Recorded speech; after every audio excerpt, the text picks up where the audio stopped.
She ran with long gandery strides. It was a wonder she didn't rip up her skirt at the side that was too tight on her, because there was a lot of the tomboy about Sissy Caffrey, and she was a forward piece whenever she thought she had a good opportunity to show, and just because she was a good runner she ran like that so that he could see all the end of her petticoat running and her skinny shanks up as far as possible. It would have served her just right if she had tripped up over something accidentally on purpose with her high crooked French heels on her to make her look dull and got a fine tumble. Tableau. That would have been a very charming expose for a gentleman like that to witness.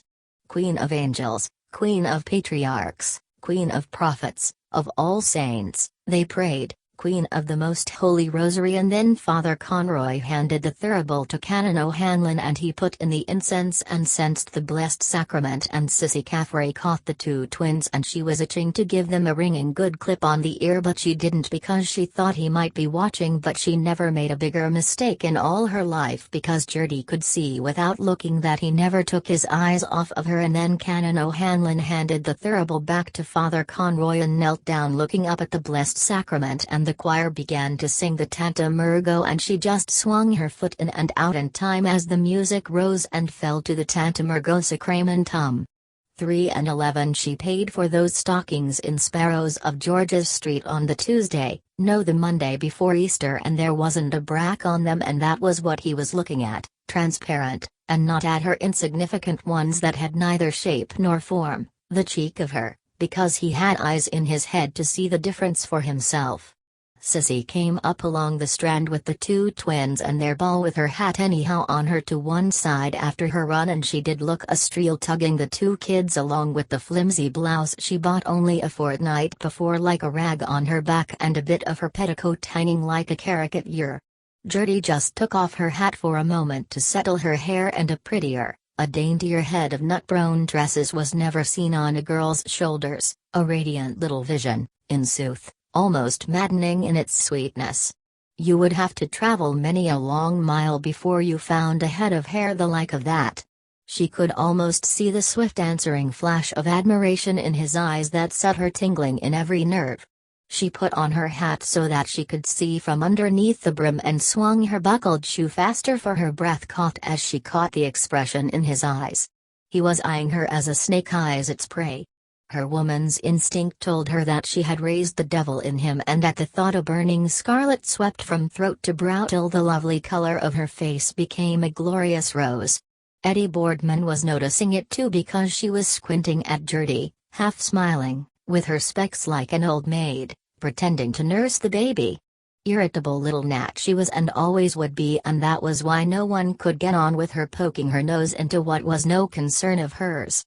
And she said to Gertie, "A penny for your thoughts." "What?" replied Gertie with a smile reinforced by the whitest of teeth. "I was only wondering, was it late?" Because she wished to goodness they'd take the snot-nosed twins and their babby home to the mischief out of that, so that was why she just gave a gentle hint about its being late. And when Sissy came up, Eddie asked her the time, and Miss Sissy, as glib as you like, said it was past kissing time, time to kiss again. But Eddie wanted to know because they were told to be in early. "Wait," said Sissy, "I'll run ask my Uncle Peter over there what's the time by his conundrum." So over she went, and when he saw her coming she could see him take his hand out of his pocket, getting nervous, and beginning to play with his watch chain, looking up at the church. Passionate nature though he was, Gertie could see that he had enormous control over himself. One moment he had been there, fascinated by a loveliness that made him gaze, and the next moment it was the quiet grave-faced gentleman, self-control expressed in every line of his distinguished-looking figure. Sissy said to excuse her, would he mind please telling her what was the right time, and Gertie could see him taking out his watch, listening to it and looking up and clearing his throat, and he said he was very sorry his watch was stopped, but he thought it must be after 8 because the sun was set. His voice had a cultured ring in it, and though he spoke in measured accents there was a suspicion of a quiver in the mellow tones. Sissy said thanks and came back with her tongue out and said Uncle said his waterworks were out of order. Then they sang the second verse of the Tantum Ergo, and Canon O'Hanlon got up again and sensed the blessed sacrament and knelt down, and he told Father Conroy that one of the candles was just going to set fire to the flowers, and Father Conroy got up and settled it all right, and she could see the gentleman winding his watch and listening to the works, and she swung her leg more in and out in time. It was getting darker, but he could see, and he was looking all the time that he was winding the watch or whatever he was doing to it, and then he put it back and put his hands back into his pockets. She felt a kind of a sensation rushing all over her, and she knew by the feel of her scalp and that irritation against her stays that that thing must be coming on, because the last time too was when she clipped her hair on account of the moon. His dark eyes fixed themselves on her again, drinking in her every contour, literally worshipping at her shrine. If ever there was undisguised admiration in a man's passionate gaze, it was there plain to be seen on that man's face. "It is for you, Gertrude McDowell, and you know it."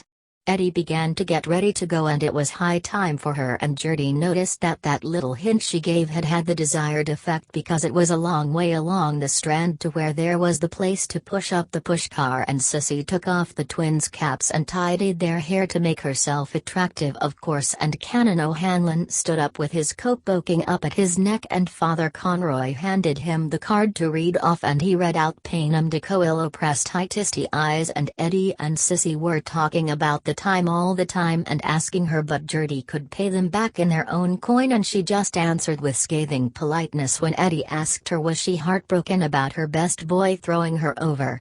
Gertie winced sharply. A brief cold blaze shone from her eyes that spoke volumes of scorn immeasurable. It hurt, oh yes, it cut deep, because Eddie had her own quiet way of saying things like that she knew would wound like the confounded little cat she was. Gertie's lips parted swiftly to frame the word, but she fought back the sob that rose to her throat, so slim, so flawless, so beautifully molded it seemed one an artist might have dreamed of. She had loved him better than he knew. Light-hearted deceiver and fickle like all his sex, he would never understand what he had meant to her, and for an instant there was in the blue eyes a quick stinging of tears. Their eyes were probing her mercilessly, but with a brave effort she sparkled back in sympathy as she glanced at her new conquest for them to see. "Oh," responded Gertie, quick as lightning, laughing, and the proud head flashed up. "I can throw my cap at who I like because it's leap year." Her words rang out crystal clear, more musical than the cooing of the ring dove, but they cut the silence icily. There was that in her young voice that told that she was not a one to be lightly trifled with. As for Mr. Reggie with his swank and his bit of money, she could just chuck him aside as if he was so much filth, and never again would she cast as much as a second thought on him and tear his silly postcard into a dozen pieces. And if ever after he dared to presume she could give him one look of measured scorn that would make him shrivel up on the spot. Miss Puny little Eddie's countenance fell to no slight extent, and Gertie could see by her looking as black as thunder that she was simply in a towering rage, though she hid it, the little cat, because that shaft had struck home for her petty jealousy, and they both knew that she was something aloof, apart, in another sphere, that she was not of them and never would be, and there was somebody else too that knew it and saw it, so they could put that in their pipe and smoke it. Eddie straightened up baby Boardman to get ready to go, and Sissy tucked in the ball and the spades and buckets, and it was high time too, because the Sandman was on his way for Master Boardman Jr. And Sissy told him too that Billy Winks was coming and that baby was to go dee-dah, and baby looked just too ducky, laughing up out of his gleeful eyes, and Sissy poked him like that out of fun in his wee fat tummy, and baby, without as much as "by your leave," sent up his compliments to all and sundry on to his brand new dribbling bib. "Oh my pudney pie!" protested Sis. "He has his bib destroyed."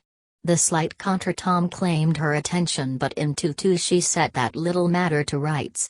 Gertie stifled a smothered exclamation and gave a nervous cough, and Eddie asked what, and she was just going to tell her to catch it while it was flying, but she was ever ladylike in her deportment, so she simply passed it off with consummate tact by saying that that was the benediction, because just then the bell rang out from the steeple over the quiet seashore, because Canon O'Hanlon was up on the altar with the veil that Father Conroy put round his shoulders, giving the benediction with the blessed sacrament in his hands.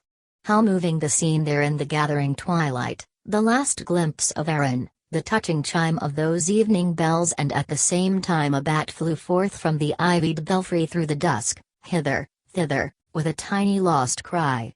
And she could see far away the lights of the lighthouses, so picturesque. She would have loved to do with a box of paints because it was easier than to make a man, and soon the lamplighter would be going his rounds past the Presbyterian church grounds and along by shady Tritonville Avenue where the couples walked, and lighting the lamp near her window where Reggie Wiley used to turn his freewheel like she read in that book The Lamplighter by Ms. Cummins, author of Mabel Vaughan and Other Tales. For Gertie had her dreams that no one knew of.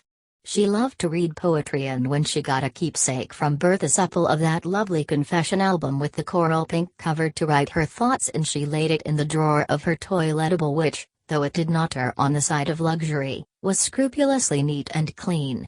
It was there she kept her girlish treasure trove, the tortoise-shell combs, her Child of Mary badge, the white rose scent, the eyebrow line, her alabaster pouncet box, and the ribbons to change when her things came home from the wash. And there were some beautiful thoughts written in it in violet ink that she bought in Helly's of Dame Street, for she felt that she too could write poetry if she could only express herself like that poem that appealed to her so deeply that she had copied out of the newspaper she found one evening round the Proverbs. Art thou real, my ideal? It was called by Louis J. Walsh, Mag Arafelt, and after there was something about twilight, wilt thou ever? And ofttimes the beauty of poetry, so sad in its transient loveliness, had misted her eyes with silent tears, for she felt that the years were slipping by for her, one by one, and but for that one shortcoming she knew she need fear no competition, and that was an accident coming down Dalkey Hill, and she always tried to conceal it. But it must end, she felt. If she saw that magic lure in his eyes, there would be no holding back for her. Love laughs at locksmiths. She would make the great sacrifice. Her every effort would be to share his thoughts. Dearer than the whole world would she be to him, and gild his days with happiness. There was the all-important question, and she was dying to know, was he a married man or a widower who had lost his wife, or some tragedy like the nobleman with the foreign name from the land of song had to have her put into a madhouse, cruel only to be kind. But even if, what then? Would it make a very great difference? From everything in the least indelicate her fine-bred nature instinctively recoiled. She loathed that sort of person, the fallen women off the accommodation walk beside the daughter that went with the soldiers, and coarse men with no respect for a girl's honor, degrading the sex and being taken up to the police station. No, number not that. They would be just good friends, like a big brother and sister, without all that other, in spite of the conventions of society with a big S. Perhaps it was an old flame he was in mourning for from the days beyond recall. She thought she understood. She would try to understand him, because men were so different. The old love was waiting, waiting with little white hands stretched out, with blue appealing eyes. Heart of mine. She would follow, her dream of love, the dictates of her heart that told her he was her all in all, the only man in all the world for her, for love was the master guide. Nothing else mattered. Come what might, she would be wild, untrammeled, free.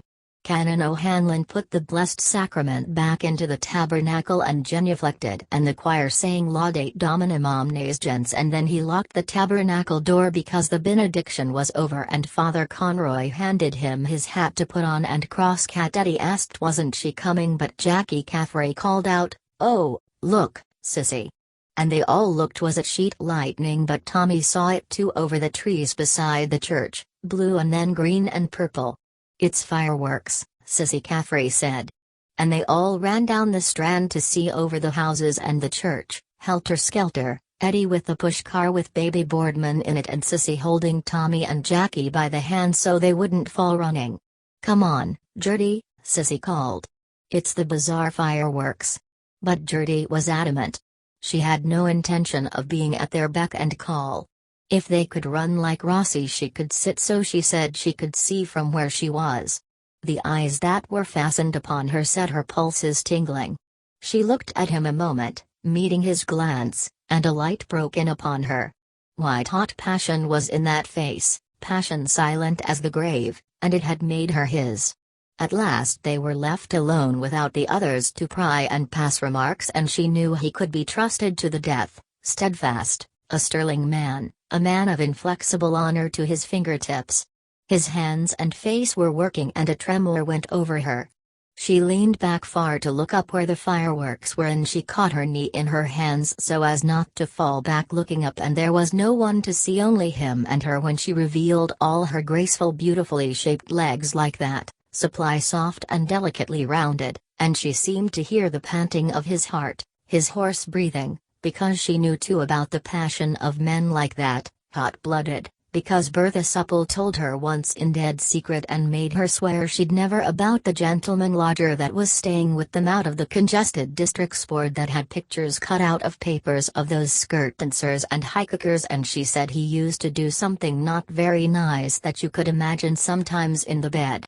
But this was altogether different from a thing like that, because there was all the difference, because she could almost feel him draw her face to his and the first quick hot touch of his handsome lips. Besides, there was absolution so long as you didn't do the other thing before being married, and there ought to be women priests that would understand without your telling out, and Sissy Caffrey too sometimes had that dreamy look in her eyes, so that she too, my dear, and Winnie ripping him so mad about actors' photographs, and besides it was on account of that other thing coming on the way it did.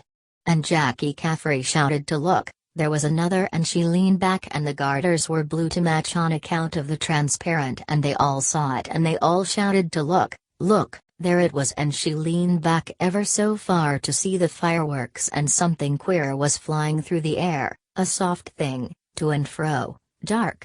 And she saw a long Roman candle going up over the trees, up, and, in the tense hush, they were all breathless with excitement as it went higher and higher, and she had to lean back more and more to look up after it, high, almost out of sight, and her face was suffused with a divine, an entrancing blush from straining back, and he could see her other things too, nainsook knickers, the fabric that caresses the skin, better than those other patty width, the green, 4 and 11, on account of being white, and she let him, and she saw that he saw, and then it went so high it went out of sight a moment, and she was trembling in every limb from being bent so far back that he had a full view high up above her knee, where no one ever, not even on the swing or waiting, and she wasn't ashamed and he wasn't either to look in that immodest way like that, because he couldn't resist the sight of the wondrous revealment half offered, like those skirt dancers behaving so immodest before gentlemen looking, and he kept on looking.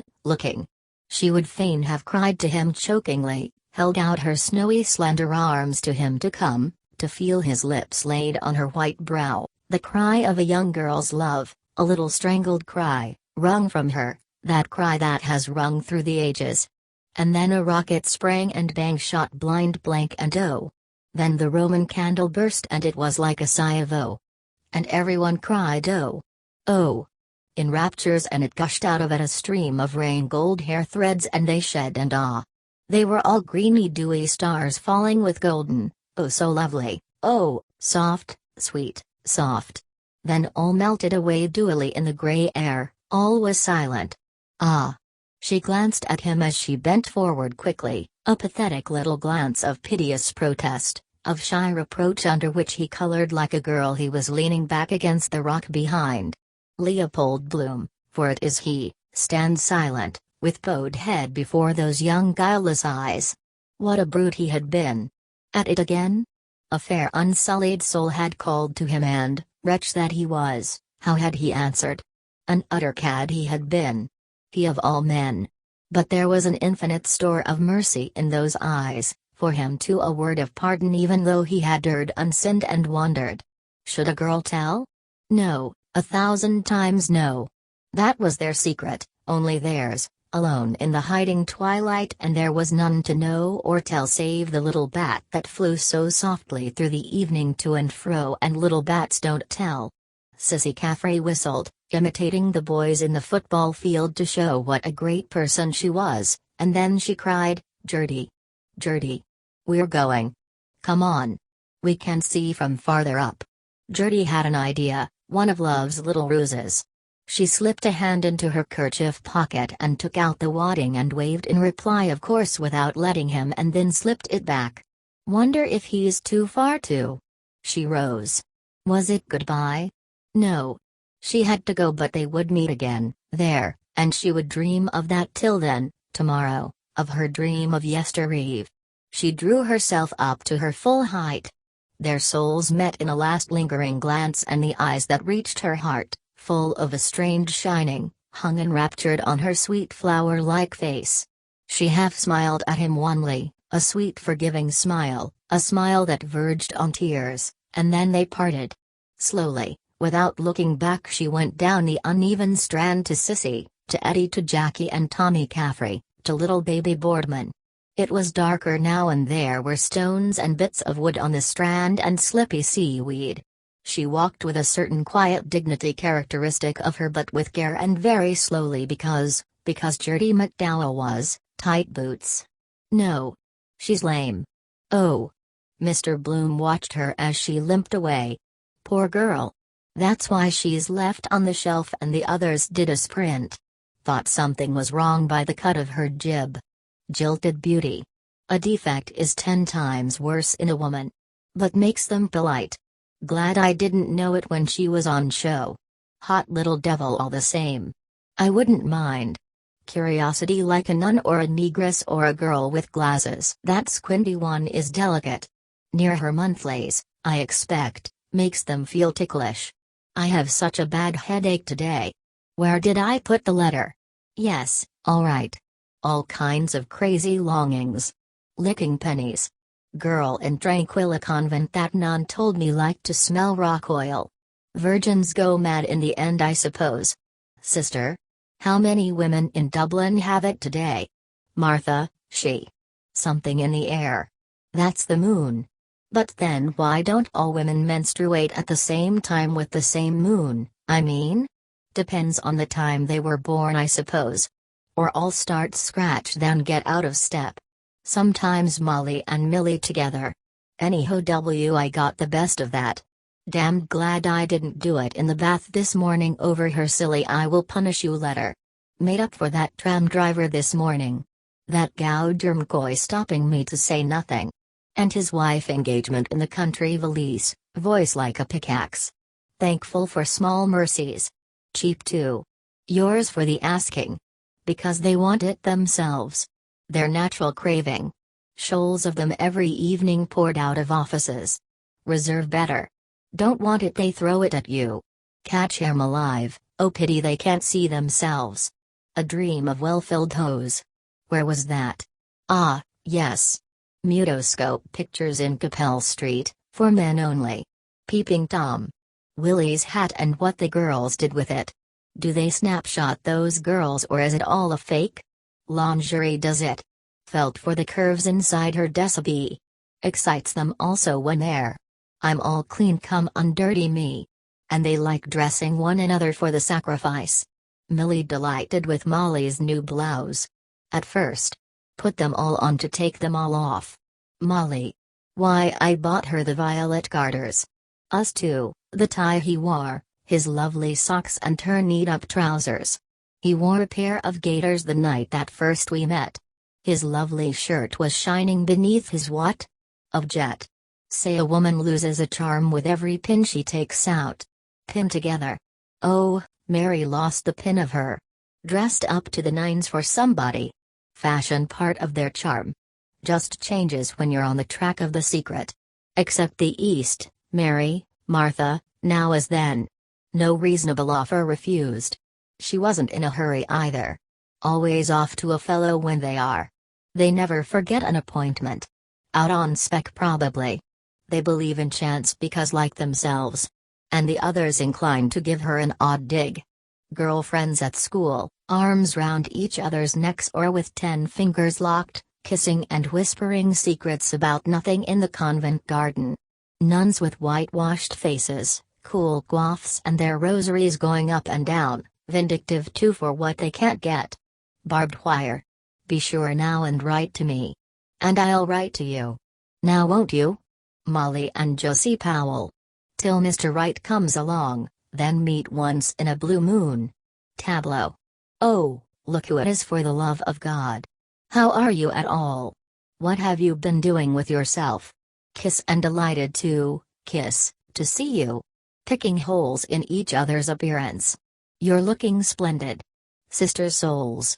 Showing their teeth at one another. How many have you left? Wouldn't lend each other a pinch of salt. Ah.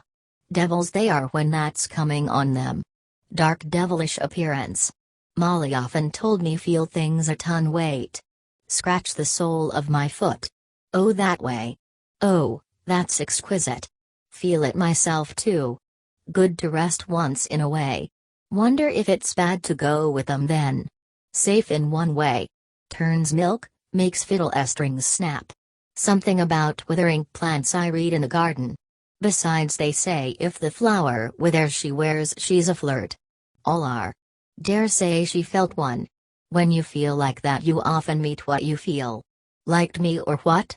Dress they look at. Always know a fellow courting, collars and cuffs. Well, cocks and lions do the same, and stags. Same time might prefer a tie undone or something. Trousers. Suppose when I was? No. Gently does it. Dislike rough and tumble. Kiss in the dark and never tell. Saw something in me. Wonder what? Sooner have me as I am than some poet chap with bare grease plastery hair, love lock over his dexter optic. To aid gentlemen in literary. Ought to attend to my appearance my age. Didn't let her see me in profile. Still, you never know. Pretty girls and ugly men marrying. Beauty and the Beast. Besides I can't be so if Molly took off her hat to show her hair. Wide brim. Bought to hide her face, meeting someone might know her, then down or carry a bunch of flowers to smell. Hair strong in rut. 10 bob I got for Molly's combings when we were on the rocks in Howell Street.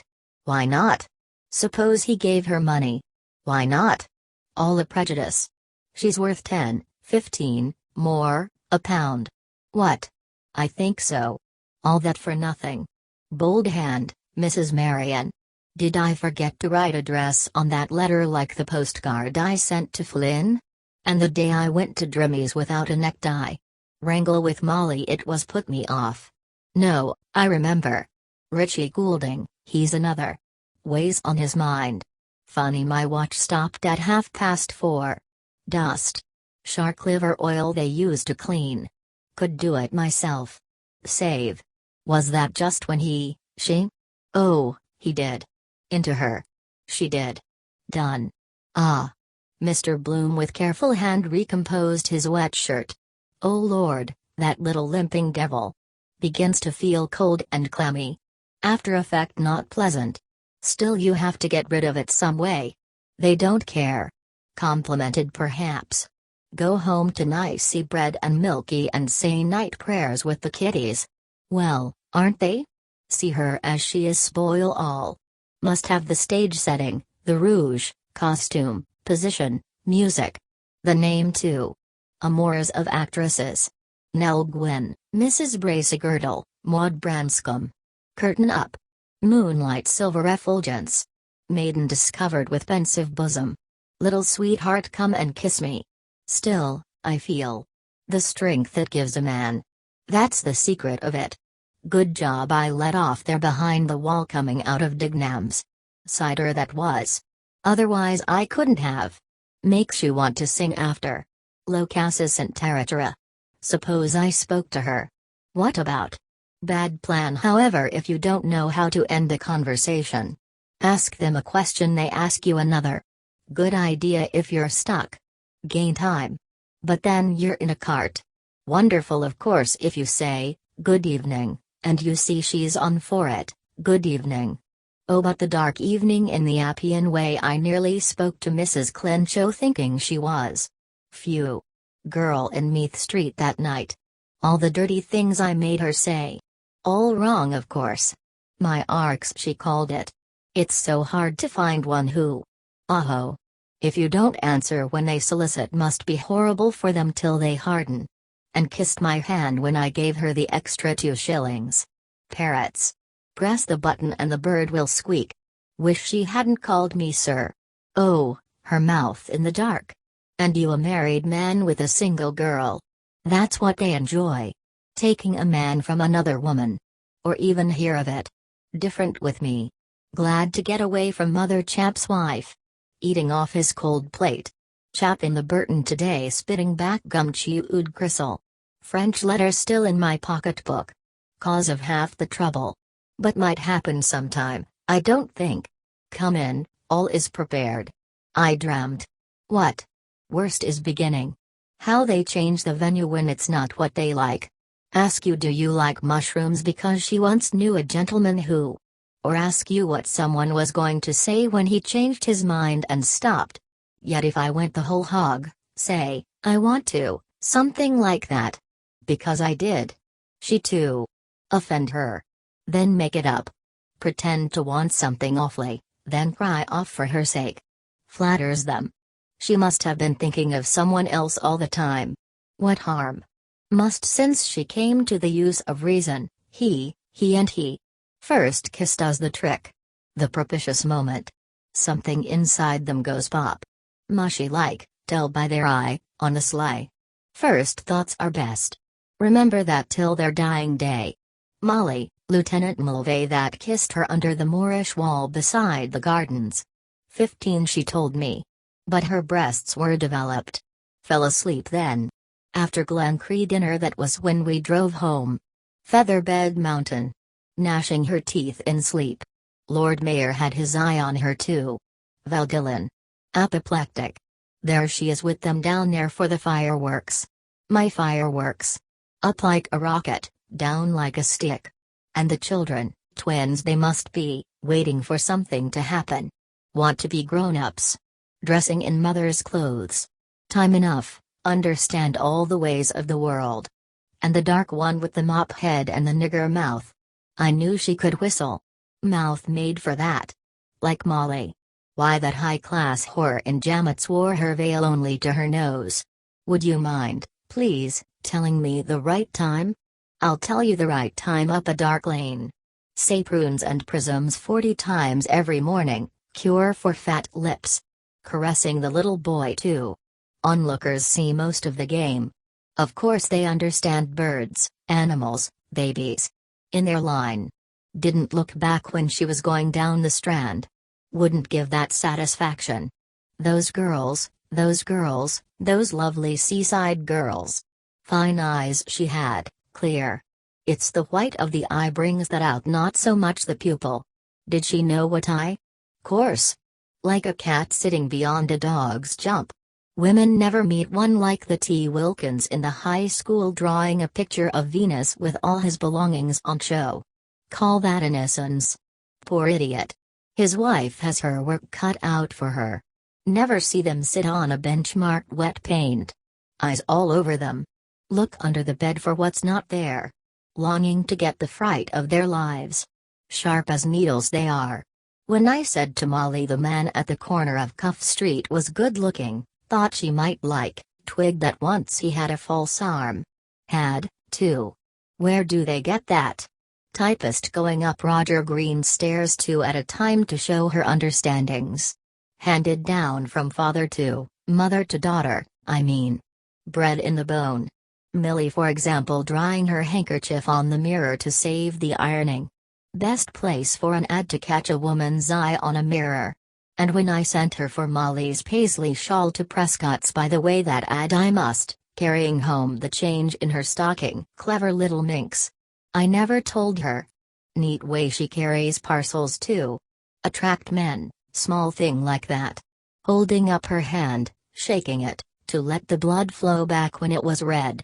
Who did you learn that from? Nobody. Something the nurse taught me. Oh, don't they know?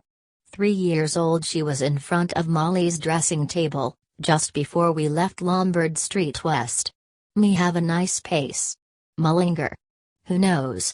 Ways of the world. Young student. Straight on her pins anyway, not like the other. Still she was game. Lord, I am wet. Devil you are. Swell of her calf. Transparent stockings, stretched to breaking point. Not like that from today. Rumpled stockings. Or the one in Grafton Street? White. Wow. Beef to the heel. A monkey puzzle rocket burst, spluttering in darting crackles.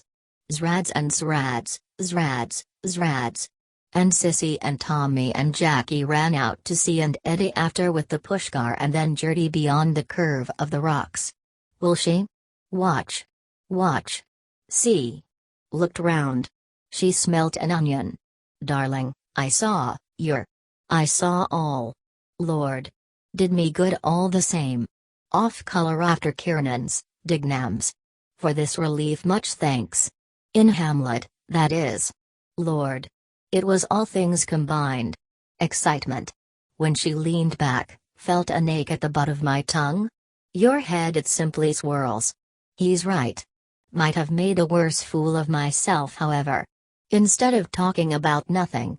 Then I will tell you all. Still it was a kind of language between us. It couldn't be? No, Gertie they called her. Might be false name however like my name and the address Dolphins Barna Blind. Her maiden name was Jemina Brown and she lived with her mother in Irish Town. Place made me think of that I suppose. All tarred with the same brush wiping pens in their stockings.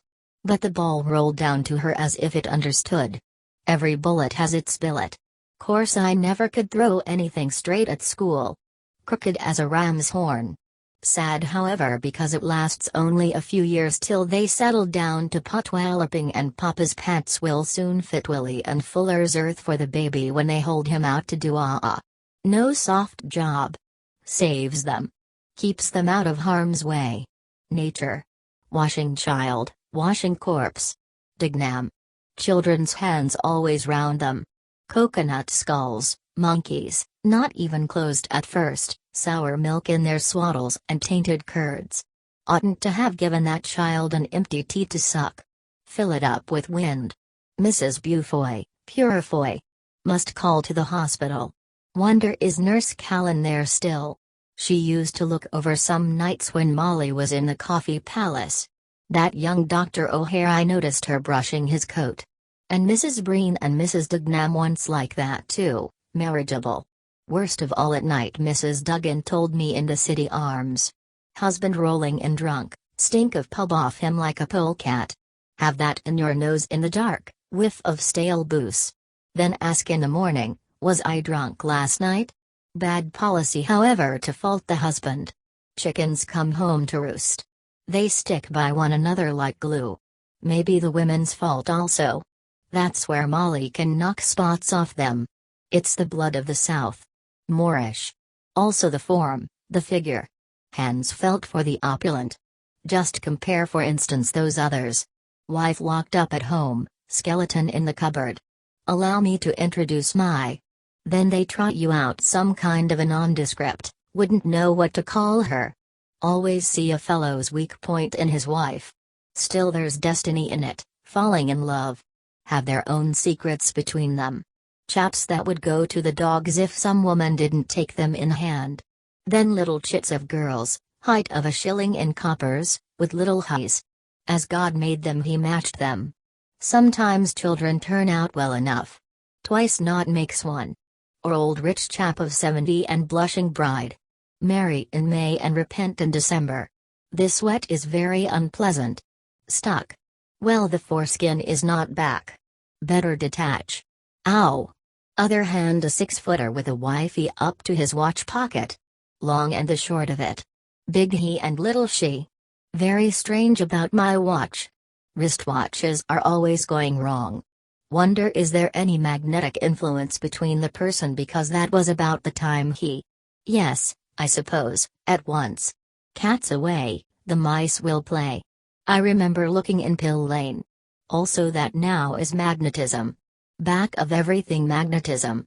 Earth for instance pulling this and being pulled. That causes movement. And time, well that's the time the movement takes. Then if one thing stopped the whole gazebo would stop bit by bit. Because it's all arranged. Magnetic needle tells you what's going on in the sun, the stars. Little piece of steel iron. When you hold out the fork. Come. Come. Tip. Woman and man that is. Fork and steel. Molly, he. Dress up and look and suggest and let you see and see more and defy you if you're a man to see that and, like a sneeze coming, legs, look and if you have any guts in you. Tip. Have to let fly. Wonder how is she feeling in that region. Shame all put on before third person. More put out about a hole in her stocking. Molly, her underjaw stuck out, head back, about the farmer in the riding boots and spurs at the horse show. And when the painters were in Lombard Street West. Fine voice that fellow had. How Giuglini began. Smell that I did. Like flowers. It was too. Violets. Came from the turpentine probably in the paint. Make their own use of everything. Same time doing it scraped her slipper on the floor so they wouldn't hear. But lots of them can't kick the beam, I think. Keep that thing up for hours. Kind of a general all-round over me and half down my back. Wait. Yes. That's her perfume. Why she waved her hand. I leave you this to think of me when I'm far away on the pillow. What is it? Heliotrope? No. Hyacinth? Roses, I think. She'd like scent of that kind. Sweet and cheap, soon sour. Why Molly likes a Popanax. Suits her, with a little jessamine mixed. Her high notes and her low notes. At the dance night she met him, Dance of the Hours. He brought it out. She was wearing her black and it had the perfume of the time before. Good conductor, is it? Or bad? Light too. Suppose there's some connection. For instance, if you go into a cellar where it's dark. Mysterious thing too. Why did I smell it only now? Took its time in coming like herself, slow but sure. Suppose it's ever so many millions of tiny grains blown across. Yes, it is. Because those spice islands, sing Haley's this morning, smell them leagues off. Tell you what it is. It's like a fine veil or web they have all over the skin, fine like what do you call it, gossamer, and they're always spinning it out of them, fine as anything, like rainbow colors without knowing it. Clings to everything she takes off. Vamp of her stockings. Warm shoe. Stays. Drawers, little kick, taking them off. Bye till next time. Also the cat likes to sniff in her shift on the bed. Know her smell in 1,000. Bath water too. Reminds me of strawberries and cream. Wonder where it is really. There or the armpits or under the neck. Because you get it out of all holes and corners. Hyacinth perfume made of oil of ether or something. Muskrat. Bag under their tails. One grain pour off odor for years. Dogs at each other behind. Good evening. Evening. How do you sniff? Very well, thank you. Animals go by that. Yes, now, look at it that way. We're the same. Some women, instance, warn you off when they have their period. Come near. Then get a hogo you could hang your hat on. Like what? Potted herrings gone stale. Poof. Please keep off the grass. Perhaps they get a man smell off us. What though? Cigarette gloves Long John had on his desk the other day. Breath. What you eat and drink gives that. No. Man smell, I mean. Must be connected with that because priests that are supposed to be are different. Women buzz round it like flies round treacle. Railed off the altar, get onto it at any cost. The tree of forbidden priest. Oh, Father, will you? Let me be the first to. That diffuses itself all through the body, permeates. Source of life. And it's extremely curious the smell. Celery sauce. Let me. Mr. Bloom inserted his nose into the opening of his waistcoat. Almonds or? No. Lemons it is. Oh no, that's the soap. Oh by that lotion. I knew there was something on my mind. Never went back and the soap not paid. Dislike carrying bottles like that hag this morning. Heinz might have paid me that 3 shillings. I could mention Mars just to remind him. Still if he works that paragraph. 2 and 9. Bad opinion of me he'll have. Call tomorrow. How much do I owe you? 3 and 9? 2 and 9, sir. Ah.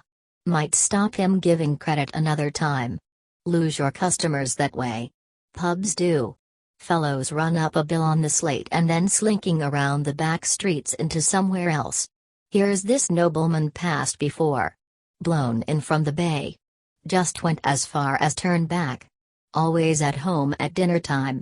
Looks mangled out, had a good tuck-in. Enjoying nature now. Grace after meals. After supper walk a mile. Sure he has a small bank balance somewhere, government sit. Walk after him now make him awkward like those newsboys me today. Still you learn something. See ourselves as others see us. So long as women don't mock what matter? That's the way to find out. Ask yourself who is he now? The Mystery Man on the Beach, prize tidbit story by Mr. Leopold Bloom. Payment at the rate of 1 guinea per column. And that fellow today at the graveside in the brown mackintosh. Corns on his kismet however. Healthy perhaps absorb all the whistle brings rain they say. Must be some somewhere. Salt in the Ormond damp. The body feels the atmosphere. Old Betty's joints are on the rack. Mother Shipton's prophecy that is about ships around they fly in the twinkling. No. Signs of rain it is. The Royal Reader. And distant hills seem coming nigh. Health. Bailey Light. 2, 4, 6, 8, 9. C. Has to change or they might think it a house. Wreckers. Grace Darling. People afraid of the dark. Also glowworms, cyclists, lighting up time. Jules diamonds flash better. Women. Light is a kind of reassuring.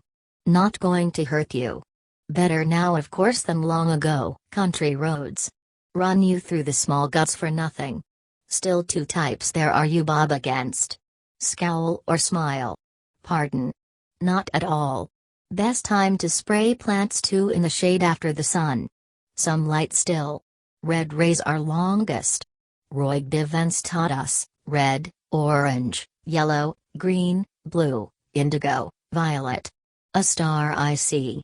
Venus? Can't tell yet. 2. When 3 it's night. Were those night clouds there all the time? Looks like a phantom ship.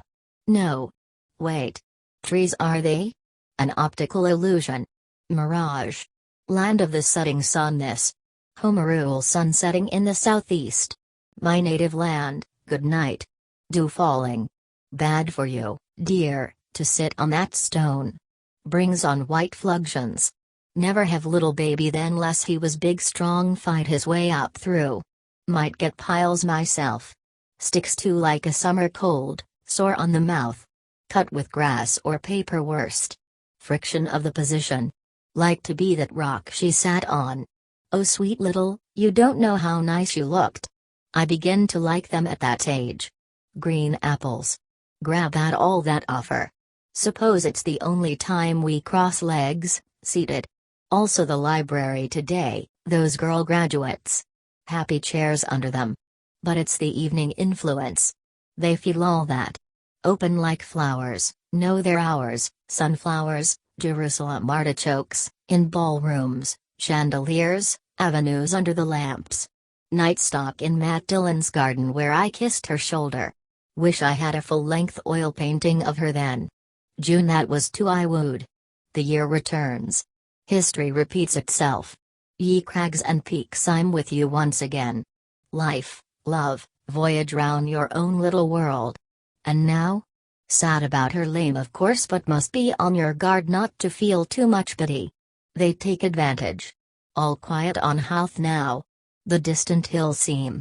Where we? The rhododendrons. I am a fool perhaps. He gets the plums, and I the plumstones. Where I come in.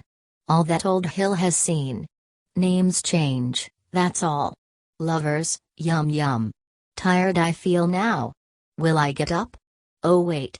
Drained all the manhood out of me, little wretch. She kissed me. Never again. My youth. Only once it comes. Or hers. Take the train there tomorrow. No. Returning not the same. Like kids your second visit to a house. The new I want. Nothing new under the sun. Care of P.O. Dolphin's barn. Are you not happy in your Naughty darling.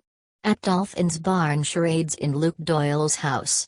Matt Dillon and his bevy of daughters, Tiny, Attorney, Chloe, Mamie, Lee, Hetty. Molly too. 87 that was. Year before we. And the old Major, partial to his drop of spirits. Curious she an only child, I an only child. So it returns. Think you're escaping and run into yourself. Longest way round is the shortest way home. And just when he and she. Circus horse walking in a ring. Rip Van Winkle we played. Rip, tear in Henny Oil's overcoat. Van, bread van delivering. Winkle, cockles and periwinkles. Then I did Rip Van Winkle coming back. She leaned on the sideboard watching. Moorish eyes. 20 years asleep in Sleepy Hollow. All changed. Forgotten. The young are old. His gun rusty from the dew. Bah. What is that flying about? Swallow? Bat probably. Thinks I'm a tree, so blind. Have birds no smell? Metempsychosis. They believed you could be changed into a tree from grief. Weeping willow. Bah. There he goes. Funny little beggar. Wonder where he lives. Belfry up there. Very likely. Hanging by his heels in the odor of sanctity. Bell scared him out, I suppose. Mass seems to be over. Could hear them all at it. Pray for us. And pray for us. And pray for us. Good idea the repetition. Same thing with ads. Buy from us. And buy from us. Yes, there's the light in the priest's house. Their frugal meal. Remember about the mistake in the valuation when I was in Dom's. 28 it is. 2 houses they have. Gabriel Conroy's brother is curate. Bah. Again. Wonder why they come out at night like mice. They're a mixed breed. Birds are like hopping mice. What frightens them, light or noise? Better sit still. All instinct like the bird Indrith got water out of the end of a jar by throwing in pebbles. Like a little man in a cloak he is with tiny hands. Weeny bones. Almost see them shimmering, kind of a bluey white. Colors depend on the light you see. Stare the sun for example like the eagle then look at a shoe see a blotch blob yellowish. Wants to stamp his trademark on everything. Instance, that cat this morning on the staircase. Color of brown turf. Say you never see them with 3 colors. Not true. That half-tabby white tortoiseshell in the city arms with the letter M on her forehead. Body 50 different colors. How'th a while ago amethyst. Glass flashing. That's how that wise man what's his name with the burning glass. Then the heather goes on fire. It can't be tourists' matches. What? Perhaps the sticks dry rubbed together in the wind and light. Or broken bottles in the firs act as a burning glass in the sun. Archimedes. I have it. My memory's not so bad. Bah. Who knows what they're always flying for? Insects? That bee last week got into the room playing with his shadow on the ceiling. Might be the one bit me, come back to see. Birds too. Never find out. Or what they say. Like our small talk. And says she and says he. Nerve they have to fly over the ocean and back. Lots must be killed in storms, telegraph wires. Dreadful life sailors have too. Big brutes of ocean-going steamers floundering along in the dark, lowing out like sea caws. Fwa-a-bala. Out of that, bloody curse to you. Others in vessels, bit of a handkerchief sail, pitched about like snuff at a wake when the stormy winds do blow. Married too. Sometimes away for years at the ends of the earth somewhere. No ends really because it's round. Wife in every port they say. She has a good job if she minds it till Johnny comes marching home again. If ever he does. Smelling the tail end of ports. How can they like the sea? Yet they do. The anchor's weighed. Off he sails with a scapular or a medal on him for luck. Well. And the Tephilim know what's this they call it poor Papa's father had on his door to touch. That brought us out of the land of Egypt and into the house of bondage. Something in all those superstitions because when you go out never know what dangers. Hanging on to a plank or astride of a beam for grim life, life belt round him, gulping salt water, and that's the last of his nibs till the sharks catch hold of him. Do fish ever get seasick? Then you have a beautiful calm without a cloud, smooth sea, placid, crew and cargo in smithereens, Davy Jones' locker, moon looking down so peaceful. Not my fault, old cockalorum. A last lonely candle wandered up the sky from Iris Bazaar in search of funds for Mercer's hospital and broke, drooping, and shed a cluster of violet but one white stars. They floated, fell, they faded. The shepherd's hour, the hour of folding, hour of tryst. From house to house, giving his ever-welcome double knock, went the 9 o'clock postman, the glowworms a lamp at his belt gleaming here and there through the laurel hedges. And among the 5 young trees a hoisted linstock lit the lamp at Leahy's terrace. By screens of lighted windows, by equal gardens a shrill voice went crying, wailing, Evening Telegraph, stop press edition. Result of the Gold Cup race. And from the door of Dignam's house a boy ran out and called. Twittering the bat flew here, flew there. Far out over the sands the coming surf crept, grey. Hath settled for slumber, tired of long days, of rhododendrons, he was old, and felt gladly the night breeze lift, ruffle his fell of ferns. He lay but opened a red eye unsleeping, deep and slowly breathing, slumberous but awake. And far on Kish Bank the anchored lightship twinkled, winked at Mr. Bloom. Live those chaps out there must have, stuck in the same spot. Irish light sport. Penance for their sins. Coast Guards too. Rocket and breeches buoy and lifeboat. Day we went out for the pleasure cruise in the Erin's King, throwing them the sack of old papers. Bears in the zoo. Filthy trip. Drunkards out to shake up their livers. Puking overboard to feed the herrings. Nausea. And the women, fear of God in their faces. Millie, no sign of funk. Her blue scarf loose, laughing. Don't know what death is at that age. And then their stomachs clean. But being lost they fear. When we hid behind the tree at Crumlin. I didn't want to. Mama. Mama. Babes in the wood.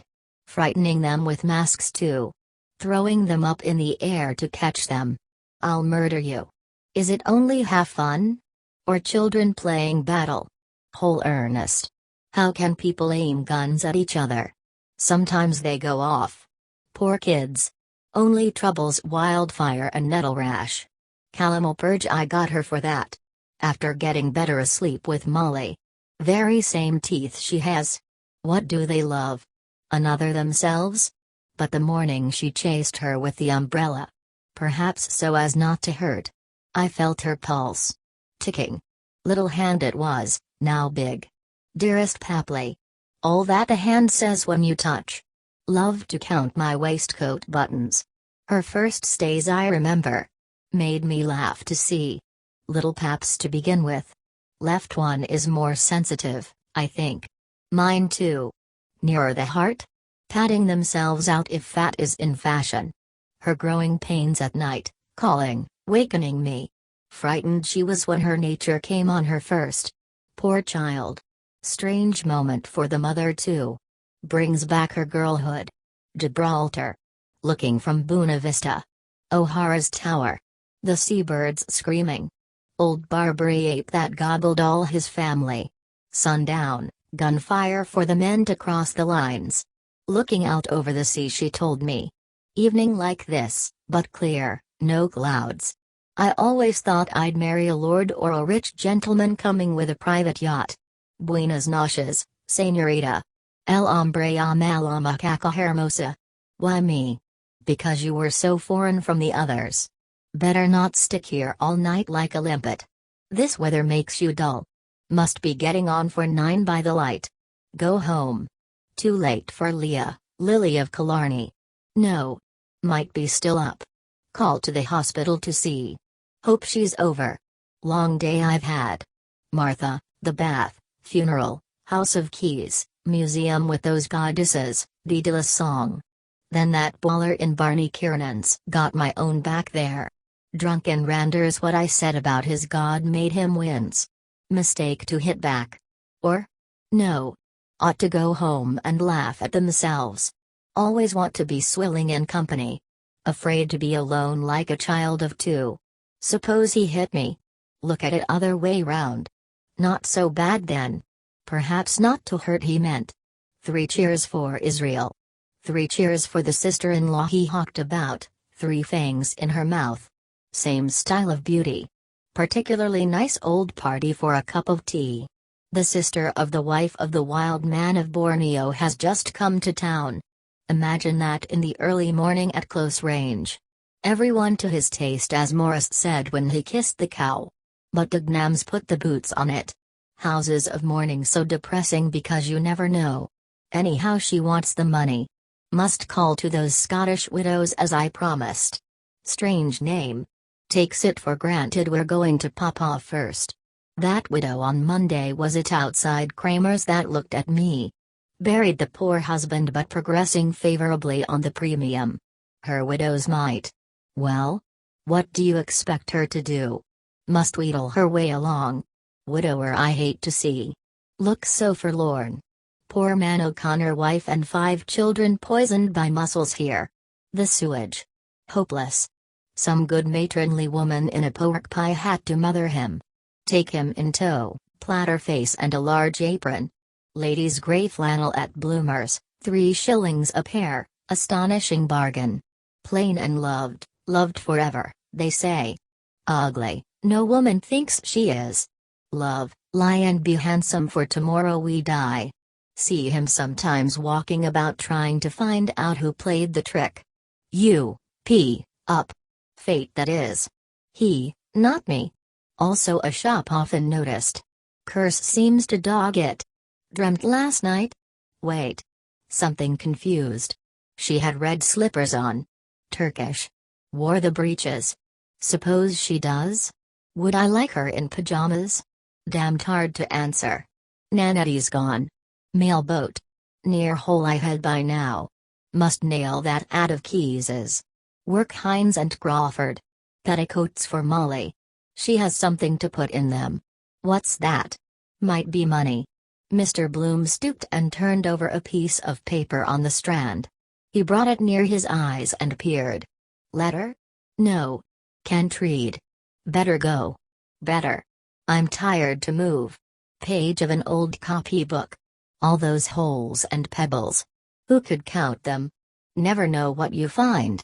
Bottle with story of a treasure in it, thrown from a wreck. Parcels post. Children always want to throw things in the sea. Trust? Bread cast on the waters. What's this? Bit of stick. Oh. Exhausted that female has me. Not so young now. Will she come here tomorrow? Wait for her somewhere forever. Must come back. Murderers do. Will I? Mr. Bloom with his stick gently vexed the thick sand at his foot. Write a message for her. Might remain. What? I some flat-foot tramp on it in the morning. Useless. Washed away. Tide comes here. Saw a pool near her foot. Bend, see my face there, dark mirror, breathe on it, stirs. All these rocks with lines and scars and letters. Oh, those transparent. Besides they don't know. What is the meaning of that other world? I called you naughty boy because I do not like. No room. Let it go. Mr. Bloom effaced the letters with his slow boot. Hopeless thing sand. Nothing grows in it. All fades. No fear of big vessels coming up here. Except Guinness's barges. Round the Kish in 80 days. Done half by design. He flung his wooden pin away. The stick fell in silted sand, stuck. Now if you were trying to do that for a week on end you couldn't. Chance. We'll never meet again. But it was lovely. Goodbye, dear. Thanks. Made me feel so young. Short snooze now if I had. Must be near 9. Liverpool boat long gone. Not even the smoke. And she can do the other. Did too. And Belfast. I won't go. Race there, race back to Ennis. Let him. Just close my eyes a moment. Won't sleep, though. Half dream. It never comes the same. That again. No harm in him. Just a few. Oh sweetie, all your little girl white up. I saw dirty brace a girdle made me do love sticky we too naughty grace darling she him half past the bed met him pike hoses frillies for Raoul de perfume your wife black hair heave under him bon senorita young eyes milvey plump bubs me bridwin winkle red slippers she rusty sleep wander years of dreams return tale and age enough swoony lovey showed me her next year in drawers return next in her next a bat flew. Here. There. Here. Far in the grey a bell chimed. Mr. Bloom with open mouth, his left boot sanded sideways, leaned, breathed. Just for a few cuckoo cuckoo cuckoo. The clock on the mantelpiece in the priest's house cooed where Canon O'Hanlon and Father Conroy and the Reverend John Hughes S.J. were taking tea and soda bread and butter and fried mutton chops with catsup and talking about cuckoo cuckoo cuckoo. Because it was a little canary bird that came out of its little house to tell the time that Gertie McDowell noticed the time she was there because she was as quick as anything about a thing like that, was Gertie McDowell, and she noticed at once that that foreign gentleman that was sitting on the rocks looking was cuckoo cuckoo cuckoo, die Schilhalsemus. Die Schilhalsemus. Die Schilhalsemus. Send us bright one, light one, horhorn, quickening and womb fruit. Send us bright one, light one, horhorn, quickening and womb fruit. Send us bright one, light one, horhorn, quickening and womb fruit. Hoopsa boy a boy hoopsa. Hoopsa boy a boy hoopsa. Hoopsa boy a boy hoopsa. Universally that person's acumen is esteemed very little perceptive concerning whatsoever matters are being held as most profitably by mortals with sapience endowed to be studied who is ignorant of that which the most in doctrine erudite and certainly by reason of that in them high minds ornament deserving of veneration constantly maintain when by general consent they affirm that other circumstances being equal by no exterior splendor is the prosperity of a nation more efficaciously asserted than by the measure of how far forward may have progressed the tribute of its solicitude for that proliferant continuance which of evils the original if it be absent when fortunately present constitutes the certain sign of omnipotent nature's incorrupted benefaction. For who is there who anything of some significance has apprehended but is conscious that that exterior splendor may be the surface of a downward tending litulant reality or on the contrary anyone so is there unilluminated as not to perceive that as no nature's boon can contend against the bounty of increase so it behoves every most just citizen to become the exhortator and admonisher of his semblables and to tremble lest what had in the past been by the nation excellently commenced might be in the future not with similar excellence accomplished if an inverecund habit shall have gradually traduced the honorable by ancestors transmitted customs to that thither of profundity that one was audacious excessively who would have the hardihood to rise affirming that no more odious offense can for anyone be than to oblivious neglect to consign that evangel simultaneously command and promise which on all mortals with prophecy of abundance or with diminutions menace that exalted of reiteratedly procreating function ever irrevocably enjoined? It is not why therefore we shall wonder if, as the best historians relate, among the Celts, who nothing that was not in its nature admirable admired, the art of medicine shall have been highly honored. Not to speak of hostels, leper yards, sweating chambers, plague graves, their greatest doctors, the O'Shiels, the O'Hickeys, the O'Lees, have sedulously set down the divers methods by which the sick and the relapsed found again health whether the malady had been the trembling withering or loose boical flux. Certainly in every public work which in it anything of gravity contains preparation should be with importance commensurate and therefore a plan was by them adopted. Whether by having preconsidered or as the maturation of experience it is difficult in being said which the discrepant opinions of subsequent inquirers are not up to the present congrued to render manifest, whereby maternity was so far from all accident possibility removed that whatever care the patient in that all hardest of woman hour chiefly required and not solely for the copiously opulent but also for her who not being sufficiently moneyed scarcely and often not even scarcely could subsist valiantly and for an inconsiderable emolument was provided. To her nothing already then and thenceforward was anyway able to be molestful, for this chiefly felt all citizens except with proliferant mothers prosperity at all not to can be, and as they had received eternity God's mortals generatio and to befit them her beholding, when the case was so hoving itself, parturient and vehicle thereoward carrying desire immense among all one another was impelling on of her to be received into that domicile. O thing of prudent nation, not merely in being seen but also even in being related, worthy of being praised, that they her by anticipation went seeing mother, that she by them suddenly to be about to be cherished had been begun she felt. Before born bliss babe had within womb one he worship.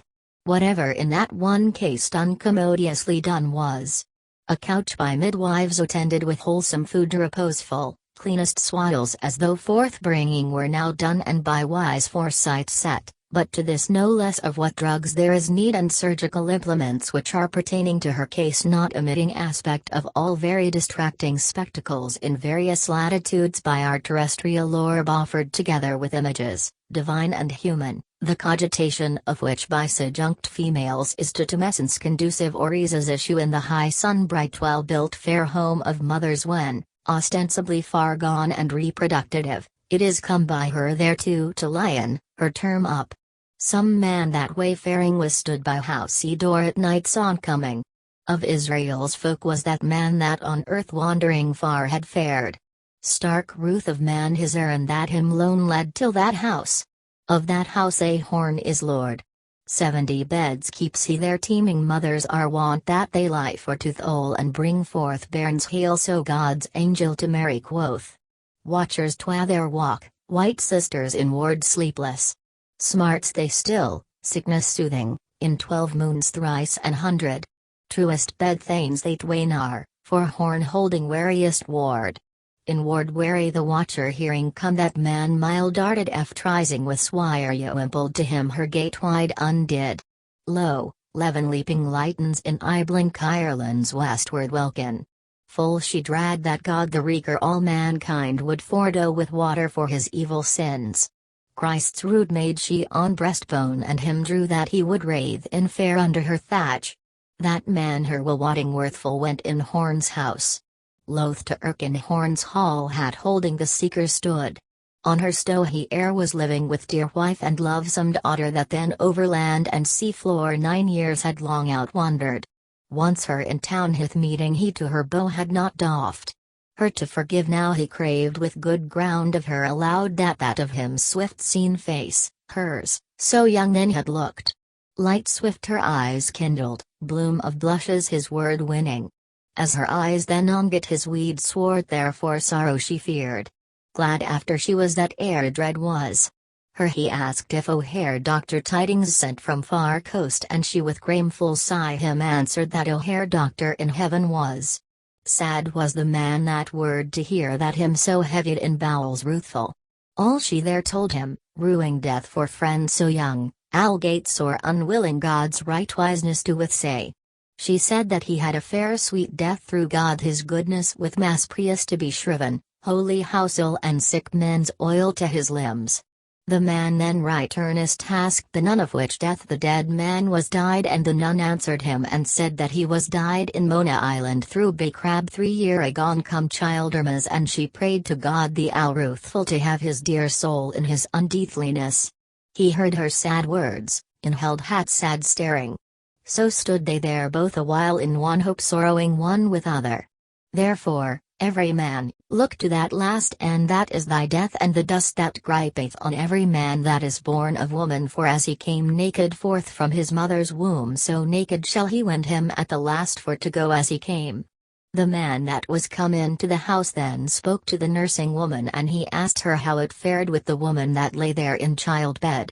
The nursing woman answered him and said that that woman was in throes now full 3 days, and that it would be a hard birth unneth to bear, but that now in a little it would be. She said thereto that she had seen many births of women, but never was none so hard as was that woman's birth. Then she set it all forth to him, for because she knew the man that time was had lived nigh that house. The man hearkened to her words, for he felt with wonder women's woe in the travail that they have of motherhood, and he wondered to look on her face that was a fair face for any man to see, but yet was she left after long years a handmaid. 9:12 Blood flows chiding her childless. And whiles they spake the door of the castle was opened, and there nigh them a mickle noise as of many that sat there at meat. And there came against the place as they stood a young learning knight clept Dixon. And the traveller Leopold was couth to him, sith it had happed that they had had ado each with other in the house of Misericord where this learning knight lay, by cause the traveller Leopold came there to be healed, for he was sore wounded in his breast by a spear wherewith a horrible and dreadful dragon was smitten him, for which he did do make a salve of volatile salt and chrism as much as he might suffice. And he said now that he should go into that castle for to make merry with them that were there. And the traveller Leopold said that he should go otherwhither, for he was a man of cautels and a subtle. Also the lady was of his avis, and reprieved the learning knight, though she trowed well that the traveller had said thing that was false for his subtlety. But the learning knight would not hear say nay, nor do her mandment ne have him in aught contrarious to his list, and he said how it was a marvellous castle. And the traveller Leopold went into the castle for to rest him for a space, being sore of limb after many marches environing in divers lands and sometime venery. And in the castle was set a board that was of the birch wood of Finlandy, and it was upheld by 4 dwarfmen of that country, but they durst not move more for enchantment. And on this board were frightful swords and knives that are made in a great cavern by swinking demons out of white flames that they fix in the horns of buffaloes and stags that there abound marvellously. And there were vessels that are wrought by magic of Mahound out of sea sand and the air, by a warlock with his breath that he blazes into them like to bubbles. And full fair cheer and rich was on the board, that no wight could devise a fuller ne richer. And there was a vat of silver that was moved by craft to open, in the which lay strange fishes with houten heads, though misbelieving men nie that this be possible thing without they see it, natheless they are so. And these fishes lie in an oily water brought there from Portugal land, because of the fatness that therein is like to the juices of the olive press. And also it was a marvel to see in that castle how by magic they make a compost out of feek and wheat kidneys out of Chaldee, that by aid of certain angry spirits that they do into it swells up wondrously like to a vast mountain. And they teach the serpents there to entwine themselves upon long sticks out of the ground, and of the scales of these serpents they brew out a brewage like to mead. And the learning knight let pour for child Leopold a draught and halp thereto, the while all they that were there drank every each. And child Leopold did up his beaver for to pleasure him, and took apertly somewhat in amity, for he never drank no manner of mead, which he then put by and anon full privily he voided the more part in his neighbour glass, and his neighbour nist not of this while. And he sat down in that castle with them for to rest him there a while. Thanked be Almighty God. This meanwhile this good sister stood by the door and begged them at the reverence of Jesor all their liege lord to leave their wassailing, for there was above one quick with child, a gentle dame, whose time hied fast. Sir Leopold heard on the up floor cry on high, and he wondered what cry that it was, whether of child or woman, and I marvel, said he, that it be not come or now. Meseems it dreth over long. And he was where and saw a franklin that hight Lenehan on that side the table that was older than any of the t'other, and for that they both were knights virtuous in the one emprise, and eke by cause that he was elder he spoke to him full gently. But, said he, or it belong to she will bring forth by God his bounty and have joy of her childing, for she hath waited marvellous long. And the franklin that had drunken said, expecting each moment to be her next. Also he took the cup that stood to for him needed never none asking nor desiring of him to drink, and, now drink, said he, fully delectably, and he quaffed as far as he might to their both's health, for he was a passing good man of his lustiness. And Sir Leopold that was the goodliest guest that ever sat in Scholars' Hall, and that was the meekest man and the kindest that ever laid husbandly hand under hen, and that was the very truest knight of the world, one that ever did minion service to Lady Gentle, pledged him courtly in the cup. Woman's woe with wonder pondering. Now let us speak of that fellowship that was there to the intent to be drunken, and they might. There was a sort of scholars along either side the board, that is to wit, Declan Kiberd Jr. of St. Mary Merciables with other his fellows Lynch and Madden, scholars of medicine, and the Franklin that hight Lenehan and one from Alba Longa, one Crothers, and young Stephen that had mean of a frere that was at head of the board and Costello that men cleep and punch Costello all long of a mastery of him mere while jested, and of all them, reserved young Stephen, he was the most drunken that demanded still of more mead, and beside the meek Sir Leopold. But on young Malachi they waited for that he promised to have come, and such as intended to no goodness said how he had broke his avow. And Sir Leopold sat with them, for he bore fast friendship to Sir Simon and to this his son young Stephen, and for that his languor becomed him thereafter longest wanderings, insomuch as they feasted him for that time in the honourablest manner. Ruth read him, love led on with will to wander, loath to leave. For they were right witty scholars. And he heard their era sounds each gen other as touching birth and righteousness, young Madden maintaining that put such case it were hard the wife to die, for so it had fallen out a matter of some year agone with a woman of Ablana in Horn's house that now was trespassed out of this world, and the self night next before her death all leeches and apothecaries had taken counsel of her case. And they said farther she should live because in the beginning, they said, the woman should bring forth in pain, and wherefore they that were of this imagination affirmed how young Madden had said truth, for he had conscience to let her die. And not few and of these was young Lynch were in doubt that the world was now right evil governed as it was never other, howbeit the mean people believed it otherwise, but the law or his judges did provide no remedy. A redress God grant. This was scant said, but all cried with one acclaim, nay, by our Virgin Mother, the wife should live and the babe to die. In colour whereof they waxed hot upon that head, what with argument and what for their drinking, but the Franklin Lenehan was prompt each wind to pour the mail, so that at the least way mirth might not lack. Then young Madden showed all the whole affair, and said how that she was dead, and how for holy religion's sake by rede of Palmer and Bedesman, and for a vow he had made to St. Ultan of Arbroath, her goodman husband would not let her death, whereby they were all wondrous grieved. To whom young Stephen had these words following, Murmur, sirs, is eke oft among lay folk. Both babe and parent now glorify their Maker, the one in limbo gloom, the other in purge fire. But, gramercy, what of those God-disabled souls that we nightly impossibilize, which is the sin against the Holy Ghost, very God, Lord and Giver of life? For, sirs, he said, our lust is brief. We are means to those small creatures within us, and nature has other ends than we. Then said Declan Jr. to Punch Costello, wist he what ends? But he had overmuch drunken, and the best word he could have of him was that he would ever dishonest a woman, whoso she were, or wife or maid or leman, if it so fortuned him to be delivered of his spleen of lust high head. Whereat Crothers of Alba Longa sang young Malachi's praise of that beast the unicorn, how once in the millennium he cometh by his horn. The other all this while, pricked forward with their jibes wherewith they did malice him, witnessing all and several by St. Foutinus his engines that he was able to do any manner of thing that lay in man to do. Thereat laughed they all right jocundly, only young Stephen and Sir Leopold, which never durst laugh too open by reason of a strained humour which he would not bear, and also for that he rued for her that bare whoso she might be or wheresoever. Then spake young Stephen Orgulous of Mother Church that would cast him out of her bosom, of law of canons, of Lilith, patron of abortions, of bigness wrought by wind, of seeds of brightness, or by potency of vampires mouth to mouth, or, as Virgilius saith, by the influence of the Occident, or by the reek of moonflower orange she lie with a woman which her man has but lain with, effectu secuto, or peradventure in her bath, according to the opinions of Averroes and Moses Maimonides.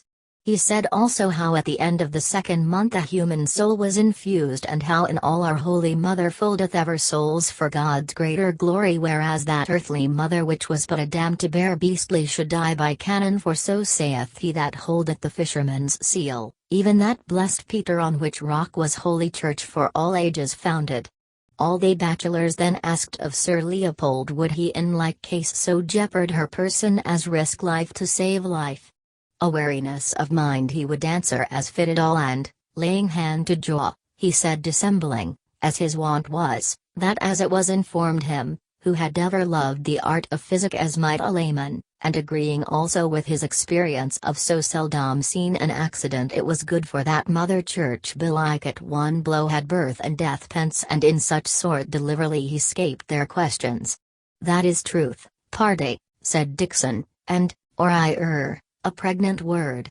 Which hearing young Stephen was a marvellous glad man, and he averred that he who stealeth from the poor lendeth to the Lord, for he was of a wild manner when he was drunken, and that he was now in that taking it appeared eftsoons. But Sir Leopold was passing grave maugre his word by cause he still had pity of the terror-causing shrieking of shrill women in their labour, and as he was minded of his good Lady Marian that had borne him an only man-child which on his 11th day on live had died, and no man of art could save so dark his destiny. And she was wondrous stricken of heart for that evil hap, and for his burial did him on a fair corslet of lamb's wool, the flower of the flock, lest he might perish utterly and lie acled, for it was then about the midst of the winter, and now Sir Leopold that had of his body no man-child for an heir looked upon him his friend's son, and was shut up in sorrow for his forepast happiness, and as sad as he was that him failed a son of such gentle courage, for all accounted him of real parts, so grieved he also in no less measure for young Stephen, for that he lived riotously with those wastrels and murdered his goods with whores.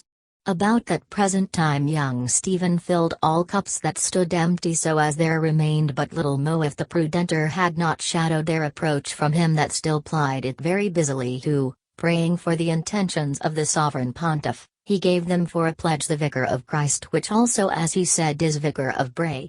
"Now drink we," quod he, "of this mazer, and quaff ye this mead, which is not indeed parcel of my body but my soul's bodiment. Leave ye fraction of bread to them that live by bread alone. Be not afeard neither for any want, for this will comfort more than the other will dismay. See ye here." And he showed them glistering coins of the tribute and goldsmith notes the worth of £2 19 that he had, he said, for a song which he writ. They all admired to see the foresaid riches in such dearth of money as was Harry before. His words were then these as followeth: "Know all men," he said, "time's ruins build eternity's mansions." What means this? Desire's wind blasts the thorn tree, but after it becomes from a bramble bush to be a rose upon the root of time. Mark me now. In woman's womb word is made flesh, but in the spirit of the Maker all flesh that passes becomes the word that shall not pass away. This is the post-creation. Omnis caro ad te venit. No question but her name is puissant, who have tried the dear course of our age, and buyer, healer, and heard, our mighty mother and mother most venerable, and Bernardus saith aptly that she hath an omnipotentiam diaperi supplicem, that is to wit, an almightiness of petition, because she is the second Eve and she won us, saith Augustine too, whereas that other, our grandam, which we are linked up with by successive anastomosis of navel cord, sold us all, seed, breed and generation, for a penny pippin. But here is the matter now. Or she knew him, that second I say, and was but creature of her creature, virgin madre, figlia dituo figlio, or she knew him not, and then stands she in the one denial or ignorancy with Peter Piscator, who lives in the house that Jack built, and with Joseph the joiner, patron of the happy demise of all unhappy marriages. Parsicem leotixil nua dit caki lavate mis don set ficha position ca et ateless sacer pigeon, venter didio. Inter transubstantiality odor consubstantiality, but in no case subsubstantiality. And all cried out upon it for a very scurvy word. A pregnancy without joy, he said, a birth without bangs, a body without blemish, a belly without bigness. Let the lewd with faith and fervor worship. With will we withstand, with say. Hereupon Punch Costello dinged with his fist upon the board, and would sing a body catch stabustabella about a wench that was put in pot of a jolly swashbuckler in Almany, which he did straightways now attack. The first 3 months she was not well, Staboo, when hear Nurse Quigley from the door angrily bid them hist ye should shame you, nor was it not meet as she remembered them, being her mind was to have all orderly against Lord Andrew came, for because she was jealous that no gastful turmoil might shorten the honour of her guard. It was an ancient and a sad matron of a sedate look and Christian walking, in habit done beseeming her megrimes and wrinkled visage, nor did her hortative want of it affect, for incontinently Punch Costello was of them all embraided, and they reclaimed the churl with civil rudeness some, and shaked him with menace of blandishments others, whiles they all chode with him. A Murrin sees the dolt, what a devil he would be at, thou chuff, thou puny, thou god in peas a straw, thou losel, thou chitterling, thou spawn of a rebel, thou dikey dropped, thou abortion, thou, to shut up his drunken drool out of that like a curse of God ape, the good Sir Leopold that had for his cognizance the flower of quiet, marjoram gentle, advising also the time's occasion as most sacred and most worthy to be most sacred. In Horn's house rest should reign. To be short, this passage was scarce by when Master Dixon of Mary in Eccles, goodly grinning, asked young Stephen what was the reason why he had not cited to take friar's vows, and he answered him obedience in the womb, chastity in the tomb, but involuntary poverty all his days. Master Lenihan at this made return that he had heard of those nefarious deeds, and how, as he heard hereof counted, he had besmirched the lily virtue of a confiding female, which was corruption of minors, and they all enter shouted too, waxing merry and toasting to his fathership. But he said very entirely it was clean contrary to their suppose, for he was the eternal Son and ever Virgin. Thereat mirth grew in them the more, and they rehearsed to him his curious rite of wedlock for the disrobing and the flowering of spouses, as the priests use in Madagascar Island, she to be in guise of white and saffron, her groom in white and grain, with burning of nard and tapers, on a bride bed, while clerks sung Kyries and the anthem Ut Novator Sextus Omnis Corporis Mysterium till she was there unmated. He gave them then a much admirable hymen minim by those delicate poets Master John Fletcher and Master Francis Beaumont, that is in their Maid's Tragedy, that was writ for a like twining of lovers, to bed. To bed was the burden of it, to be played with accompaniable consent upon the virginals. An exquisite dulcet epithalame of most mollificative suadency for juveniles amatory, whom the odoriferous flambeaus of the paranymphs have escorted to the quadrupedal proscenium of connubial communion. Well met they were, said Master Dixon, joyed, but, harkee, young sir, better were they named Beaumont and Letcher, for, by my troth, of such a mingling much might come. Young Stephen said indeed to his best remembrance they had but the one doxy between them, and she of the stews to make shift within delights amorous, for life ran very high in those days, and the custom of the country approved with it. Greater love than this, he said, no man hath, that a man lay down his wife for his friend. Go thou and do likewise. Thus, or words to that effect, saith Zarathustra, sometime Regius professor of French letters to the University of Oxtail, nor breathed there ever that man to whom mankind was more beholden. Bring a stranger within thy tower, it will go hard, but thou wilt have the second best bed. Or 8, fratres, promum tipso. And all the people shall say, Amen. Remember, Aaron, thy generations and thy days of old, how thou settedst little by me and by my word, and broughtedst in a stranger to my gates to commit fornication in my sight, and to wax fat and kick like Jeshurun. Therefore hast thou sinned against my light, and hast made me, thy lord, to be the slave of servants. Return, return, Clan Millie, forget me not, O my Letion. Why hast thou done this abominatio, and before me that thou didst spurn me for a merchant of delips, and didst deny me to the Roman and to the Indian of dark speech, with whom thy daughters did lie luxuriously? Look forth now, my people, upon the land of behest, even from Horeb and from Nebo and from Pisgah and from the horns of Haddon unto a land flowing with milk and money. But thou hast suckled me with a bitter milk, my moon and my sun thou hast quenched forever.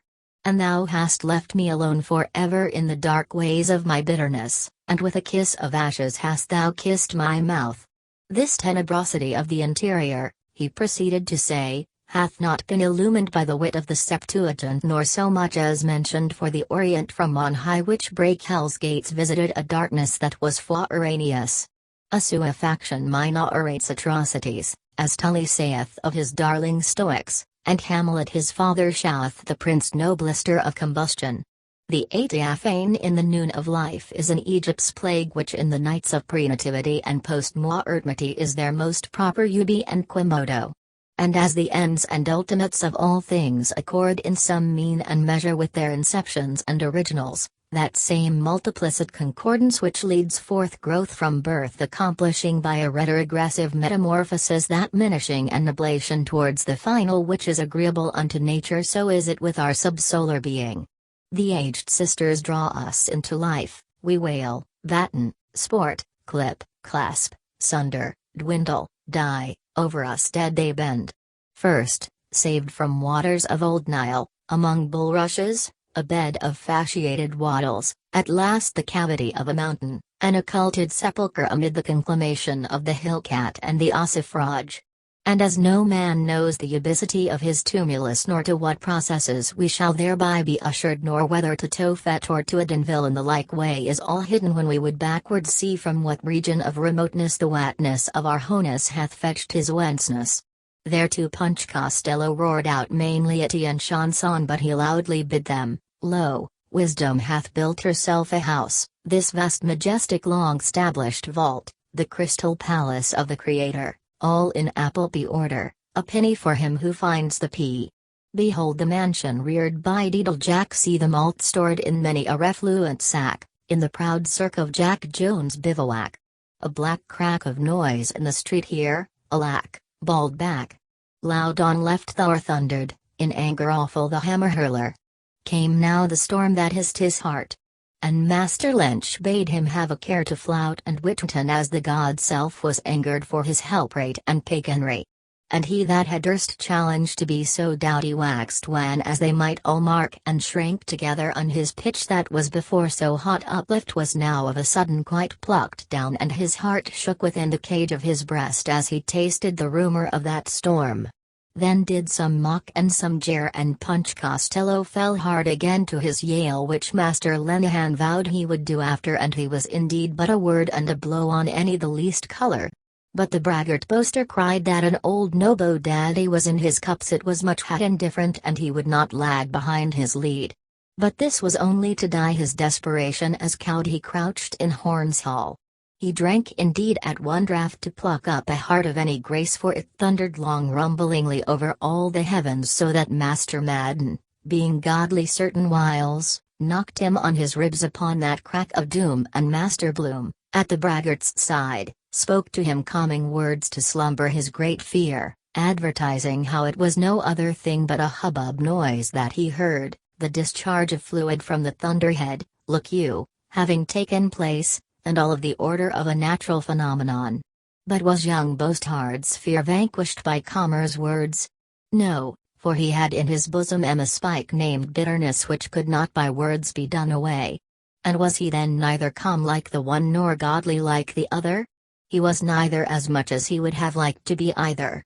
But could he not have endeavored to have found again as in his youth the bottle holiness that then he lived with all? Indeed no, for grace was not there to find that bottle. Heard he then in that clap the voice of the god bring forth, or, what Comer said, a hubbub of phenomenon? Heard? Why, he could not but hear unless he had plugged him up the tube understanding, which he had not done. For through that tube he saw that he was in the land of phenomenon, where he must for a certain one day die as he was like the rest to a passing show. And would he not accept to die like the rest and pass away? By no means would he, though he must, nor would he make more shows according as men do with wives, which phenomenon has commanded them to do by the book law. Then wotted he not of that other land which is called Believe on Me, that is the land of promise which behoves to the King delightful and shall be for ever, where there is no death and no birth, neither wiving nor mothering, at which all shall come as many as believe on it? Yes, Pius had told him of that land, and Chaste had pointed him to the way, but the reason was that in the way he fell in with a certain whore of an eye-pleasing exterior, whose name, she said, is Bird in the Hand, and she beguiled him wrong ways from the true path by her flatteries, that she said to him as, Ho, you pretty man, turn aside hither and I will show you a brave place, and she lay at him so flatteringly that she had him in her grot, which is named too in the bush, or, by some learned, carnal concupiscence.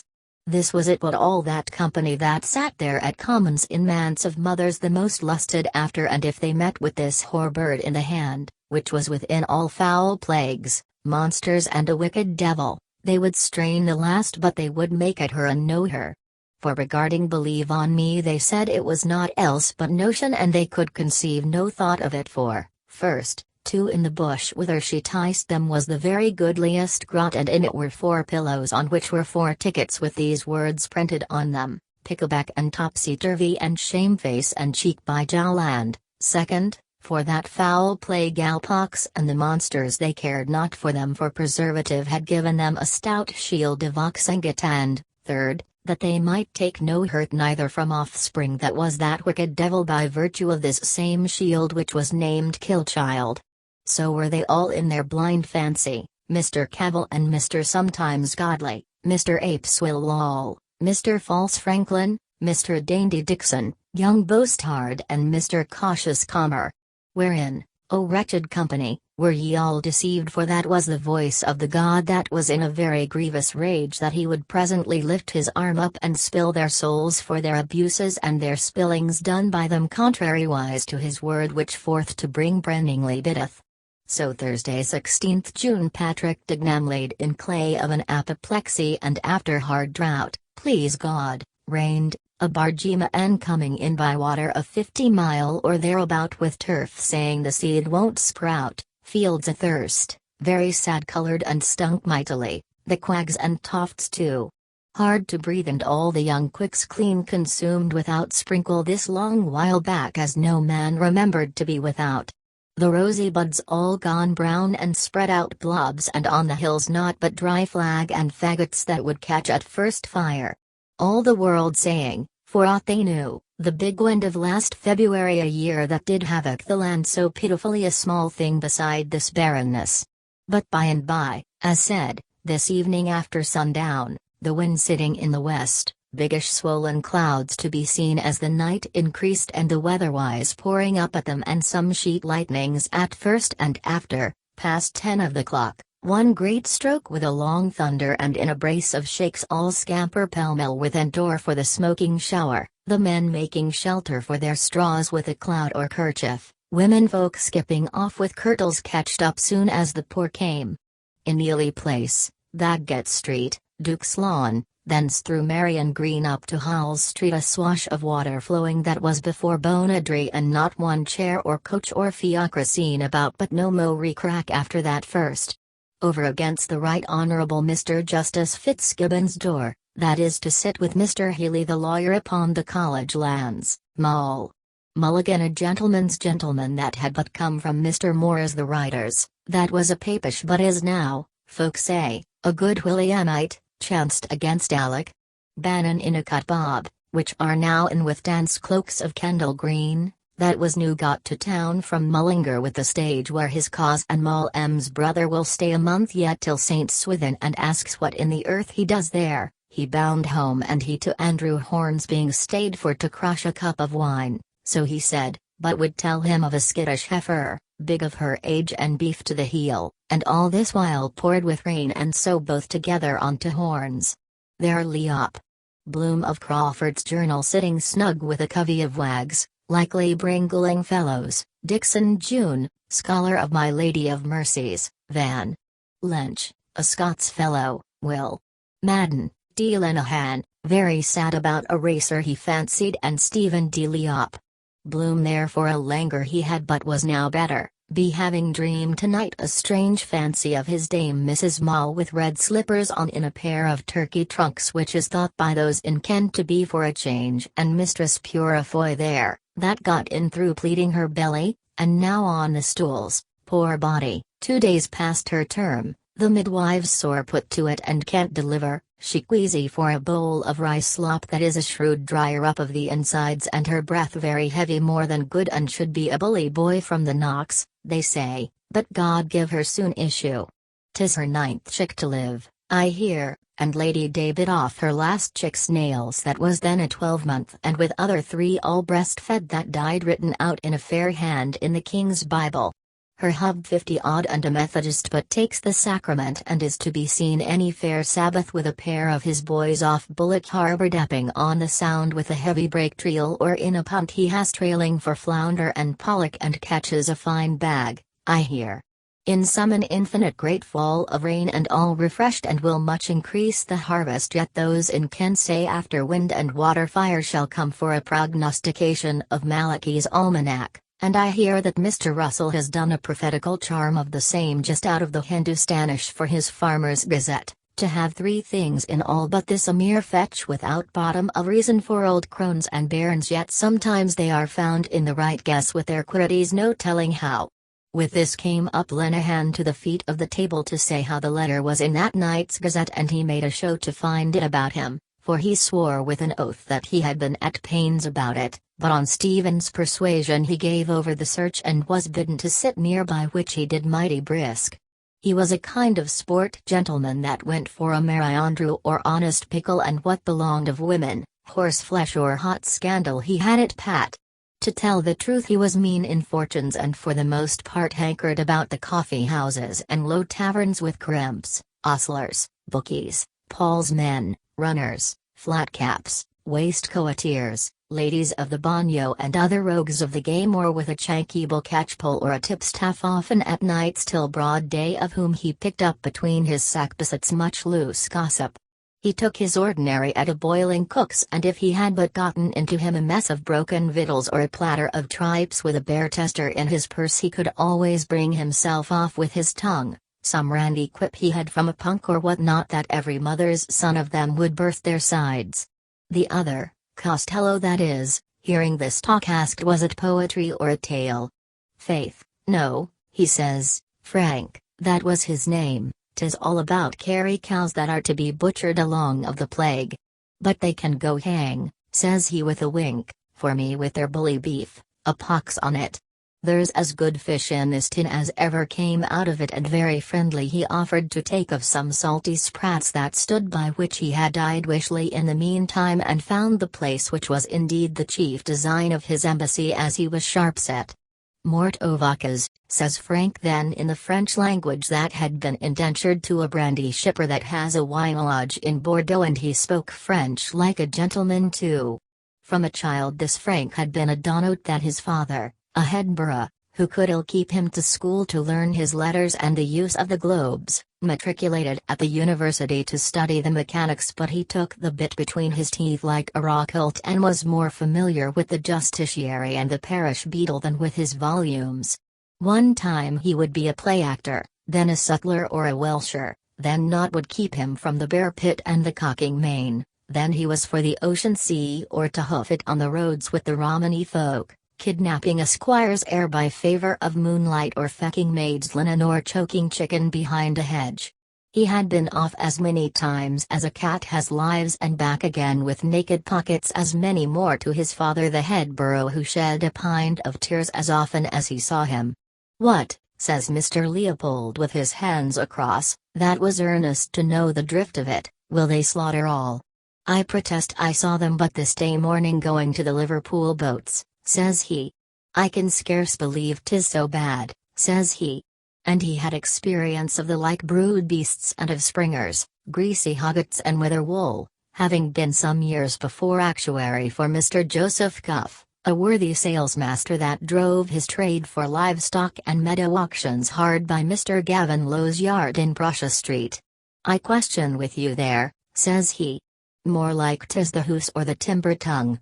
Mr. Stephen, a little moved but very handsomely, told him no such matter, and that he had dispatches from the Emperor's chief tail tickler thanking him for the hospitality, that was sending over Dr. Rinderpest, the best quoted cowcatcher in all Muscovy, with a bolus or two of physic to take the bull by the horns. Come, come, says Mr. Vincent, plain dealing. He'll find himself on the horns of a dilemma if he meddles with a bull that's Irish, says he. Irish by name and Irish by nature, says Mr. Stephen, and he sent the ale purling about, an Irish bull in an English china shop. I conceive you, says Mr. Dixon. It is that same bull that was sent to our island by Farmer Nicholas, the bravest cattle breeder of them all, with an emerald ring in his nose. True for you, says Mr. Vincent cross the table, and a bullseye into the bargain, says he, and a plumper and a portlier bull, says he, never shit on Shamrock. He had horns galore, a coat of cloth of gold and a sweet smoky breath coming out of his nostrils so that the women of our island, leaving dough balls and rolling pins, followed after him hanging his bulliness in daisy chains. What for that, says Mr. Dixon, but before he came over Farmer Nicholas that was a eunuch had him properly gelded by a college of doctors who were no better off than himself. So be off now, says he, and do all my cousin German the Lord Harry tells you and take a farmer's blessing, and with that he slapped his posteriors very soundly. But the slap and the blessing stood him friend, says Mr. Vincent, for to make up he taught him a trick worth two of the other so that maid, wife, abbess and widow to this day affirm that they would rather any time of the month whisper in his ear in the dark of a cowhouse or get a lick on the nape from his long holy tongue than lie with the finest strapping young ravisher in the four fields of all Ireland.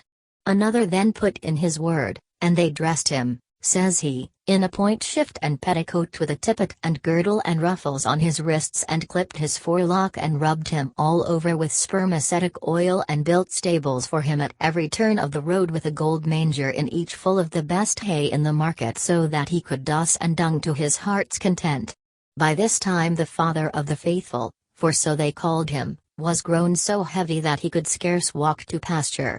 To remedy which our cousining dames and damsels brought him his fodder in their apron lips, and as soon as his belly was full he would rear upon his hind darters to show their ladyships a mystery and roar and bellow out of him in bull's language, and they all after him. Says another, and so pampered was he that he would suffer not to grow in all the land but green grass for himself, for that was the only color to his mind, and there was a board put up on a hillock in the middle of the island with a printed notice, saying, by the Lord Harry, green is the grass that grows on the ground. And, says Mr. Dixon, if ever he got scent of a cattlerator in Roscommon or the wilds of Connemara or a husbandman in Sligo that was sowing as much as a handful of mustard or a bag of rapeseed out, he'd run amuck over half the countryside rooting up with his horns whatever was planted, and all by Lord Harry's orders. There was bad blood between them at first, says Mr. Vincent, and the Lord Harry called Farmer Nicholas all the old nicks in the world and an old whoremaster that kept 7 trulls in his house, and I'll meddle in his matters, says he. I'll make that animal smell hell, says he, with the help of that good pizzle my father left me. But one evening, says Mr. Dixon, when the Lord Harry was cleaning his royal belt to go to dinner after winning a boat race, he had spade oars for himself, but the first rule of the course was that the others were to row with pitchforks. He discovered in himself a wonderful likeness to a bull, and on picking up a black-thumbed chapbook that he kept in the pantry he found sure enough that he was a left-handed descendant of the famous champion bull of the Romans, Bos Bovem, which is good bog Latin for boss of the show. After that, says Mr. Vincent, the Lord Harry put his head into a cow's drinking trough in the presence of all his courtiers, and pulling it out again told them all his new name. Then, with the water running off him, he got into an old smock and skirt that had belonged to his grandmother and bought a grammar of the bull's language to study, but he could never learn a word of it except the first personal pronoun, which he copied out big and got off by heart, and if ever he went out for a walk he filled his pockets with chalk to write it upon what took his fancy, the side of a rock or a tea-house table or a bale of cotton or a cork float. In short, he and the Bull of Ireland were soon as fast friends as an ass and a shirt. They were, says Mr. Stephen, and the end was that the men of the island, seeing no help was toward, as the ungreat women were all of one mind, made a wary raft, loaded themselves and their bundles of chattels on shipboard, set all masts erect, manned the yards, sprang their luff, heaved to, spread 3 sheets in the wind, put her head between wind and water, weighed anchor, ported her helm, ran up the Jolly Roger, gave 3 times 3, let the Bulgine run, pushed off in their bumboat and put to sea to recover the main of America. Which was the occasion, says Mr. Vincent, of the composing by a boatswain of that rollicking shanty, Pope Peter's Pipis bed. A man's a man for a that.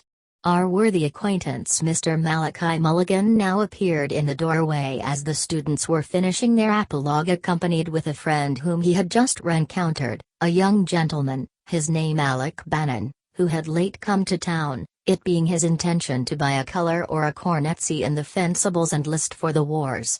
Mr. Mulligan was civil enough to express some relish of it, all the more as it jumped with a project of his own for the cure of the very evil that had been touched on. Whereat he handed round to the company a set of pasteboard cards which he had printed that day at Mr. Quinnell's, bearing a legend printed in fair italics, Mr. Malachi Mulligan. Fertilizer and Incubator. Lambay Island. His project, as he went on to expound, was to withdraw from the round of idle pleasures such as form the chief business of Sir Fopling Popinjay and Sir Milksop Quidnunc in town, and to devote himself to the noblest task for which our bodily organism has been framed. "Well, let us hear of it, good my friend," said Mr. Dixon. "I make no doubt it smacks of wenching. Come, be seated, both. 'Tis as cheap sitting as standing." Mr. Mulligan accepted of the invitation and, expatiating upon his design, told his hearers that he had been led into this thought by a consideration of the causes of sterility, both the inhibitory and the prohibitory, whether the inhibition in its turn were due to conjugal vexations or to a parsimony of the balance, as well as whether the prohibition proceeded from defects congenital or from proclivities acquired. It grieved him plaguily, he said, to see the nuptial couch defrauded of its dearest pledges, and to reflect upon so many agreeable females with rich jointures, a prey to the vilest bonzes, who hide their flambeau under a bushel in an uncongenial cloister, or lose their womanly bloom in the embraces of some unaccountable muskin, when they might multiply the inlets of happiness, sacrificing the inestimable jewel of their sex when 100 pretty fellows were at hand to caress. This, he assured them, made his heart weep. To curb this inconvenient, which he concluded due to a suppression of latent heat, having advised with certain counsellors of worth and inspected into this matter, he had resolved to purchase in fee simple for ever the freehold of Lambay Island from its holder, Lord Talbot de Malahide, a Tory gentleman of note much in favour with our ascendancy party. He proposed to set up there a national fertilizing farm to be named Omphalos, with an obelisk hewn and erected after the fashion of Egypt, and to offer his dutiful yeoman services for the fecundation of any female of what grade of life soever who should dare direct to him with the desire of fulfilling the functions of her natural. Money was no object, he said, nor would he take a penny for his pains. The poorest kitchen wench, no less than the opulent lady of fashion, if so be their constructions and their tempers were warm persuaders for their petitions, would find in him their man. For his nutriment he showed how he would feed himself exclusively upon a diet of savoury tubercles and fish and conies there, the flesh of these latter prolific rodents being highly recommended for his purpose, both broiled and stewed with a blade of mace and a pod or two of capsicum chilies. After this homily, which he delivered with much warmth of asseveration, Mr. Mulligan in a trice put off from his hat a kerchief with which he had shielded it. They both, it seems, had been overtaken by the rain, and for all their mending their pace had taken water, as might be observed by Mr. Mulligan's small clothes of a hodden grey, which was now somewhat piebald. His project meanwhile was very favourably entertained by his auditors, and won hearty eulogies from all, though Mr. Dixon of Mary's accepted to it, asking with a finicking air did he purpose also to carry coals to Newcastle. Mr. Mulligan however made court to the scholarly by an apt quotation from the classics which, as it dwelt upon his memory, seemed to him a sound and tasteful support of his contention. Talus ac tanta depravatio huja seculi, o quirites, ut matris familiarum nostralis vis cujus libet semivere libici titillation is testibus ponderosis et qui excelsis erectionibus centurianum Romanum magna per anteponant, while for those of ruder wit he drove home his point by analogies of the animal kingdom more suitable to their stomach, the buck and doe of the forest glade, the farmyard drake and duck. Valuing himself not a little upon his elegance, being indeed a proper man of person, This talkative now applied himself to his dress with animadversions of some heat upon the sudden whimsy of the atmospherics while the company lavished their encomiums upon the project he had advanced. The young gentleman, his friend, overjoyed as he was at a passage that had late befallen him, could not forbear to tell it his nearest neighbor. Mr. Mulligan, now perceiving the table, asked for whom were those loaves and fishes and, seeing the stranger, he made him a civil bow and said, "Pray, sir, was you in need of any professional assistance we could give?" Who, upon his offer, thanked him very heartily, though preserving his proper distance, and replied that he was come there about a lady, now an inmate of Horn's house, that was in an interesting condition, poor body, from woman's woe, and here he fetched a deep sigh, to know if her happiness had yet taken place. Mr. Dixon, to turn the table, took on to ask of Mr. Mulligan himself whether his incipient ventripotence, upon which he rallied him, betokened an ovoblastic gestation in the prostatic utricle or male womb or was due, as with the noted physician, Mr. Austin Meldon, to a wolf in the stomach. For answer Mr. Mulligan, in a gale of laughter at his smalls, smote himself bravely below the diaphragm, exclaiming with an admirable droll mimic of Mother Grogan, "The most excellent creature of her sex, though 'tis pity she's a trollop, there's a belly that never bore a bastard." This was so happy a conceit that it renewed the storm of mirth and threw the whole room into the most violent agitations of delight. The spry rattle had run on in the same vein of mimicry but for some larum in the antechamber. Here the listener, who was none other than the Scotch student, a little fume of a fellow, blonde as tow, congratulated in the liveliest fashion with the young gentleman and, interrupting the narrative at a salient point, having desired his vis-a-vis with a polite beck to have the obligingness to pass him a flagon of cordial waters at the same time by a questioning poise of the head, a whole century of polite breeding had not achieved so nice a gesture, to which was united an equivalent but contrary balance of the bottle, asked the narrator as plainly as was ever done in words if he might treat him with a cup of it. "Mais bien sûr, noble stranger," said he cheerily, "et mille compliments. That you may, and very opportunely. There wanted nothing but this cup to crown my felicity. But, gracious heaven, was I left with but a crust in my wallet and a cupful of water from the well, my God, I would accept of them and find it in my heart to kneel down upon the ground and give thanks to the powers above for the happiness vouchsafed me by the giver of good things." With these words he approached the goblet to his lips, took a complacent draught of the cordial, slicked his hair and, opening his bosom, out popped a locket that hung from a silk riband, that very picture which he had cherished ever since her hand had wrote therein. Gazing upon those features with a world of tenderness, "Ah, monsieur," he said, "had you but beheld her as I did with these eyes at that affecting instant with her dainty tucker and her new coquette cap, a gift for her feast day as she told me prettily, in such an artless disorder, of so melting a tenderness, 'pon my conscience, even you, monsieur, had been impelled by generous nature to deliver yourself wholly into the hands of such an enemy or to quit the field forever. I declare, I was never so touched in all my life. God, I thank thee, as the author of my days. Thrice happy will he be whom so amiable a creature will bless with her favors." A sigh of affection gave eloquence to these words and, having replaced the locket in his bosom, he wiped his eye and sighed again. "Beneficent disseminator of blessings to all thy creatures, how great and universal must be that sweetest of thy tyrannies which can hold in thrall the free and the bond, the simple swain and the polished coxcomb, the lover in the heyday of reckless passion and the husband of maturer years. But indeed, sir, I wander from the point. How mingled and imperfect are all our sublunary joys! Maledicity!" he exclaimed in anguish.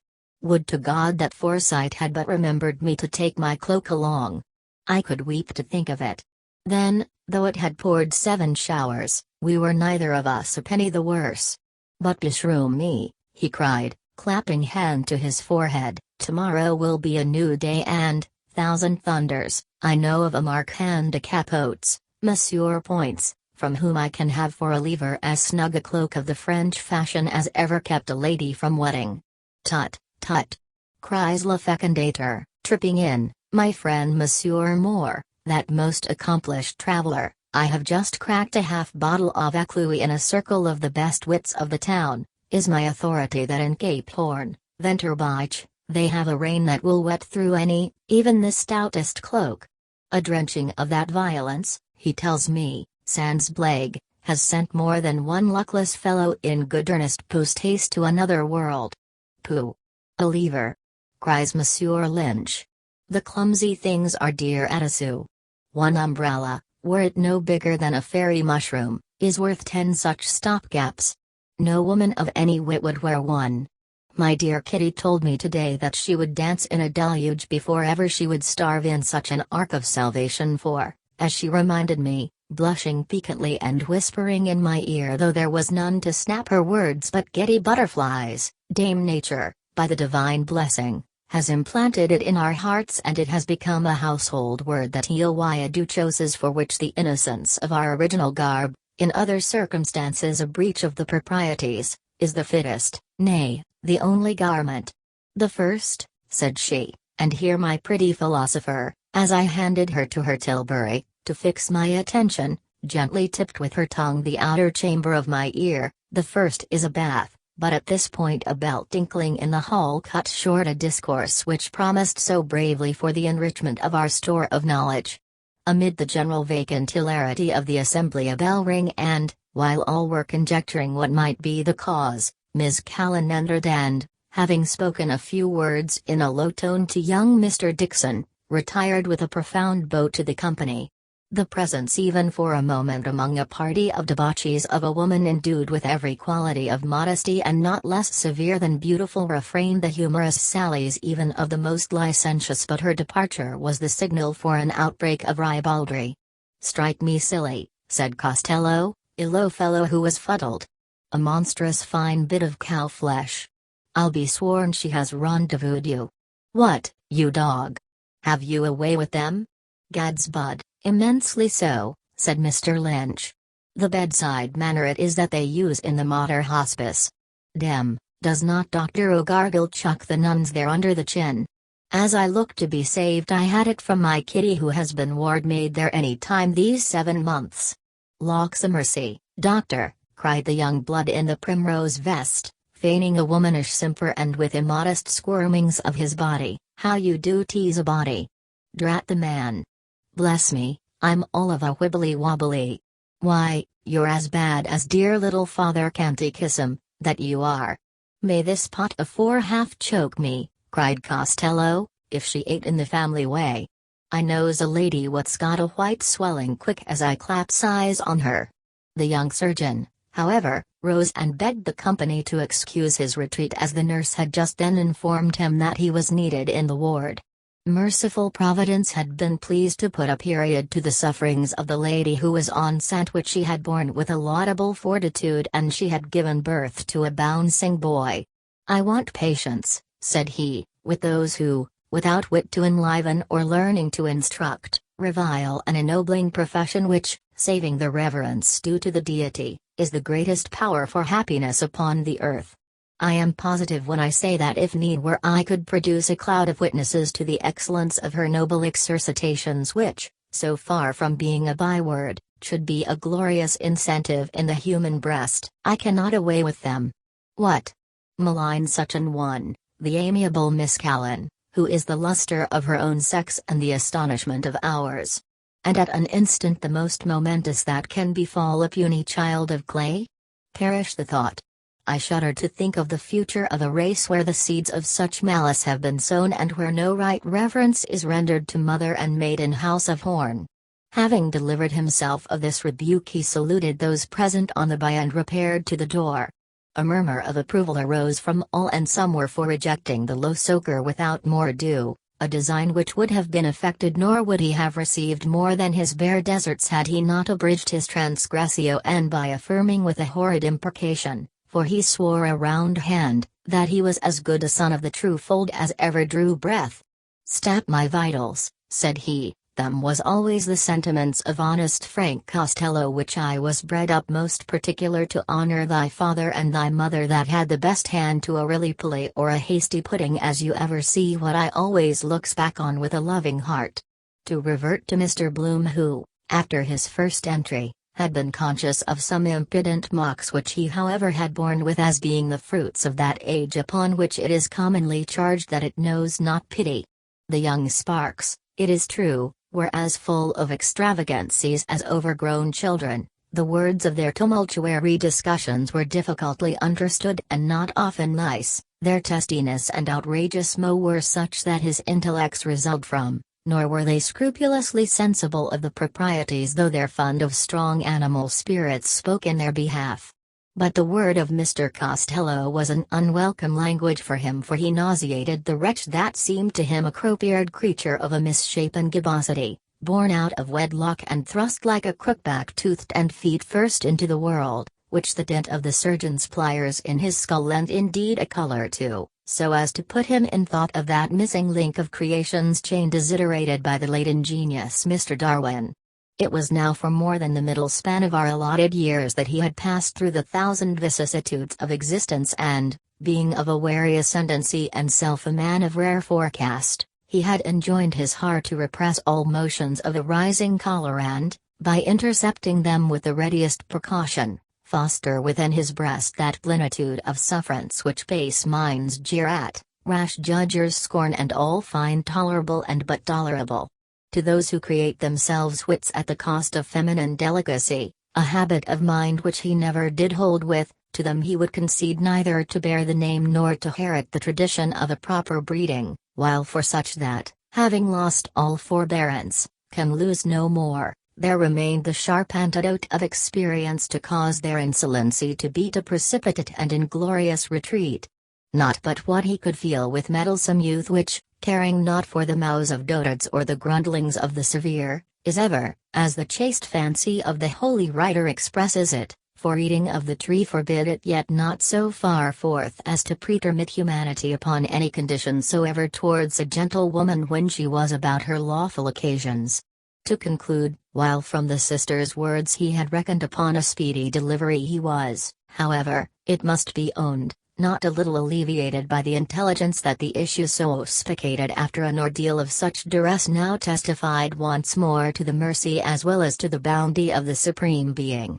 Accordingly he broke his mind to his neighbor, saying that, to express his notion of the thing, his opinion, who ought not perchance to express one, was that one must have a cold constitution and a frigid genius not to be rejoiced by this freshest news of the fruition of her confinement, since she had been in such pain through no fault of hers. The dressy young blade said it was her husband's that put her in that expectation, or at least it ought to be, unless she were another Ephesian matron. I must acquaint you, said Mr. Crothers, clapping on the table so as to evoke a resonant comment of emphasis. Old Glory Alleluia was round again today, an elderly man with dungarees, proffering through his nose a request to have word of Wilhelmina, my life, as he calls her. I bade him hold himself in readiness, for that the event would burst anon. Slife, I'll be round with you. I cannot but extol the virile potency of the old bucko that could still knock another child out of her. All fell to praising of it, each after his own fashion, though the same young blade held with his former view that another than her conjugal had been the man in the gap, a clerk in orders, a link boy, virtuous, or an itinerant vendor of articles needed in every household. Singular, communed the guest with himself, the wonderfully unequal faculty of metempsychosis possessed by them, that the puerperal dormitory and the dissecting theatre should be the seminaries of such frivolity, that the mere acquisition of academic titles should suffice to transform in a pinch of time these votaries of levity into exemplary practitioners of an art which most men anywise eminent have esteemed the noblest.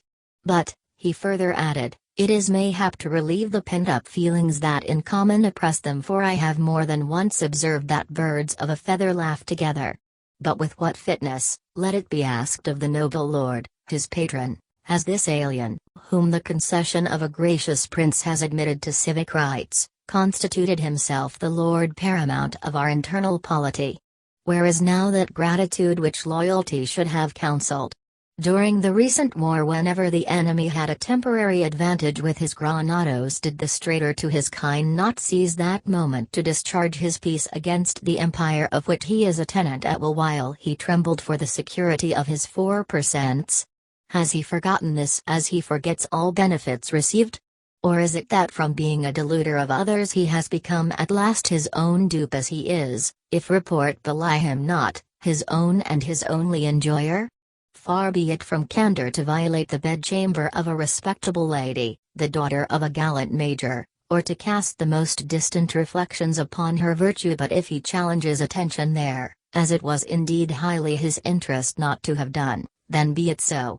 Unhappy woman, she has been too long and too persistently denied her legitimate prerogative to listen to his objurgations with any other feeling than the derision of the desperate. He says this, a censor of morals, a very pelican in his piety, who did not scruple, oblivious of the ties of nature, to attempt illicit intercourse with a female domestic drawn from the lowest strata of society. Nay, had the hussy's scouring brush not been her tutelary angel, it had gone with her as hard as with Hagar, the Egyptian. In the question of the grazing lands his peevish asperity is notorious, and in Mr. Cuff's hearing brought upon him from an indignant rancher a scathing retort couched in terms as straightforward as they were bucolic. It ill becomes him to preach that gospel. Has he not nearer home a seed field that lies fallow for the want of the ploughshare? A habit reprehensible at puberty is second nature and an opprobrium in middle life. If he must dispense his balm of Gilead in nostrums and apothegms of dubious taste to restore to health a generation of unfledged profligates, let his practice consist better with the doctrines that now engross him. His marital breast is the repository of secrets which decorum is reluctant to adduce. The lewd suggestions of some faded beauty may console him for a consort neglected and debauched, but this new exponent of morals and healer of ills is at his best an exotic tree which, when rooted in its native Orient, throve and flourished and was abundant in balm, but, transplanted to a clime more temperate, its roots have lost their quantum vigor, while the stuff that comes away from it is stagnant, acid and inoperative. The news was imparted with a circumspection recalling the ceremonial usage of the Sublime Port by the second female infirmarian to the junior medical officer in residence, who in his turn announced to the delegation that an heir had been born, when he had betaken himself to the women's apartment to assist at the prescribed ceremony of the afterbirth in the presence of the Secretary of State for Domestic Affairs and the members of the Privy Council. Silent in unanimous exhaustion and approbation, the delegates, chafing under the length and solemnity of their vigil and hoping that the joyful occurrence would palliate a license which the simultaneous absence of Abigail and obstetrician rendered the easier, broke out at once into a strife of tongues. In vain the voice of Mr. Canvasser Bloom was heard endeavoring to urge, to mollify, to refrain. The moment was too propitious for the display of that discursiveness which seemed the only bond of union among tempers so divergent.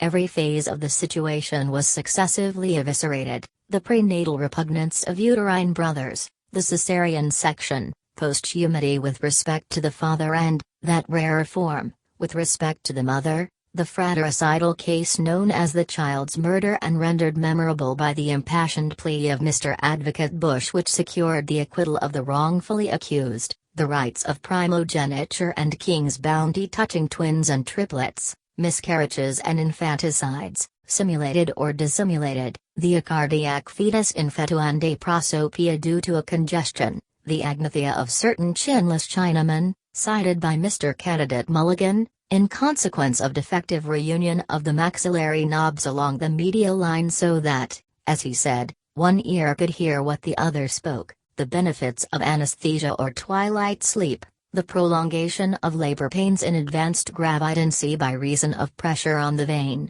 the premature relentment of the amniotic fluid, as exemplified in the actual case, with consequent peril of sepsis to the matrix, artificial insemination by means of syringes, involution of the womb consequent upon the menopause, the problem of the perpetration of the species in the case of females impregnated by delinquent rape, that distressing manner of delivery called by the Brandenburgers Sturzgeburt, the recorded instances of multiseminal, twi-kindled and monstrous births conceived during the Catamenuc period or of consanguineous parents, in a word all the cases of human nativity which Aristotle has classified in his masterpiece with chromolithographic illustrations. The gravest problems of obstetrics and forensic medicine were examined with as much animation as the most popular beliefs on the state of pregnancy, such as the forbidding to a gravid woman to step over a calanthrostyle lest, by her movement, the navel cord should strangle her creature, and the injunction upon her in the event of a yearning, ardently and ineffectually entertained, to place her hand against that part of her person which long usage has consecrated as the seat of castigation. The abnormalities of harelip, breast mole, supernumerary digits, negrozincle, strawberry mark and port wine stain were alleged by one as a prima facie and natural hypothetical explanation of those swine-headed. The case of Madame Grisel Stevens was not forgotten, or dog-haired infants occasionally born. The hypothesis of a plasmic memory, advanced by the Caledonian envoy and worthy of the metaphysical traditions of the land he stood for, envisaged in such cases an arrest of embryonic development at some stage antecedent to the human. An outlandish delegate sustained against both these views, with such heat as almost carried conviction, the theory of copulation between women and the males of brutes, his authority being his own avouchment in support of fables such as that of the Minotaur which the genius of the elegant Latin poet has handed down to us in the pages of his Metamorphoses. The impression made by his words was immediate but short-lived. It was effaced as easily as it had been evoked by an allocution from Mr. Candidate Mulligan in that vein of pleasantry which none better than he knew how to affect, postulating as the supremest object of desire a nice clean old man. Contemporaneously, a heated argument having arisen between Mr. Delegate Madden and Mr. Candidate Lynch regarding the juridical and theological dilemma created in the event of one Siamese twin predeceasing the other, the difficulty by mutual consent was referred to Mr. Canvasser Bloom for instant submittal to Mr. Coadjutor Deacon Daedalus. Hitherto silent, whether the better to show by preternatural gravity that curious dignity of the garb with which he was invested or in obedience to an inward voice, he delivered briefly and, as some thought, perfunctorily the ecclesiastical ordinance forbidding man to put asunder what God has joined. But Malachias' tale began to freeze them with horror. He conjured up the scene before them. The secret panel beside the chimney slid back and in the recess appeared Haynes. Which of us did not feel his flesh creep? He had a portfolio full of Celtic literature in one hand, in the other a phial marked poison. Surprise, horror, loathing were depicted on all faces while he eyed them with a ghostly grin. I anticipated some such reception, he began with an eldritch laugh, for which, it seems, history is to blame. Yes, it is true. I am the murderer of Samuel Childs. And how I am punished. The inferno has no terrors for me. This is the appearance is on me. Terror and ages, what way would I be resting at all, he muttered thickly, and I tramping Dublin this while back with my share of songs and himself after me the like of a Solthora Bulaurus. My hell, and Ireland's, is in this life. It is what I tried to obliterate my crime. Distractions, rook shooting, the Erse language, he recited some. Laudanum, he raised the phial to his lips, camping out. In vain. His spectre stalks me. Dope is my only hope, ah. Destruction. The Black Panther. With a cry he suddenly vanished and the panel slid back. An instant later his head appeared in the door opposite and said, "Meet me at Westland Row Station at 11:10." He was gone. Tears gushed from the eyes of the dissipated host. The seer raised his hand to heaven, murmuring, "The vendetta of Mananon." The sage repeated, "Lex talionis." The sentimentalist is he who would enjoy without incurring the immense debtorship for a thing done. Malachias, overcome by emotion, ceased. The mystery was unveiled. Haynes was the third brother. His real name was Childs. The Black Panther was himself the ghost of his own father. He drank drugs to obliterate. For this relief much thanks. The lonely house by the graveyard is uninhabited. No soul will live there. The spider pitches her web in the solitude. The nocturnal rat peers from his hole. A curse is on it. It is haunted. Murderer's ground. What is the age of the soul of man? As she hath the virtue of the chameleon to change her hue at every new approach, to be gay with the merry and mournful with the downcast, so too is her age changeable as her mood. No longer is Leopold, as he sits there, ruminating, chewing the cud of reminiscence, that staid agent of publicity and holder of a modest substance in the funds. A score of years are blown away. He is young Leopold. There, as in a retrospective arrangement, a mirror within a mirror, hey, presto, he beholdeth himself. That young figure of then is seen, precociously manly, walking on a nipping morning from the old house in Clanbrassil Street to the high school, his book satchel on him bandolier-wise, and in it a goodly hunk of wheaten loaf, a mother's thought. Or it is the same figure, a year or so gone over, in his first hard hat, that was a day, already on the road, a full-fledged traveler for the family firm, equipped with an order book, a scented handkerchief, not for show only, his case of bright trinketware, alas! A thing now of the past, and a quiver full of compliant smiles for this or that half-won housewife reckoning it out upon her fingertips or for a budding virgin, shyly acknowledging, but the heart? Tell me, his study besoins. The scent, the smile, but, more than these, the dark eyes and oleaginous address, brought home at duskfall many a commission to the head of the firm, seated with Jacob's pipe after like labors in the paternal ingle, a meal of noodles, you may be sure, is a-eating, reading through round-horn spectacles some paper from the Europe of a month before. But hey, presto, the mirror is breathed on and the young knight-errant recedes, shrivels, dwindles to a tiny speck within the mist. Now he is himself paternal and these about him might be his sons. Who can say? The wise father knows his own child. He thinks of a drizzling night in Hatch Street, hard by the bonded stores there, the first. Together, she is a poor waif, a child of shame, yours and mine and of all for a bare shilling and her luckney. Together they hear the heavy tread of the watch as two rain-capped shadows pass the new Royal University. Bridie. Bridie Kelly. He will never forget the name, ever remember the night, first night, the bride night. They are entwined in nethermost darkness, the willer with the willed, and in an instant, fiat, light shall flood the world. Did heart leap to heart? Nay, fair reader. In a breath 'twas done but, hold. Back. It must not be. In terror the poor girl flees away through the murk.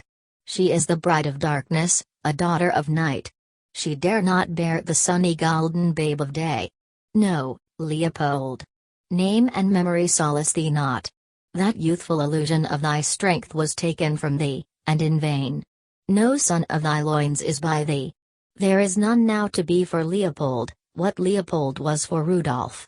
The voices blend and fuse in clouded silence, silence that is the infinite of space, and swiftly, silently the soul is wafted over regions of cycles of generations that have lived. A region where grey twilight ever descends, never falls on wide sage-green pasture fields, shedding her dusk, scattering a perennial dew of stars. She follows her mother with ungainly steps, a mare leading her filly foal. Twilight phantoms are they, yet molded in prophetic grace of structure, slim shapely haunches, a supple tendinous neck, the meek apprehensive skull. They fade, sad phantoms, all is gone. Age and death is a waste land, a home of screek-holes and the sand-blind upipa. Nedum, the golden, is no more. And on the highway of the clouds they come, muttering thunder of rebellion, the ghosts of beasts. Hua. Hark. Hua. Parallax stalks behind and goads them, the lancinating lightnings of whose brow are scorpions. Elk and yak, the bulls of Bashan and of Babylon, mammoth and mastodon, they come trooping to the sunken sea, locus mortis. Ominous revengeful zodiacal host. They moan, passing upon the clouds, horned and capricorned, the trumpeted with the tusked, the lion-maned, the giant-antlered, snouter and crawler, rodent, ruminant and pachyderm, all their moving moaning multitude, murderers of the sun. Onward to the Dead Sea they tramp to drink, unslaked and with horrible gulpings, the salt somnolent inexhaustible flood. And the equine portent grows again, magnified in the deserted heavens, nay to heaven's own magnitude, till it looms, vast, over the house of Virgo. And lo, wonder of metempsychosis, it is she, the everlasting bride, harbinger of the day star, the bride, ever virgin. It is she, Martha, thou lost one, Millicent, the young, the dear, the radiant. How serene does she now rise, a queen among the Pleiades, in the penultimate antelucan hour, shod in sandals of bright gold, coiffed with a veil of what do you call it, gossamer? It floats, it flows about her star-born flesh and loose its streams, emerald, sapphire, mauve and heliotrope, sustained on currents of the cold interstellar wind, winding, coiling, simply swirling, writhing in the skies a mysterious riding till, after a myriad metamorphoses of symbol, it blazes, Alpha, a ruby and triangled sign upon the forehead of Taurus. Francis was reminding Stephen of years before when they had been at school together in Kami's time. He asked about Glaucon, Alcibiades, Pisistratus. Where were they now? Neither knew. You have spoken of the past and its phantoms, Stephen said. Why think of them? If I call them into life across the waters of Lethe, will not the poor ghosts troop to my call? Who supposes it? I, Baus Stefano Umnos, bullock befriending bard, am lord and giver of their life.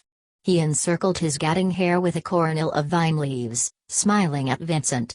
That answer and those leaves, Vincent said to him, will adorn you more fitly when something more, and greatly more, than a capful of light toads can call your genius father. All who wish you well hope this for you.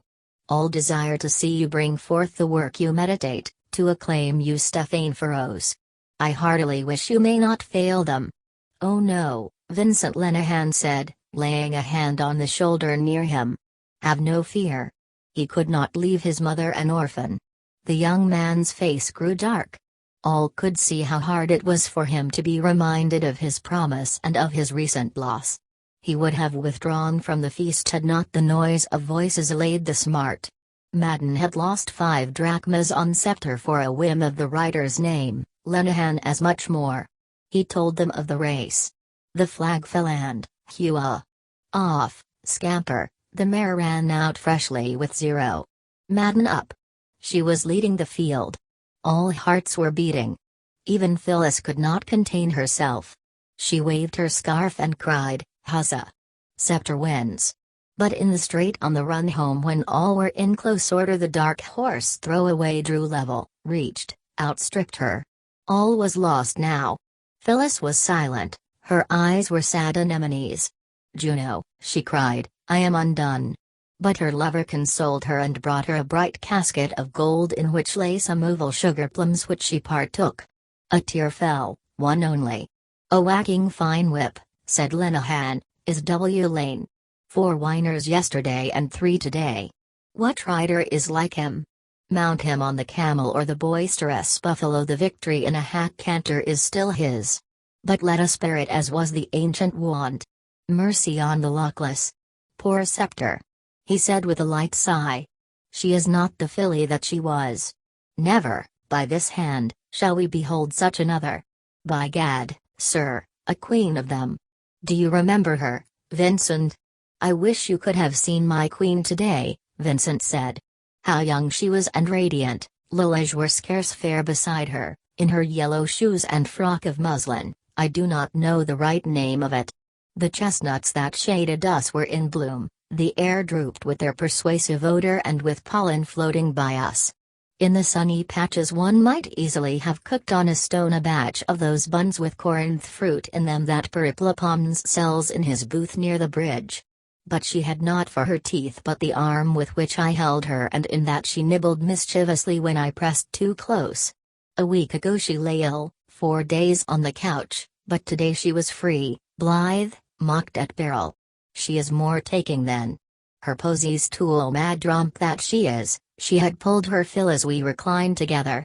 "And in your ear, my friend, you will not think you met us as we left the field." Kinme himself. He was walking by the hedge, reading, I think, a breviary book with, I doubt not, a witty letter in it from Glycera or Chloe to keep the page. The sweet creature turned all colors in her confusion, feigning to reprove a slight disorder in her dress. A slip of underwood clung there, for the very trees adore her. When Kinme had passed, she glanced at her lovely echo in that little mirror she carries. But he had been kind. In going by he had blessed us. "The gods too are ever kind," Lenihan said. "If I had poor luck with Base's mare, perhaps this draught of his may serve me more propensely." He was laying his hand upon a wine-jar. Malachi saw it and withheld his act, pointing to the stranger and to the scarlet label. Warily, Malachi whispered, "Preserve a druid's silence. His soul is far away. It is as painful perhaps to be awakened from a vision as to be born. Any object, intensely regarded, may be a gate of access to the incorruptible Aeon of the gods. Do you not think it, Stephen?" "Theosophos told me so," Stephen answered, whom in a previous existence Egyptian priests initiated into the mysteries of karmic law. "The lords of the moon," Theosophos told me, "an orange fiery shipload from planet Alpha of the lunar chain would not assume the etheric doubles, and these were therefore incarnated by the ruby-colored egos from the second constellation." However, as a matter of fact though, the preposterous surmise about him being in some description of a doldrums or other or mesmerized, which was entirely due to a misconception of the shallowest character, was not the case at all. The individual whose visual organs while the above was going on were at this juncture commencing to exhibit symptoms of animation was as astute if not astuter than any man living, and anybody that conjectured the contrary would have found themselves pretty speedily in the wrong shop. During the past 4 minutes or thereabouts he had been staring hard at a certain amount of number 1 base bottled by Messrs. Base & Co. at Burton-on-Trent, which happened to be situated amongst a lot of others right opposite to where he was, and which was certainly calculated to attract anyone's remark on account of its scarlet appearance. He was simply and solely, as it subsequently transpired for reasons best known to himself, which put quite an altogether different complexion on the proceedings, after the moment before's observations about boyhood days and the turf, recollecting 2 or 3 private transactions of his own which the other 2 were as mutually innocent of as the babe unborn. Eventually, however, both their eyes met, and as soon as it began to dawn on him that the other was endeavoring to help himself to the thing, he involuntarily determined to help him himself, and so he accordingly took hold of the neck of the medium-sized glass recipient which contained the fluid sought after and made a capacious hole in it by pouring a lot of it out with, also at the same time, however, a considerable degree of attentiveness in order not to upset any of the beer that was in it about the place. The debate which ensued was in its scope and progress an epitome of the course of life. Neither place nor council was lacking in dignity. The debaters were the keenest in the land, the theme they were engaged on the loftiest and most vital. The High Hall of Horn's House had never beheld an assembly so representative and so varied, nor had the old rafters of that establishment ever listened to a language so encyclopedic. A gallant scene in truth it made. Crothers was there at the foot of the table in his striking Highland garb, his face glowing from the briny airs of the Mull of Galloway. There too, opposite to him, was Lynch, whose countenance bore already the stigmata of early depravity and premature wisdom. Next the Scotchman was the place assigned to Costello, the eccentric, while at his side was seated in stolid repose the squat form of Madden. The chair of the resident indeed stood vacant before the hearth, but on either flank of it the figure of Bannon in explorer's kit of tweed shorts and salted cowhide brogues contrasted sharply with the primrose elegance and town-bred manners of Malach I. Roland St. John Mulligan. Lastly at the head of the board was the young poet who found a refuge from his labors of pedagogy and metaphysical inquisition in the convivial atmosphere of Socratic discussion, while to right and left of him were accommodated the flippant prognosticator, fresh from the hippodrome, and that vigilant wanderer, soiled by the dust of travel and combat and stained by the mire of an indelible dishonor, but from whose steadfast and constant heart no lure or peril or threat or degradation could ever efface the image of that voluptuous loveliness which the inspired pencil of Lafayette has limned for ages yet to come. It had better be stated here and now at the outset that the perverted transcendentalism to which Mr. S. Daedalus, Division Sep. Contentions would appear to prove him pretty badly addicted runs directly counter to accepted scientific methods. Science, it cannot be too often repeated, deals with tangible phenomena. The man of science, like the man in the street, has to face hard-headed facts that cannot be blinked and explain them as best he can. There may be, it is true, some questions which science cannot answer, at present, such as the first problem submitted by Mr. L. Bloom, Pa. Ganv, regarding the future determination of sex. Must we accept the view of empedocles of trinocrea that the right ovary, the post-menstrual period, assert others, is responsible for the birth of males, or are the two long-neglected spermatozoa or nemasperms the differentiating factors, or is it, as most embryologists incline to opine, such as Culpeper, Spallanzani, Blumenbach, Lusk, Hertwig, Leopold, and Valenti, a mixture of both? This would be tantamount to a cooperation, one of nature's favorite devices, between the nisus formativus of the nemasperm on the one hand and on the other a happily chosen position, succubitus felix of the passive element. The other problem raised by the same inquirer is scarcely less vital: infant mortality. It is interesting because, as he pertinently remarks, we are all born in the same way but we all die in different ways. Mr. M. Mulligan, Haig. Et ug. Doc. blames the sanitary conditions in which our grey-lunged citizens contract adenoids, pulmonary complaints etc. by inhaling the bacteria which lurk in dust. These factors, he alleged, and the revolting spectacles offered by our streets, hideous publicity posters, religious ministers of all denominations, mutilated soldiers and sailors, exposed scorbutic car drivers, the suspended carcasses of dead animals, paranoiac bachelors and unfructified duanists, these, he said, were accountable for any and every falling off in the caliber of the race. Calipedia, he prophesied, would soon be generally adopted, and all the graces of life, genuinely good music, agreeable literature, light philosophy, instructive pictures, plaster-cast reproductions of the classical statues such as Venus and Apollo, artistic colored photographs of prize babies, all these little attentions would enable ladies who were in a particular condition to pass the intervening months in a most enjoyable manner. Mr. J. Crothers, Disc.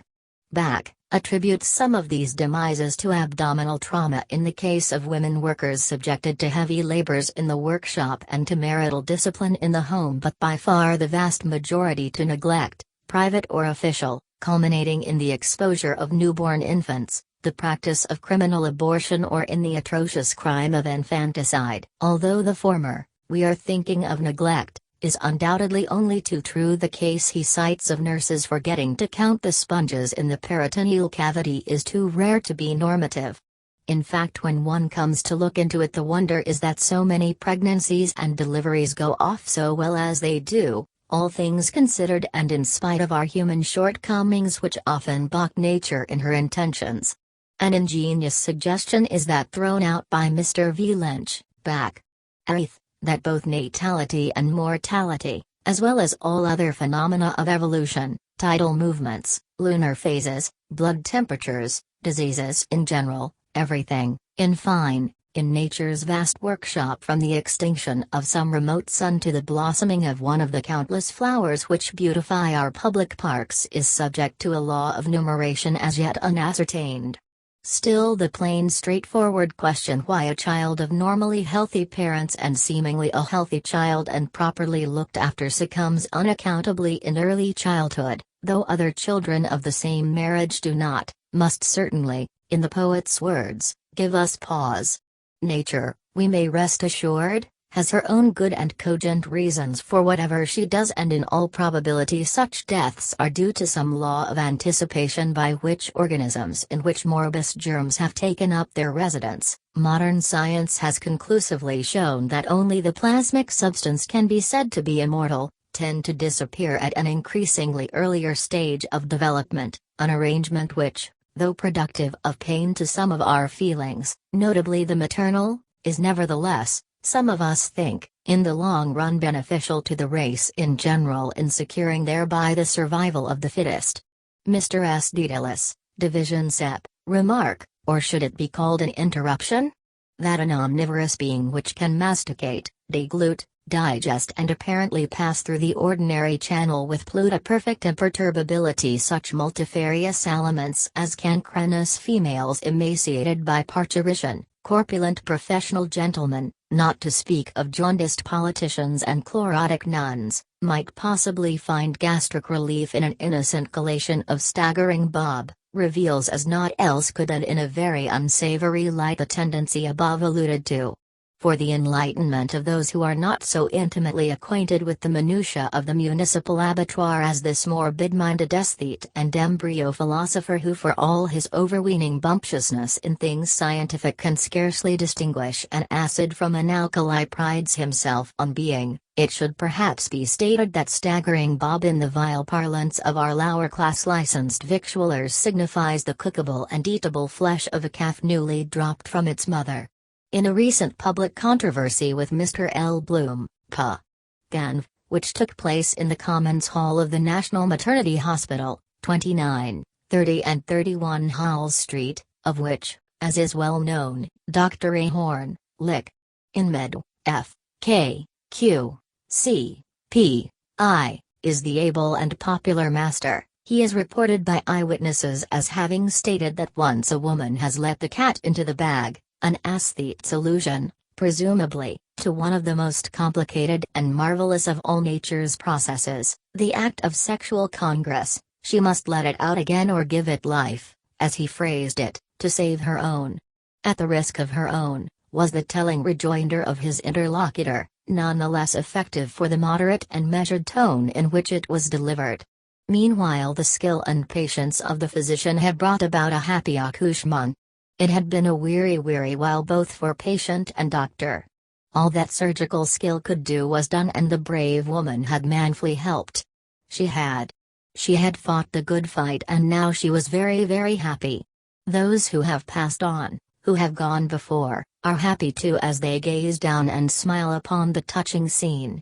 Reverently look at her as she reclines there with the mother light in her eyes, that longing hunger for baby fingers. A pretty sight it is to see, in the first bloom of her new motherhood, breathing a silent prayer of thanksgiving to one above, the universal husband.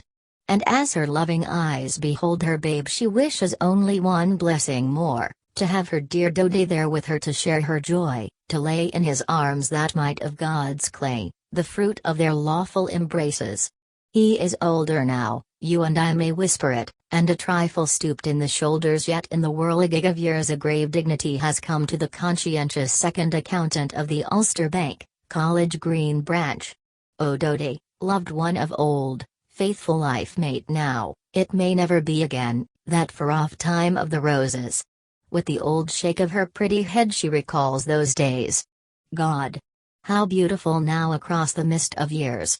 But their children are grouped in her imagination about the bedside, hers and his, Charlie, Mary Alice, Frederick Albert, if he had lived, Mammy, Budgie, Victoria Francis, Tom, Violet Constance Louisa, darling little Bobsy, called after our famous hero of the South African War, Lord Bobbs of Waterford and Kandahar, and now this last pledge of their union, a Purifoy if ever there was one, with the true Purifoy nose.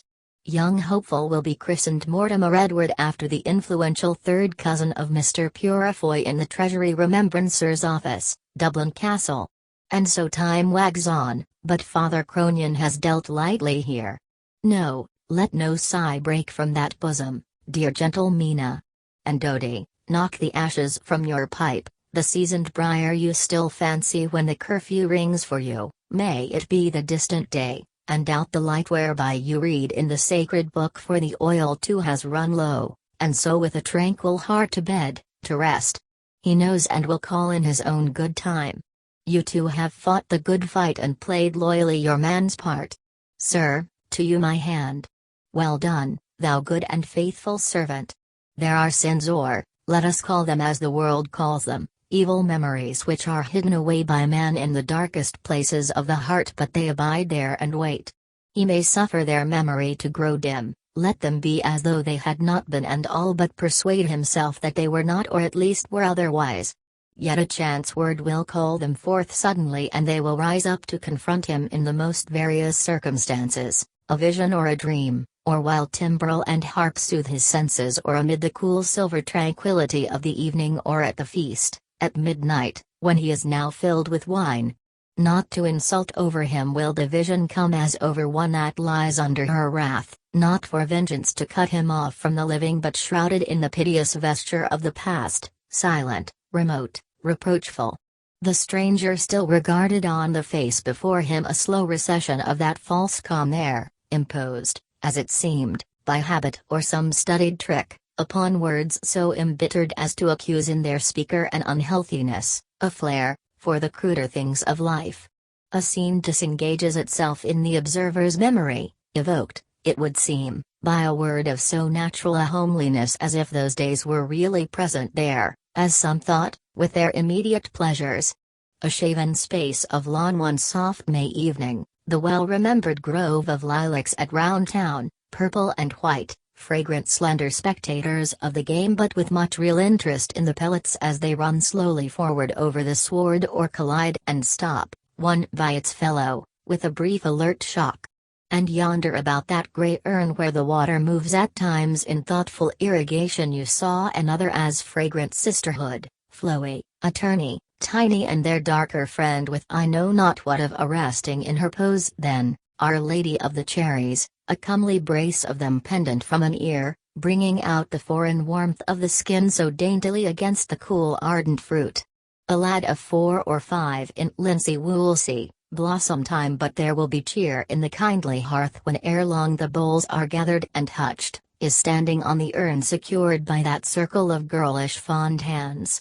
He frowns a little just as this young man does now, with a perhaps too conscious enjoyment of the danger, but must needs glance at whiles towards where his mother watches from the piazzetta, giving upon the flower clothes with a faint shadow of remoteness or of reproach, Aylesbury English, in her glad look.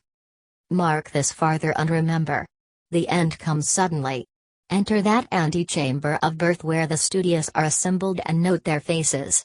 Nothing, as it seems, there of rash or violent. Quietude of custody, rather, befitting their station in that house, the vigilant watch of shepherds and of angels about a crib in Bethlehem of Judah long ago.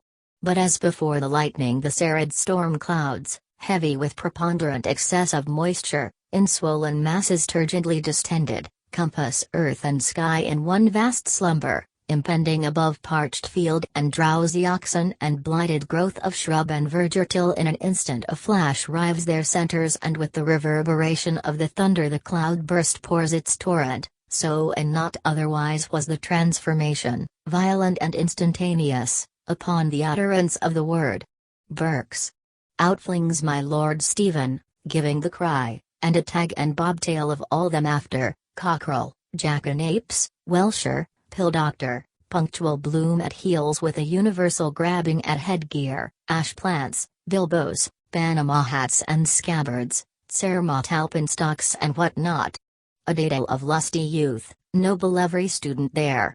Nurse Callan taken aback in the hallway cannot stay them, nor smiling surgeon coming downstairs with news of placentation ended, a full pound if a milligram. They hark him on. The door. It is open? Ha! They are out, tumultuously, off for a minute's race, all bravely legging it, Berks of Dens and Hulls their ulterior goal. Dixon follows, giving them sharp language, but raps out an oath, he too, and on. Bloom stays with nurse, a thought to send a kind word to happy mother and nursling up there. Dr. Diet and Dr. Quiet looks she to not other now? Ward of watching in Horn's house has told its tale in that washed out pallor. Then all being gone, a glance of mother wit helping, he whispers close in going, Madam, when comes the stork bird for thee? The air without is impregnated with rain-dew moisture, life essence celestial, glistening on Dublin stone there under starshiny coelum. God's air, The Allfather's air, scintillant circumambient Cecil air. Breathe it deep into thee. By heaven, Theodore Purefoy, thou hast done a doughty deed and no botch. Thou art, I vow, the remarkablest progenitor barring none in this chaffering all-including most farraginous chronicle. Astounding. In her lay a God-framed God-given preformed possibility which thou hast fructified with thy modicum of man's work.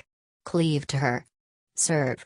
Toil on, labor like a very bad dog and let scholarment and all Malthusiasts go hang. Thou art all their daddies, Theodore. Art drooping under thy load, bemoiled with butcher's bills at home and ingots, not thine, in the counting-house? Head up. For every new begotten thou shalt gather thy homer of ripe wheat. See, thy fleece is drenched. Dost envy Darby Dullman there with his Joan? A canting jay and a rheum-eyed cur-dog is all their progeny. Pshaw, I tell thee. He is a mule, a dead gastropod, without vim or stamina, not worth a cracked kreutzer. Copulation without population. No, say I. Herod's slaughter of the innocents were the truer name. Vegetables, forsooth, and sterile cohabitation. Give her beefsteaks, red, raw, bleeding.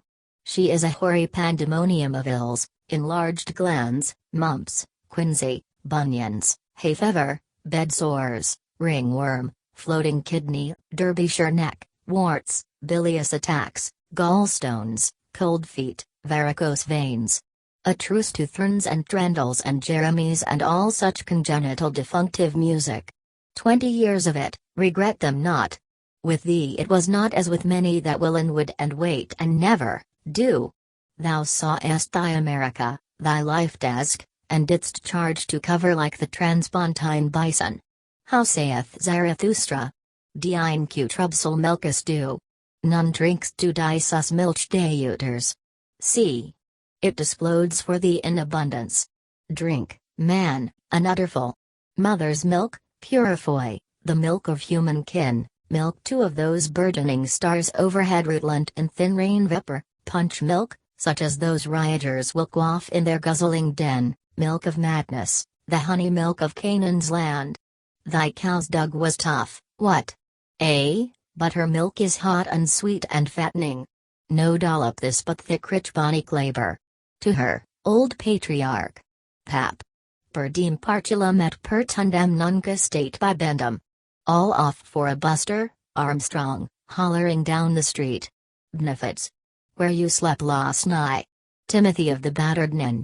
Lyco labilio. Any brullies or gumboots in the fambly? Where the Henry Nevilles saw bones and Olaclo. Sorowana minos. Hurrah there, Dix. Forward to the ribbon counter. Where's Punch? All serene. Jay, look at the drunken minister coming out of the maternity hospital. Benedicat vo omnipotens Deus, pater et filius. A make, mister. The Denzilane boys. Hell, blast ye. Scoot. Righto, Isaacs, shove him out of the bleeding limelight. Use join us, dear sir. No hentrusion in life. Lou heap good man. Elise me dis bunch. En avant, mzong fawn. Fire away number 1 on the gun. Burks. Burks. Thence they advanced 5 parasangs. Slattery's mounted foot. Where's that bleeding offer? Parson Steve, apostate screed. No, no, Mulligan. Abaft there. Shove ahead. Keep a watch on the clock. Chucking out time. Mully. What's on you? Mom mir mamariae. British Beatitudes. Retemplatandagiti boom boom. Eyes have it. To be printed and bound at the Druidrum Press by 2 designing females. Calf covers of Poseidon green. Last word in art shades. Most beautiful book come out of Ireland my time. Silendium. Get a spurt on. Tension. Proceed to nearest canteen and their annex liquor stores. March. Tramp, tramp, tramp, the boys are, attitudes, parching. Beer, beef, business, Bibles, bulldogs battleships, buggery and bishops. Weather on the scaffold high. Beer, beef, trample the Bibles. Win for Ireland dear. Trample the trampellers. Thunderation. Keep the derned military step. We fall. Bishop's boost box. Halt. Heave to. Rugger. Scrum in. No touch kicking. Wow, my tootsies. You hurt? Most amazingly sorry. Query. Who's a standing this here do? Proud possessor of damn null. Declare misery. Bet to the ropes. Mean anti-salty. Not a red at me this week gone. Yours? Mead of our fathers for the Ubermensch. Dita. 5 number 1s. You, sir? Ginger cordial. Chase me, the cabbie's coddle. Stimulate the caloric. Winding of his ticker. Stopped short never to go again when the old. Absinthe for me, savvy? Caramba. Have an eggnog or a prairie oyster. Enemy? Avuncular's got my timepiece. 10-2. Obligated awful. Don't mention it. Got a pectoral trauma, eh, Dix? Pos fact. Got bet be a bumblebee whenever he was set in sleep in his Bitgarten. Digs up near the mater. Buckled he is. Know his donna? Yup, sardin I do. Full of idr. See her in her dish ibly. Peels off a credit. Lovey lovekin. None of your lean kind, not much. Pull down the blind, love. 2 are de lawns. Same here. Look slippery. If you fall don't wait to get up. 5, 7, 9. Fine. Got a prime pair of minseppies, no kid. And her take me to rests and her anchor of rum. Must be seen to be believed. Your starving eyes and alb-plastered neck you stole my heart, oh gloopot. Sir? Spud again the rheumatiz. Ol poppycock, you'll excuse me saying. For the hoi polloi. I veer thee best a girt vool. Well, doc? Back for Lapland? Your corporosity sagaciating okay? How's the squaws and papooses? Woman body after going on the straw? Stand and deliver. Password. There's hair. Ours the white death and the ruddy birth. Hi. Spit in your own eye, boss. Mummer's wire. Cribbed out of Meredith. Jessified, orchidized, polysemical Jesuit. Anti-mines writing pock inch. Batty bod Stephen lead a stray goody good Malachi. Haru. Collar the leather, young gun. Round with a nappy. Here, Jock bra he lentmans your barley brie. Lang may your lumreek and your kale pot boil. My tipple. Merci. Here's to us. How's that? Leg before wicket. Don't stain my brand new items. Gives a shake of peppy, you there? Catch alt. Caraway seed to carry away. Twig? Shrieks of silence. Every cove to his gentry mort. Venus Pandemos. Les petites femmes. Bold bad girl from the town of Mullinger. Tell her I was axing at her. Hotting Sarah by the Wame. On the road to Malahide. Me? If she who seduced me had left but the name. What do you want for a ninepence? Macree, Macruiskeen. Smutty mull for a mattress jig. And a pull altogether. X. Waiting, governor? Most deciduously. Bet your boots on. Stunned like, seeing as how no shiners is a coming. Under constumble? You've got the chink ad lib. Seed near free pound on honest felagoa said Warhison. Us come right in on your invite, see? Up to you, matey. Out with the OF. 2 bar and a wing. You larn that go off of they there Frenchy bilks? Won't wash here for nuts no how. Lil chilly vli solly. Eyes to cutest color coon down our side. Godstrath, Cholly. We are Nefu. We're na the foo. O reservoir, Masu. Tanks you. 'Tis, sure. What say? In the speakeasy. Tight. I see you, sure. Bantam, 2 days TT. Bowsing nout but claret wine. Garn. Have a glint, do. Gum, I'm jiggered. And been to barber he have. Too full for words. With a railway bloke. How come you so? Opera he'd like? Rose of Castile. Rose of Cast. Police. Some H2O for a gent fainted. Look at Bantam's flowers. Gemini. He's going to holler. The Colleen Bawn. My Colleen Bawn. Oh, cheese it. Shut his blurry Dutch oven with a firm hand. Had the winner today till I tipped him a dead cert. The rough and glee the nab of Stephen hand as give me the JD Copaline. He strike a telegram boy pad acquire big bug base to the depot. Shove him a Joey and Grahamus. Mare on form hot order. Guinea to a goose gig. Telegram, that. Gospel true. Criminal diversion? I think that yes. Sure thing. Land him in Chokikoki if the Harman Beck caught the game. Madden back Madden's a maddening back. O lust our refuge and our strength. Decamping.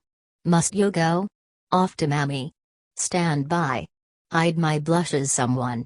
All in if he spots me. Come home, our bantam. Horaver, Mong Vayu. Dinna forget the cowslips for hersel. Cornfied.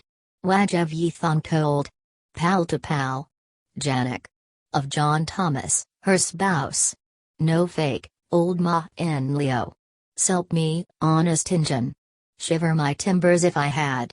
There's a great big holy friar. Vi for you know me tell? Vol, I says, if that ain't a sheeny knockes, Vol, I will get me shamisana. Through your dar lord, amen. You move emotion? Steve boy, you're going at some.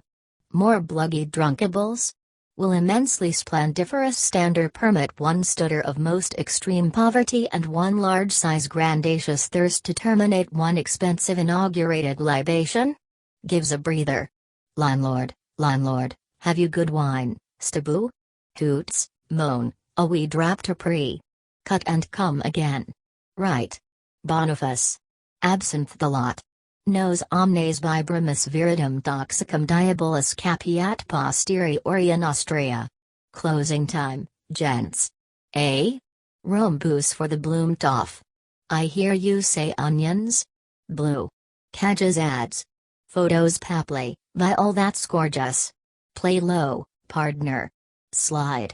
Bonsoir la compagnie. And snares of the poxfiend. Where's the buck and namby-amby? Skunked? Leg bail. A eel, ye moanine gang your gates. Checkmate. King to tower. Kind Christian, will you help young man whose friend took bungelogi to find play ice we're to lay crown of his tonight? Cricky, I'm about sprung. Tarnally doggone my shins if this bimp the bestest puttiest long break yet. Item, curate, couple of cookies for this child. Cotsplot and brandy palls, none. Not a pint of sheeses? Thrust syphilis down to hell and with him those other licensed spirits. Time, gents. To wander through the world. Health all. A la water. Golly, Watten tunkets yon guy in the Macintosh. Dusty roads. Peep at his wearables. By mighty. What's he got? Jubilee mutton. Bovril, by James. Wants it real bad. Deacon bear socks. Seedy cuss in the Richmond? Raw there. Thought he had a deposit of lead in his penis. Trumpery insanity. Bartle the bread we calls him. That, sir, was once a prosperous cit. Man all tattered and torn that married a maiden all forlorn. Slung her hook, she did. Here see lost love. Walking Macintosh of Lonely Canyon. Tuck and turn in. Schedule time. Nix for the hornies. Pardon? Seen him today at a runafel? Chummern passed in his checks? Ludamacy. Poor pickaninnies. Thou'll no be telling me thought, pold veg. Didums blubble big splash criteers cause friend Padney was took off in black bag? Of all the darkies Massapat was vre best. I never see the like since I was born. Sheens, but it is well sad, that, my faith, yes. Oh, get, rev on a gradient 1 in 9. Live axle drives are souped. Lay you 2 to 1 Genitzi licks him ruddy well hollow. Jappies? High angle fire, inna. Sunk by war specials. Be worse for him, says he, nor any Russian. Time all. There's 11 of them. Get ye gone. Forward, woozy wobblers. Night. May all in the excellent one your soul this night ever tremendously conserve. Your attention. We're nae the foo. The Leith police dismisseth us. The least thalice. We're hawks for the chap puking. Unwell in his abominable regions. Yucca. Night. Mona, my true love. Yook. Mona, my own love. Ook. Hark. Shut your obstropolos. Flap. Flap. Blaze on. There she goes. Brigade. Bout ship. Mount Streetway. Cut up. Flap. Tally-ho. You not come? Run, skelter, race. Flap. Lynch. Hey? Sign on long-a-me. Denzilane this way. Change here for Bawdy House. We too, she said, will seek the kips where Shady Mary is. Righto, any old time. Leet to buncher in Cubilibus Suis. You coming long? Whisper, who the sooty hills the Johnny in the black duds. Hush. Sinned against the light, and even now that day is at hand when he shall come to judge the world by fire. Flap. A dimple Ranger scriptury. Strike up a ballad. Then outspake Medical Dick to his comrade Medical Davy. Christical, who's this excrement yellow gospeler on the Marion Hall? Elijah is coming. Washed in the blood of the Lamb. Come on, you wine fizzling, gin sizzling, booze guzzling existences. Come on, you doggone, bull-necked, beetle-browed, hog-jowled, peanut-brained, weasleyed four-flushers, false alarms and excess baggage. Come on, you triple extract of infamy.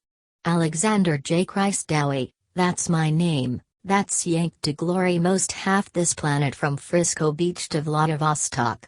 The deity ain't no nickel-dime bum-show. I put it to you that he's on the square and a corking fine business proposition. He's the grandest thing yet, and don't you forget it. Shout salvation in King Jesus. You'll need to rise precious early, you sinner there, if you want to diddle the Almighty God. Flap. Not half. He's got a cough mixture with a punch in it for you, my friend, in his back pocket. Just you try it on the Mabbutt Street entrance of Nightdown, before which stretches an uncoupled tram siding set with skeleton tracks, red and green will-o'-the-wisps and danger signals. Rows of grimy houses with gaping doors. Rare lamps with faint rainbow fins. Round Rabaiotes halted eyes, gondola-stunted men and women squabble. They grab wafers between which are wedged lumps of coral and copper snow. Sucking, they scatter slowly. Children. The swancombe of the gondola, high-reared, forges on through the murk, white and blue under a lighthouse. Whistles call and answer. The calls, wait, my love, and I'll be with you. The answers, round behind the stable. A deaf-mute idiot with goggle eyes, his shapeless mouth dribbling, jerks past, shaken in St. Vita stance. A chain of children's hands imprisons him, the children, Kythog. Salute. The idiot lifts a palsied left arm and gurgles, Grihoot. The children, where's the great light? The idiot, gobbing, gaghahist. They release him. He jerks on. A pygmy woman swings on a rope slung between two railings, counting. A form sprawled against a dustbin and muffled by its arm and hat snores, groans, grinding growling teeth, and snores again. On a step a gnome totting among a rubbish tip crouches to shoulder a sack of rags and bones. A crone standing by with a smoky oil lamp rams her last bottle in the maw of his sack. He heaves his booty, tugs askew his peaked cap and hobbles off mutely. The crone makes back for her lair, swaying her lamp. A bandy child, asquat on the doorstep with a paper shuttlecock, crawls sidling after her in spurts, clutches her skirt, scrambles up. A drunken navvy grips with both hands the railings of an area, lurching heavily. At a come or two night watch in shoulder capes, their hands upon their staff holsters, loom tall. A plate crashes, a woman screams, a child wails. Oaths of a man roar, mutter, cease.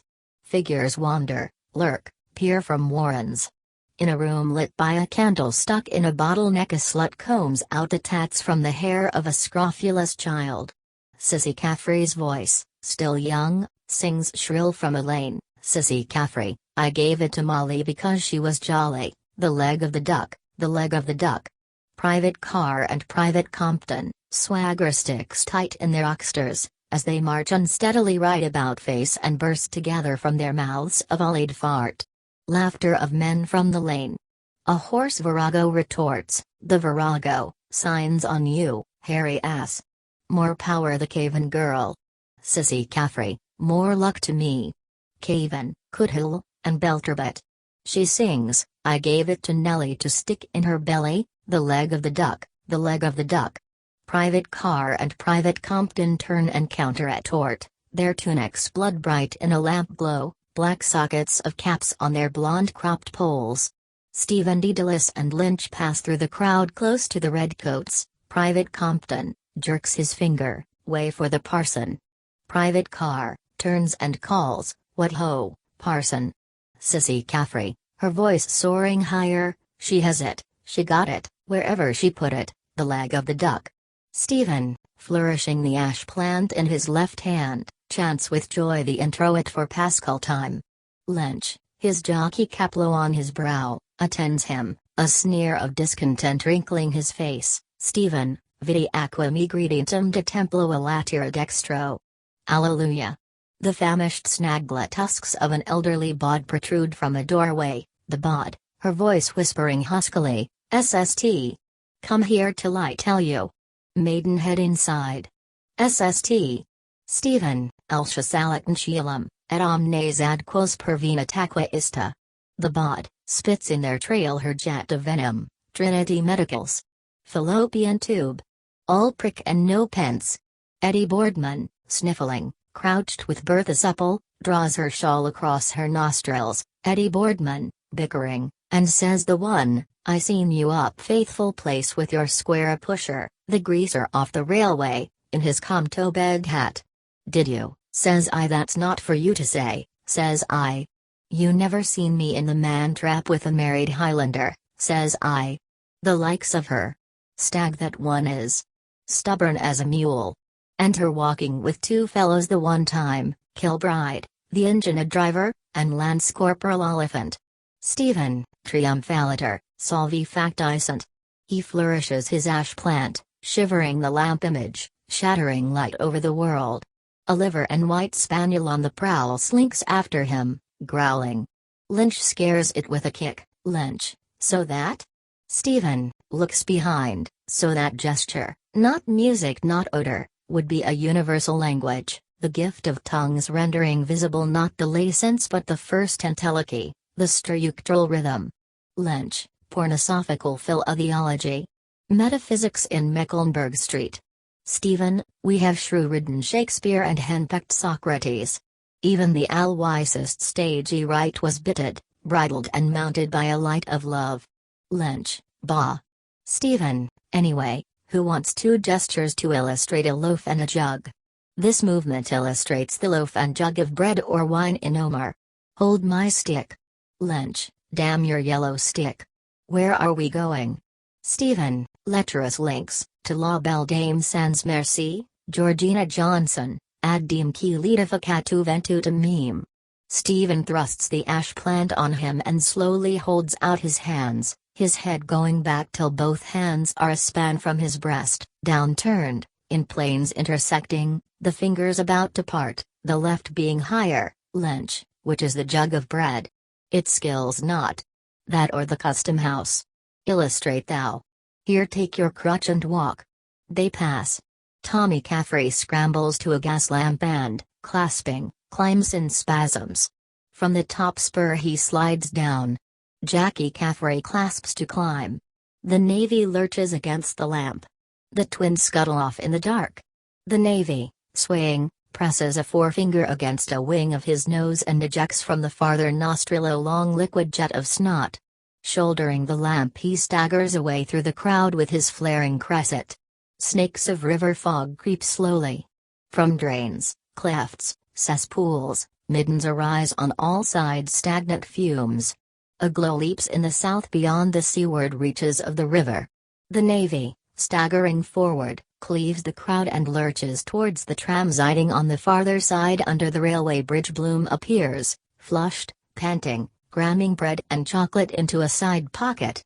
From Gillen's hairdresser's window a composite portrait shows him gallant Nelson's image. A concave mirror at the side presents to him lovelorn long-lost lugubre Bulu. Grave Gladstone sees him level, bloom for bloom.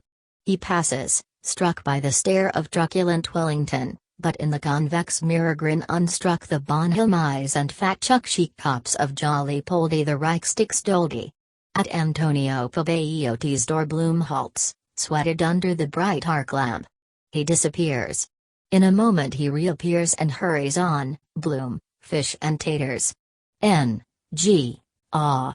He disappears into Olhausen's, the pork butcher's, under the downcoming roll shutter. A few moments later he emerges from under the shutter, puffing Poldy, blowing blue. In each hand he holds a parcel, one containing a lukewarm pig's crouben, the other a cold sheep's trotter, sprinkled with Holper. He gasps, standing upright. Then bending to one side he presses a parcel against his ribs and groans, Bloom, stitch in my side. Why did I run?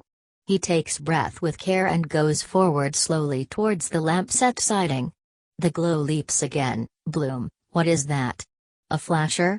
Searchlight. He stands at Cormac's corner, watching, Bloom, Aurora Borealis or a steel foundry? Ah, the brigade, of course. South side anyhow. Big blaze. Might be his house. Beggar's bush. We're safe. He hums cheerfully, London's burning, London's burning. On fire, on fire. He catches sight of the navvy lurching through the crowd at the farther side of Talbot Street. I'll miss him. Run. Quick. Better cross here. He darts to cross the road. Urchins shout, the urchins, mind out, mister. Two cyclists, with lighted paper lanterns swim by him, grazing him, their bells rattling, the bells, halt-eelty all. Bloom halts erect, stung by a spasm, ow! He looks round, darts forward suddenly.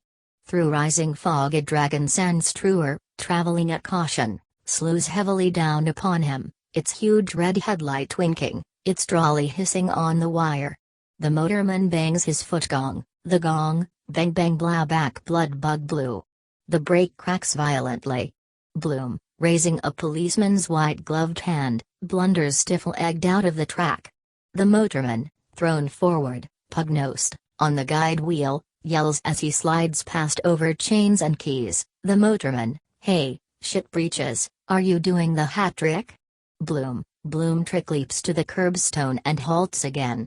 He brushes a mudflake from his cheek with a parcelled hand, no thoroughfare. Close shave that but cured the stitch. Must take up Sandoz exercises again. On the hands down. Insure against street accident too. The providential.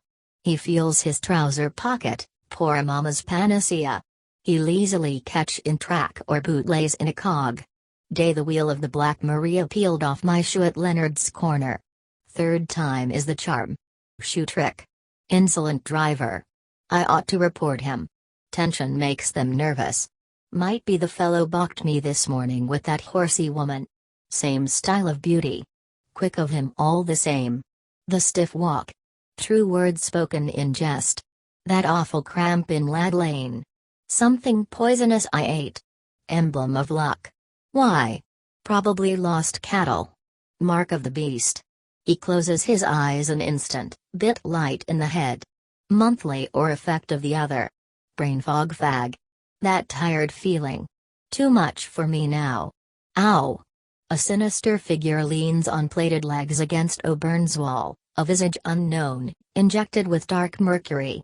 From under a wide-leaved sombrero the figure regards him with evil eye. Bloom, buenas noches, Señorita Blanca, ¿qué es esta? The figure, impassive, raises a signal arm, password. Srade madbut. Bloom, haha. Merci. Esperanto. Slang Leith. He mutters, Gaelic League spy, sent by that fire-eater. He steps forward. A sack-zoldered ragman bars his path. He steps left, ragsackman left, Bloom, I beg. He swerves, sidles, step aside, slips past and on. Bloom, keep to the right, right. If there is a signpost planted by the touring club at step aside who procured that public boon? I who lost my way and contributed to the columns of the Irish Cyclist the letter headed in darkest step aside. Keep to the right. Rags and bones at midnight. Offense more likely. First place murderer makes 4. Wash off his sins of the world. Jackie Caffrey, hunted by Tommy Caffrey, runs full tilt against Bloom. Bloom, oh, shocked, on weak hams, he halts. Tommy and Jackie vanish there. Bloom pats with parceled hands watch fob pocket, book pocket, purse pocket, sweets of sin, potato soap. Bloom, beware of pickpockets. Old thieves dodge. Collide. Then snatch your purse. The retriever approaches sniffing, nose to the ground. A sprawled form sneezes. A stooped bearded figure appears garbed in the long caftan of an elder in Zion and a smoking cap with magenta tassels. Horn spectacles hang down at the wings of the nose. Yellow poison streaks are on the drawn face. Rudolph, second half crown waste money today. I told you not go with drunken goy ever. So you catch no money. Bloom hides the Krubin and Trotter behind his back and, crestfallen, feels warm and cold feet meet. Ja, ich weiß, Papachi. Rudolph, what you making down this place? Have you no soul?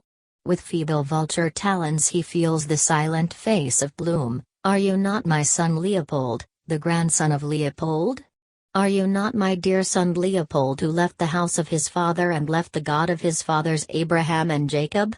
Bloom, with precaution, I suppose so, father. Mosenthal. All that's left of him. Rudolph, severely, one night they bring you home drunk as dog after spend your good money. What you call them running chaps? Bloom, in youth's smart blue Oxford suit with white vest slips, narrow shouldered, in brown alpine hat, wearing gents' sterling silver Waterbury keyless watch and double curb Albert with seal attached, one side of him coated with stiffening mud. Harriers, father. Only the T1s. Rudolph, once. Mud head to foot. Cut your hand open. Lock jaw. They make you kaput, Leopold Lieben. You watch them chaps. Bloom, weakly, they challenged me to a sprint. It was muddy. I slipped. Rudolph, with contempt, Goim Nakes. Nice spectacles for your poor mother. Bloom, Mama. Ellen Bloom, in pantomime dame's stringed mobcap, widow Twankey's crinoline and bustle, blouse with mutton leg sleeves buttoned behind, grey mittens and cameo brooch, her plaited hair in a crispine net, appears over the staircase banisters, a slanted candlestick in her hand, and cries out in shrill alarm, "O blessed Redeemer, what have they done to him? My smelling salts." She hauls up a reef of skirt and ransacks the pouch of her striped blay petticoat. A file, an Agnes, a shriveled potato and a celluloid doll fall out. Sacred Heart of Mary, where were you at all? Bloom, mumbling, his eyes downcast, begins to bestow his parcels in his filled pockets but desists, muttering, a voice, sharply, Poldy. Bloom, who? He ducks and wards off a blow clumsily, at your service. He looks up. Beside her mirage of palms a handsome woman in Turkish costume stands before him. Opulent curves fill out her scarlet trousers and jacket, slashed with gold. A wide yellow cummerbund girdles her. A white yashmak, violet in the night, covers her face, leaving free only her large dark eyes and raven hair. Bloom, Molly. Marion, Welly? Mrs. Marion from this out, my dear man, when you speak to me. Satirically, has poor little hubby cold feet waiting so long? Bloom, shifts from foot to foot, no, not the least little bit.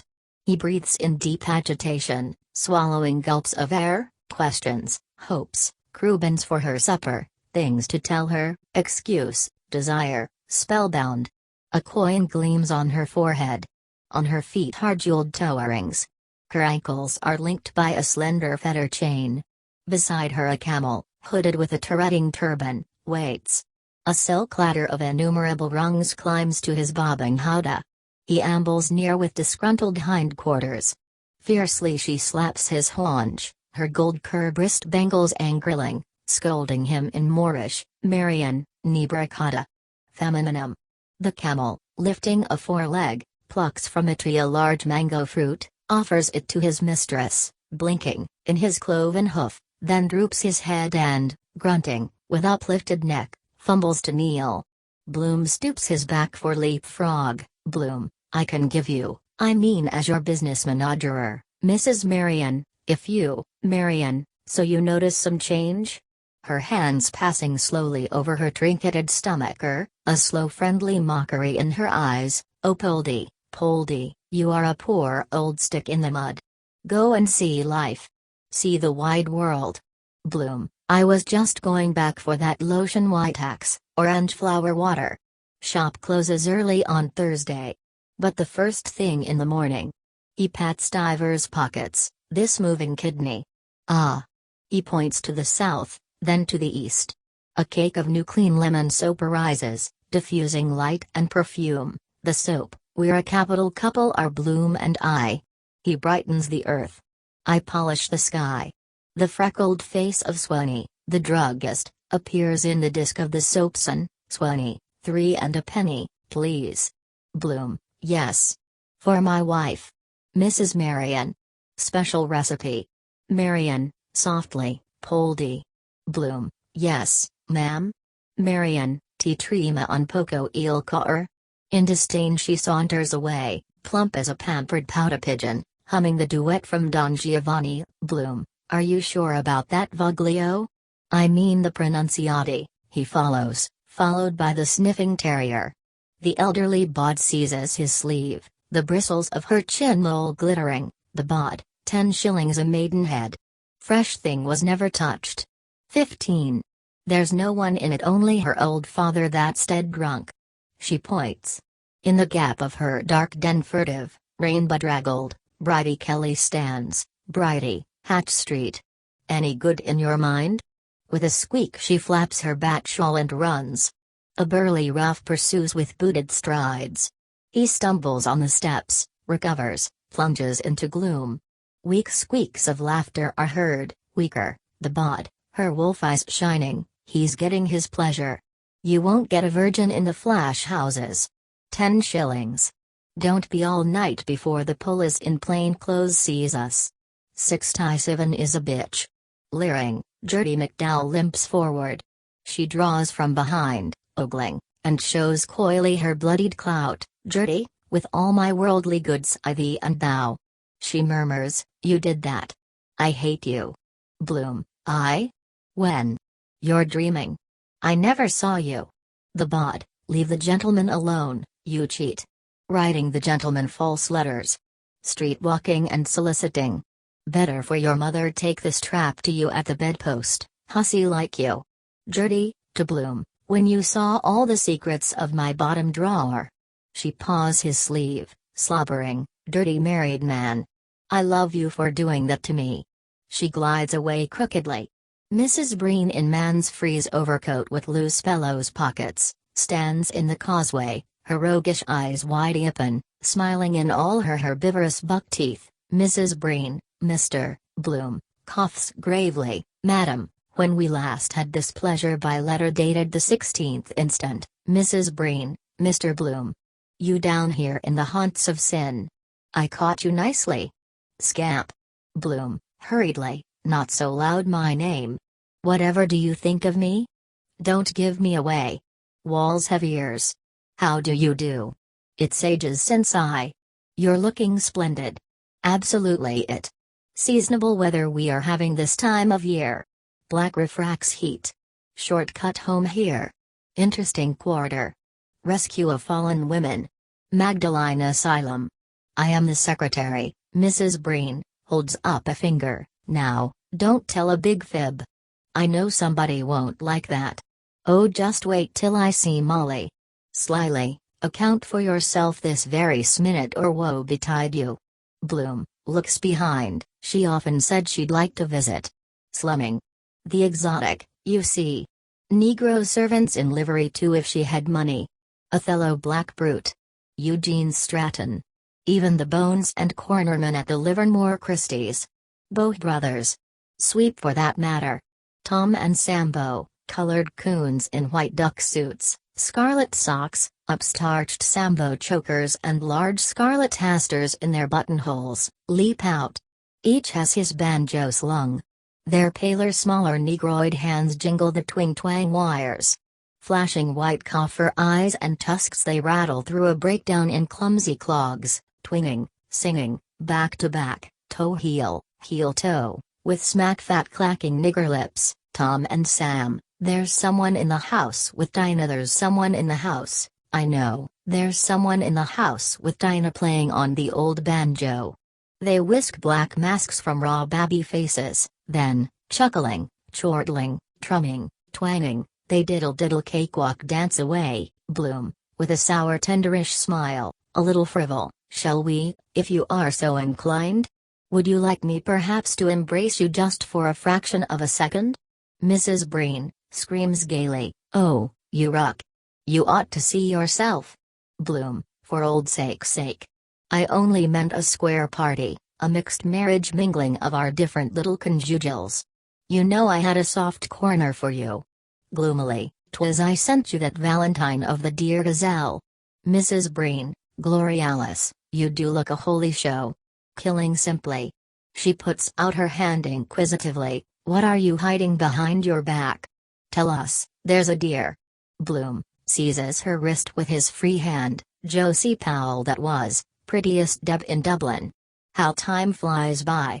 Do you remember, harking back in a retrospective arrangement, old Christmas night, Georgina Simpson's house swarming while they were playing the Irving Bishop game, finding the pin blindfold and thought-reading?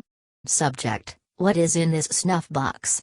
Mrs. Breen, you were the lion of the night with your serio-comic recitation and you looked the part. You were always a favorite with the ladies.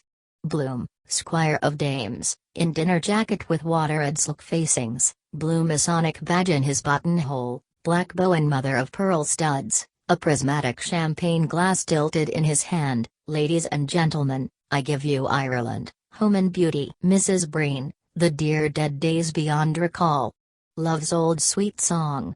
Bloom, meaningfully dropping his voice, I confess I'm teapot with curiosity to find out whether some person's something is a little teapot at present. Mrs. Breen, gushingly, tremendously teapot. London's teapot and I'm simply teapot all over me. She rubs sides with him. After the parlor mystery games and the crackers from the tree we sat on the staircase ottoman. Under the mistletoe. Two is company. Bloom, wearing a purple Napoleon hat with an amber half moon, his fingers and thumb passing slowly down to her soft moist meaty palm which she surrenders gently, the witching hour of night. I took the splinter out of this hand, carefully, slowly, tenderly, as he slips on her finger a ruby ring, Lacidarum la mano. Mrs. Breen, in an on-epice evening frock executed in moonlight blue, a tinsel sylph's diadem on her brow with her dance guard fallen beside her moon blue satin slipper, curves her palm softly, breathing quickly, voglio e non. You're hot. You're scalding. The left hand nearest the heart. Bloom, when you made your present choice they said it was Beauty and the Beast. I can never forgive you for that. His clenched fist at his brow, think what it means. All you meant to me then. Hoarsely, woman, it's breaking me.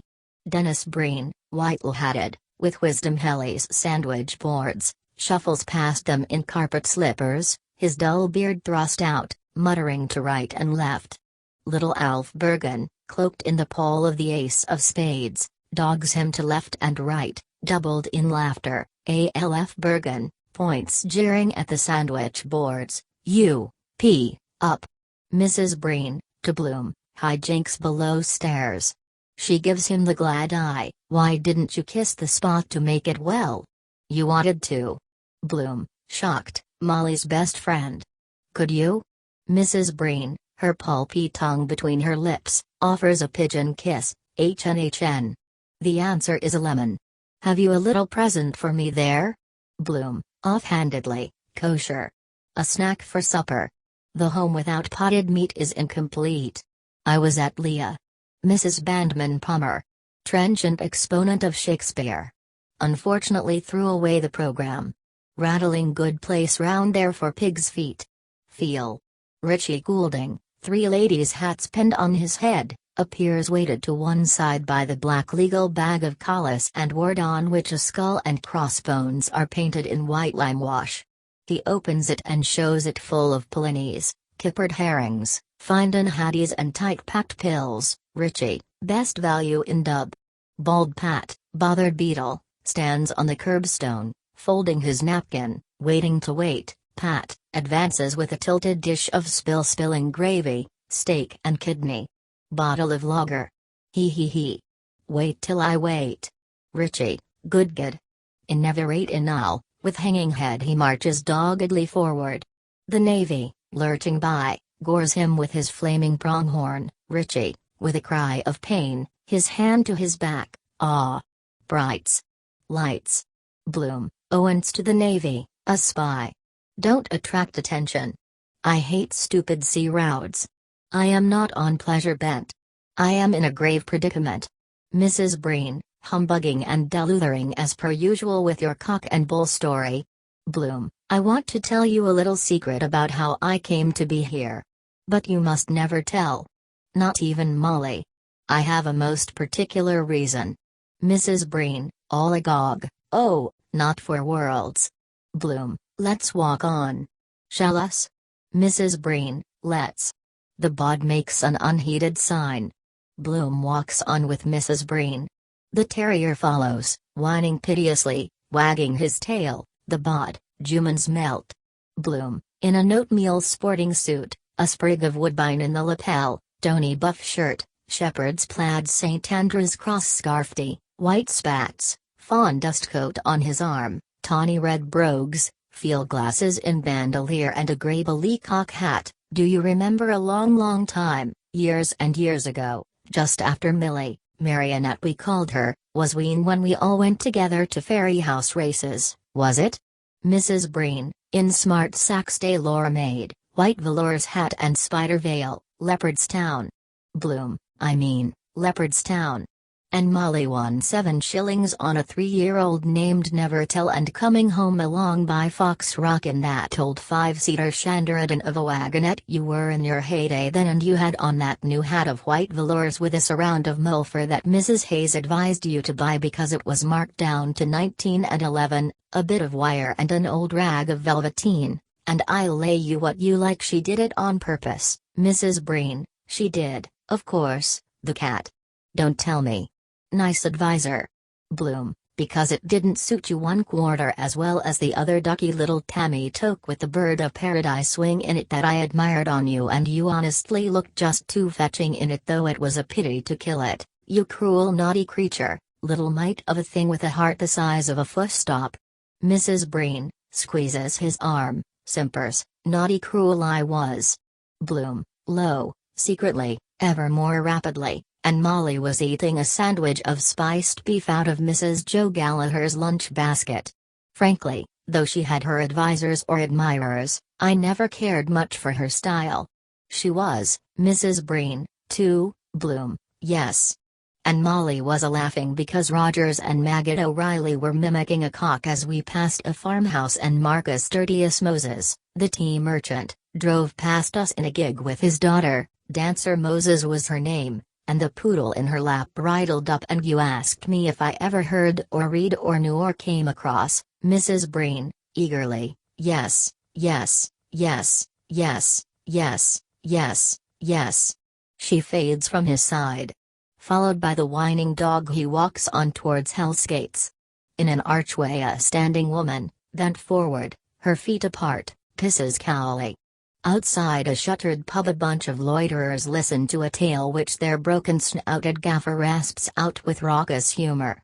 An armless pair of them flop wrestling, growling, in maimed sodden play fight. The gaffer crouches, his voice twisted in his snout, and when Cairns came down from the scaffolding in Beaver Street, what was he after doing it only into the bucket of porter that was there waiting on the shavings for Doan's plasterers?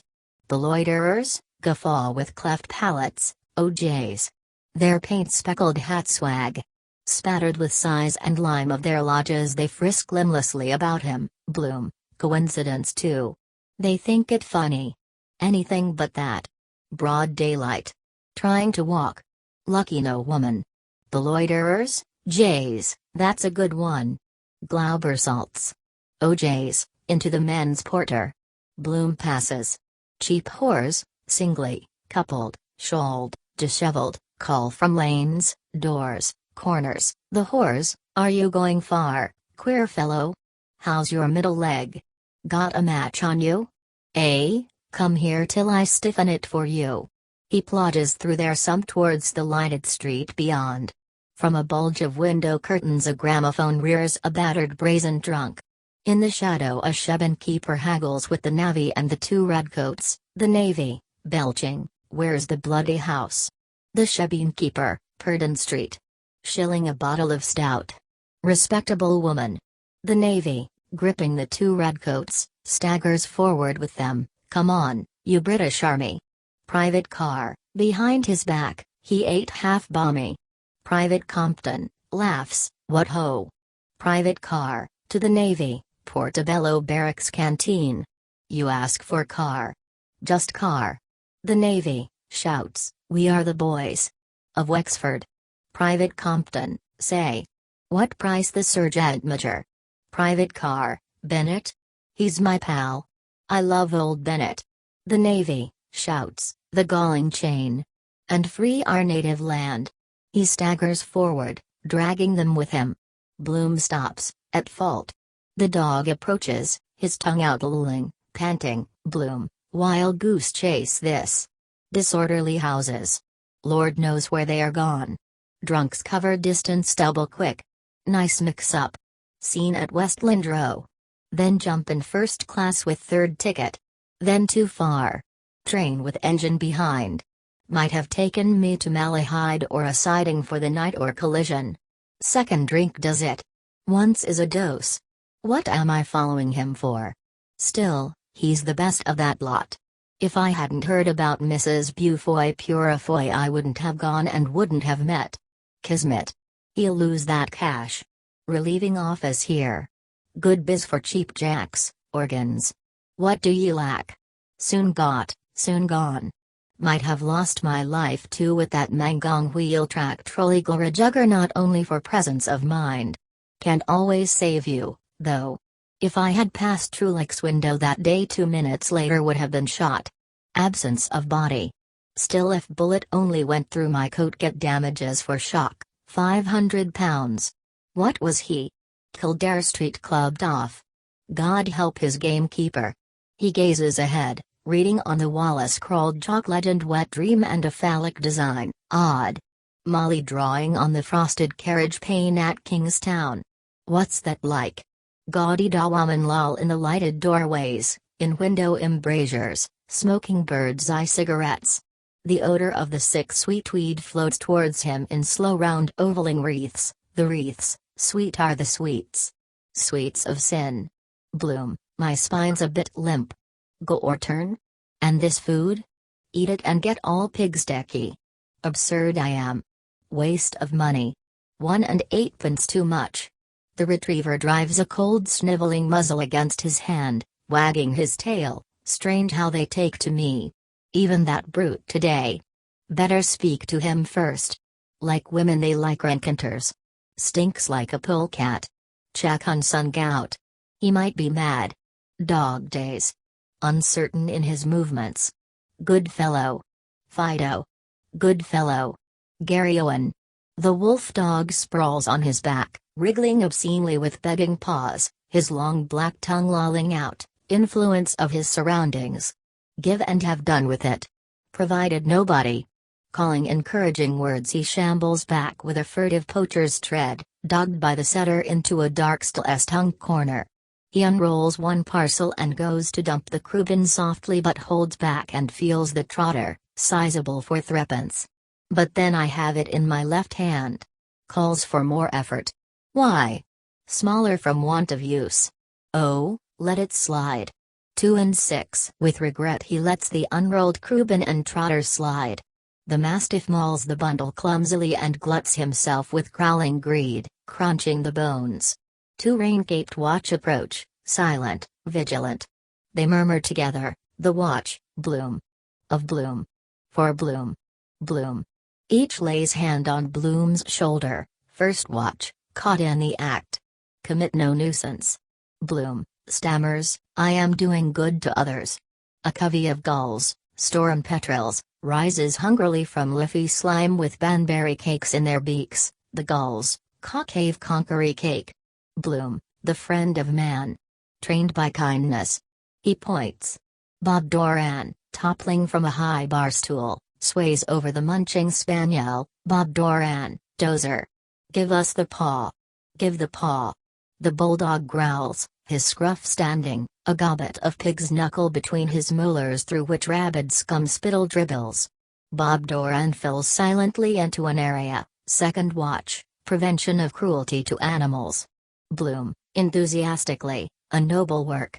I scolded that tram driver on Harold's Cross Bridge for loosing the poor horse with his harness scab. Bad French I got for my pains.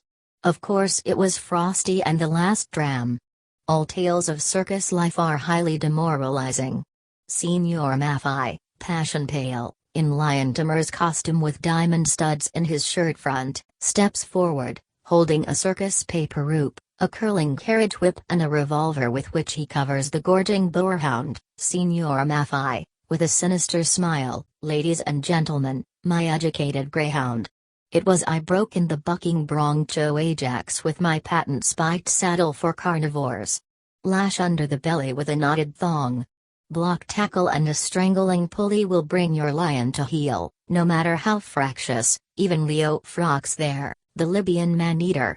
A red-hot crowbar and some liniment rubbing on the burning part produced Fritz of Amsterdam, the thinking hyena. He glares, I possess the Indian sign. The glint of my eye does it with these breast sparklers. With a bewitching smile, I now introduce Mademoiselle Ruby, the pride of the ring. First watch, come. Name and address. Bloom, I have forgotten for the moment. Ah, yes. He takes off his high-grade hat, saluting, Dr. Bloom, Leopold, dental surgeon. You have heard of von Bloom Pasha. Umpteen millions. Donnerwetter. Owns half Austria. Egypt. Cousin. First watch, proof. A card falls from inside the leather headband of Bloom's hat. Bloom, in red fez, Cadi's dress coat with broad green sash, wearing a false badge of the Legion of Honor, picks up the card hastily and offers it. Allow me. My club is the Junior Army and Navy. Solicitors, Messrs. John Henry Menton, 27 Bachelor's Walk. First watch, reads, Henry Flower. No fixed abode. Unlawfully watching and besetting. Second watch, an alibi. You are cautioned. Bloom, produces from his heart pocket a crumpled yellow flower. This is the flower in question. It was given me by a man I don't know his name. Plausibly, you know that old joke, Rose of Castile. Bloom. The change of name. Virig. He murmurs privately and confidentially, we are engaged you see, Sergeant. Lady in the case. Love entanglement. He shoulders the second watch gently, dash it all. It's a way we gallants have in the Navy. Uniform that does it. He turns gravely to the first watch, still, of course, you do get your Waterloo sometimes. Drop in some evening and have a glass of old Burgundy. To the second watch gaily, I'll introduce you, Inspector. She's game. Do it in the shake of a lamb's tail. A dark mercurialized face appears, leading a veiled figure, the Dark Mercury. The castle is looking for him. He was drummed out of the army. Martha, thick-veiled, a crimson halter round her neck, a copy of the Irish Times in her hand, in tone of reproach, pointing, Henry. Leopold. Lionel, thou lost one. Clear my name. First watch, sternly, came to the station.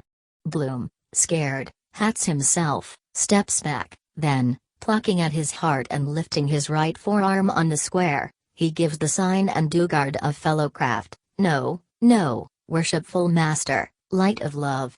Mistaken identity. The lion's male. Le Cirque and Dubusque.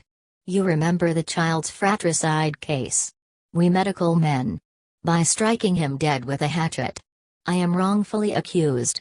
Better one guilty escape than 99 wrongfully condemned. Martha, sobbing behind her veil, breach of promise. My real name is Peggy Griffin. He wrote to me that he was miserable. I'll tell my brother, the Bective Rugger fullback, on you, heartless flirt. Bloom, behind his hand, she's drunk. The woman is inebriated. He murmurs vaguely the passive Ephraim, Shiproleth. Second watch, tears in his eyes, to Bloom, you ought to be thoroughly well ashamed of yourself. Bloom, gentlemen of the jury, let me explain. A pure mare's nest. I am a man misunderstood. I am being made a scapegoat of. I am a respectable married man, without a stain on my character. I live in Eccles Street. My wife, I am the daughter of a most distinguished commander, a gallant upstanding gentleman. What do you call him? Major General Brian Tweedy, one of Britain's fighting men who helped to win our battles. Got his majority for the heroic defense of Rorke's Drift. First watch, regiment. Bloom, turns to the gallery, the Royal Dublins, boys, the salt of the earth, known the world over. I think I see some old comrades in arms up there among you. The R.D.F., with our own Metropolitan Police, guardians of our homes, the pluckiest lads and the finest body of men, as physique, in the service of our sovereign. A voice, turncoat. Up the Boers. Who booed Joe Chamberlain? Bloom, his hand on the shoulder of the first watch, my old dad too was a J.P. I'm as staunch a Britisher as you are, sir. I fought with the colours for king and country in the absent-minded war under General Gough in the Park and was disabled at Spion Kop and Bloemfontein, was mentioned in dispatches. I did all a white man could. With quiet feeling, Jim Bludso. Hold her nozzle again the bank. First watch, profession or trade. Bloom, well, I follow a literary occupation, author-journalist. In fact, we are just bringing out a collection of prize stories of which I am the inventor, something that is an entirely new departure. I am connected with the British and Irish press. If you ring up, Miles Crawford strides out jerkily, a quill between his teeth. His scarlet beak blazes within the aureole of his straw hat. He dangles a hank of Spanish onions in one hand and holds with the other hand a telephone receiver nozzle to his ear. Miles Crawford, his cockswaddles wagging. Hello, 7-7-8 for. Hello. Freeman's urinal and weekly arswipe here. Paralyze Europe. You which? Blue bags? Who writes? Is it Bloom? Mr. Philip Beaufoy, pale-faced, stands in the witness box, in accurate morning dress, outburst pocket with peak of handkerchief showing, creased lavender trousers and patent boots. He carries a large portfolio labeled Matcham's Master Strokes. Beaufoy drawls, no, you aren't. Not by a long shot if I know it. I don't see it, that's all. No born gentleman, no one with the most rudimentary promptings of a gentleman would stoop to such particularly loathsome conduct. One of those, my lord. A plagiarist. A soapy sneak masquerading as a literator. It's perfectly obvious that with the most inherent baseness he has cribbed some of my best-selling copy, really gorgeous stuff, a perfect gem, the love passages in which are beneath suspicion. The Beaufoy books of love and great possessions, with which your lordship is doubtless familiar, are a household word throughout the kingdom. Bloom murmurs with hangdog meekness glum, that bit about the laughing which hand in hand I take exception to, if I may. Beaufoy, his lip up-curled, smiles superciliously on the court. You funny ass, you. You're too beastly awfully weird for words. I don't think you need over-excessively disincommodate yourself in that regard. My literary agent Mr. J.B. Pinker is in attendance. I presume, my lord, we shall receive the usual witnesses' fees, shan't we? We are considerably out of pocket over this bally pressman Johnny, this jackdaw of Reims, who has not even been to a university. Bloom, indistinctly, University of Life. Bad art. Beaufoy shouts, it's a damnably foul lie, showing the moral rottenness of the man. He extends his portfolio. We have here damning evidence, the corpus delicti, my lord, A specimen of my maturer work disfigured by the hallmark of the beast. A voice from the gallery, Moses, Moses, King of the Jews, wiped his ass in the Daily News. Bloom, bravely, overdrawn. Bufoy, you locad. You ought to be ducked in the horsepond, you rotter. To the court, why, look at the man's private life. Leading a quadruple existence. Street angel and house devil. Not fit to be mentioned in mixed society. The arch-conspirator of the age. Bloom, to the court, and he, a bachelor, how, first watch, the king versus Bloom. Call the woman Driscoll. The crier, Mary Driscoll, scullery maid. Mary Driscoll, a slipshod servant girl, approaches. She has a bucket on the crook of her arm and a scouring brush in her hand. Second watch, another. Are you of the unfortunate glass? Mary Driscoll, indignantly, I'm not a bad one. I bear a respectable character and was 4 months in my last place. I was in a situation, £6 a year and my chances with Fridays out and I had to leave owing to his carryings on. First watch, what do you tax him with? Mary Driscoll, he made a certain suggestion but I thought more of myself as poor as I am. Bloom, in-house jacket of real cloth, flannel trousers, heelless slippers, unshaven, his hair rumpled, softly, I treated you white. I gave you mementos, smart emerald garters far above your station. Incautiously I took your part when you were accused of pilfering. There's a medium in all things. Play cricket. Mary Driscoll, excitedly, as God is looking down on me this night if ever I laid a hand to them oysters. First watch, the offense complained of? Did something happen? Mary Driscoll, he surprised me in the rear of the premises, Your Honor, when the missus was out shopping one morning with a request for a safety pin. He held me and I was discolored in 4 places as a result. And he interfered twict with my clothing. Bloom, she counter-assaulted. Mary Driscoll, scornfully, I had more respect for the scouring brush, so I had. I remonstrated with him, Your Lord, and he remarked, keep it quiet.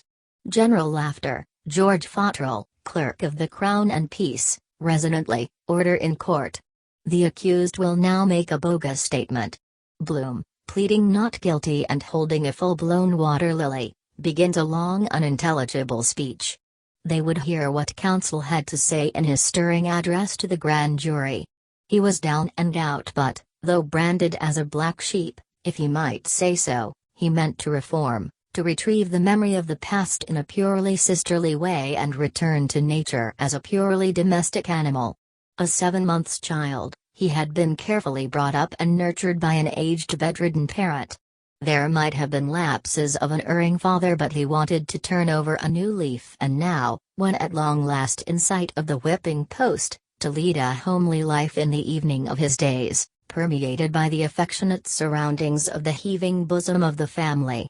An acclimatized Britisher, he had seen that summer eve from the footplate of an engine cab of the Lupine Railway Company while the rain refrained from falling glimpses, as it were, through the windows of loveful households in Dublin city and urban district of scenes truly rural of happiness of the better land with Dockrell's wallpaper at 1 and 9p a dozen. Innocent British-born bairns lisping prayers to the sacred infant, youthful scholars grappling with their pensums or model young ladies playing on the pianoforte or anon all with fervour reciting the family rosary round the crackling Eula log while in the Boreens and Green Lanes the Colleens with their swains strolled what times the strains of the organ and melodeon Britannia metal bound with 4 acting stops and 12-fold bellows, a sacrifice, greatest bargain ever, renewed laughter.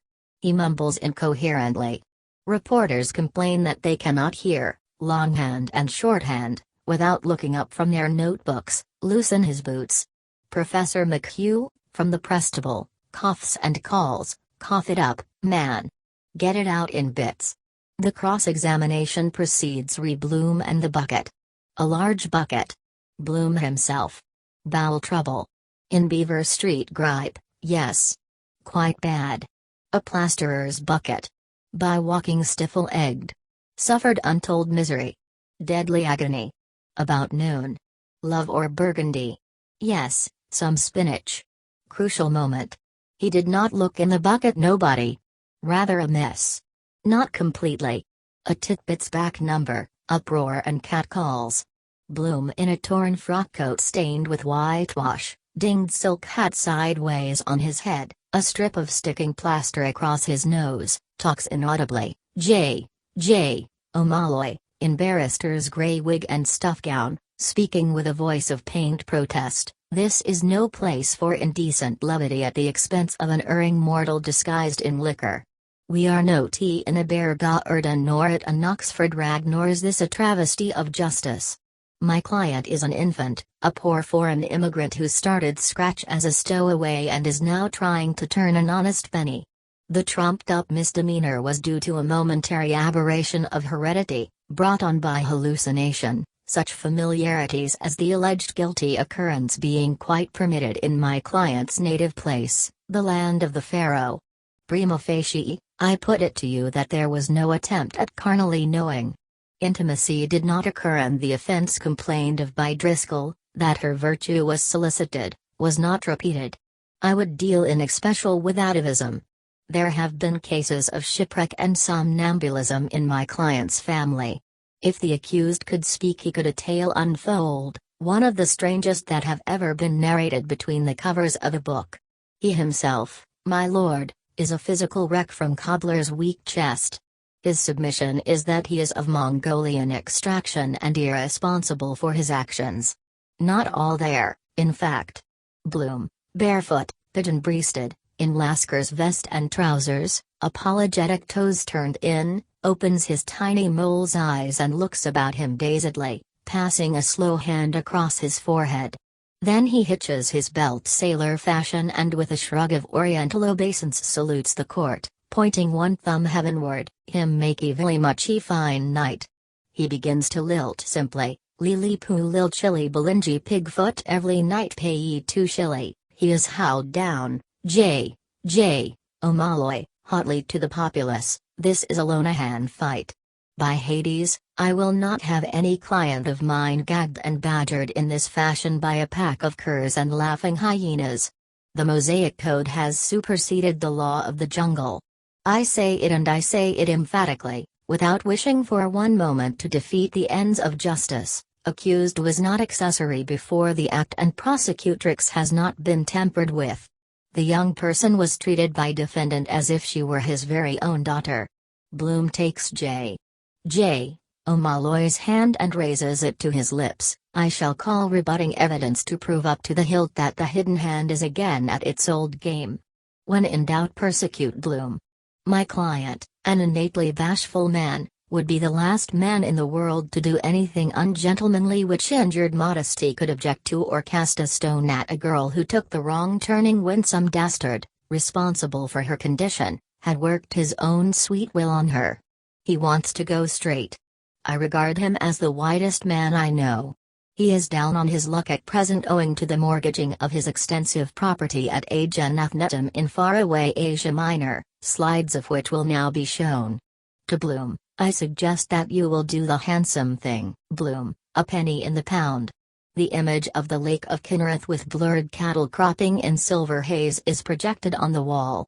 Moses Dlugach, ferretite albino, in blue dungarees, stands up in the gallery, holding in each hand an orange citron and a pork kidney. Dlugach, hoarsely, Blibtra Ustris, Berlin, W.13.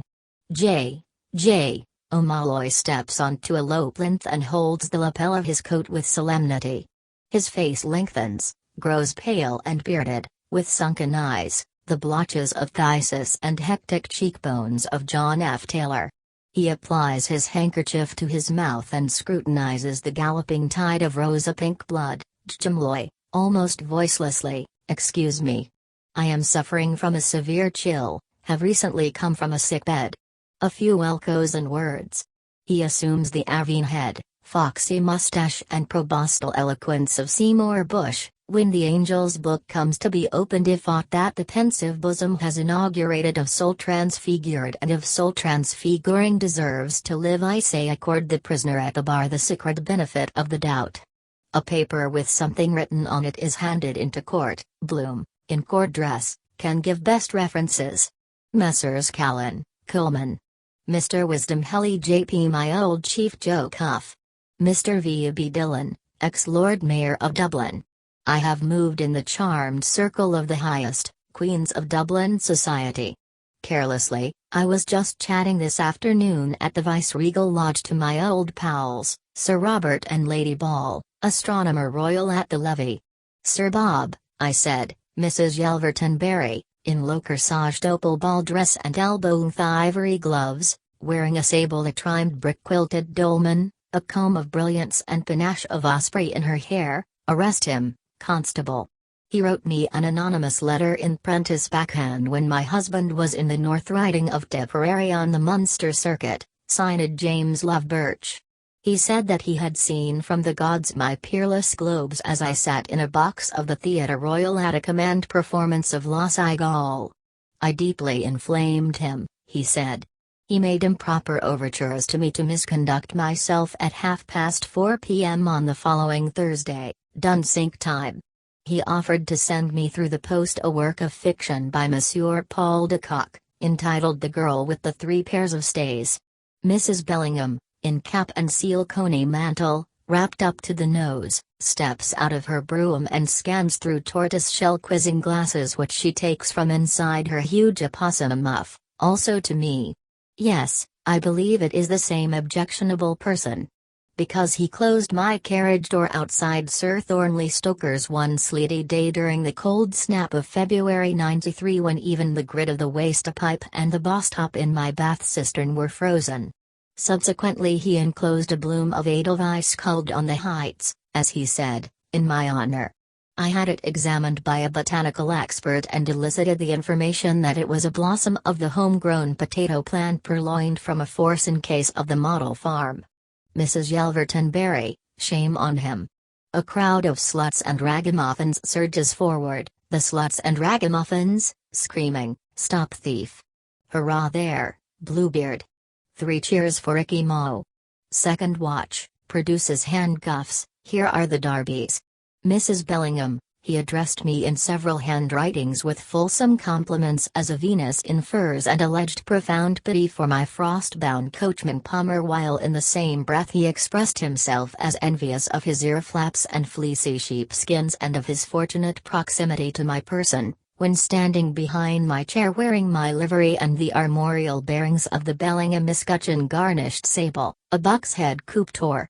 He lauded almost extravagantly my nether extremities, my swelling calves in silk hose drawn up to the limit, and eulogized glowingly my other hidden treasures in priceless lace which, he said, he could conjure up. He urged me, stating that he felt it his mission in life to urge me, to defile the marriage bed, to commit adultery at the earliest possible opportunity. The Honorable Mrs. Mervyn Talboys, in Amazon costume, hard hat, jack-boots cockspurred, vermilion waistcoat, fawn musketeer gauntlets with braided drums, long train held up and hunting crop with which she strikes her welt constantly, also me. Because he saw me on the polo ground of the Phoenix Park at the match All Ireland versus the rest of Ireland.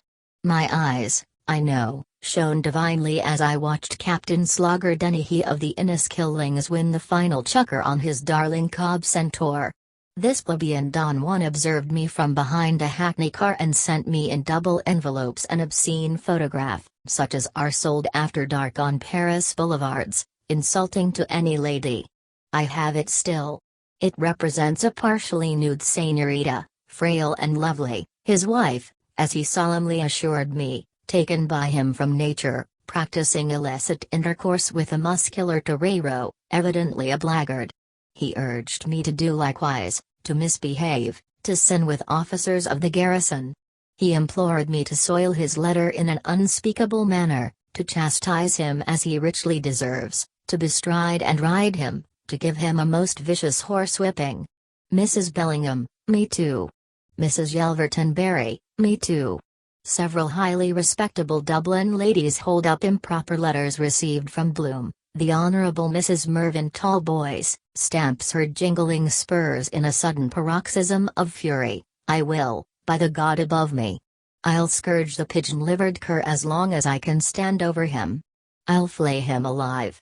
Bloom, his eyes closing, quails expectantly. Here? He squirms, again. He pants cringing. I love the danger. The Honorable Mrs. Mervyn Talboys, very much so. I'll make it hot for you. I'll make you dance Jack Latin for that. Mrs. Bellingham, Dan his breech well, the upstart. Write the stars and stripes on it. Mrs. Yelverton Berry, disgraceful. There's no excuse for him. A married man. Bloom, all these people. I meant only the spanking idea. A warm tingling glow without effusion. Refined birching to stimulate the circulation. The Honorable Mrs. Mervyn Talboys laughs derisively. Oh, did you, my fine fellow? Well, by the living God, you'll get the surprise of your life now, believe me, the most unmerciful hiding a man ever bargained for. You have lashed the dormant tigress in my nature into fury. Mrs. Bellingham shakes her muff and quizzing glasses vindictively. Make him smart, Hannah dear. Give him ginger. Thrash the mongrel within an inch of his life.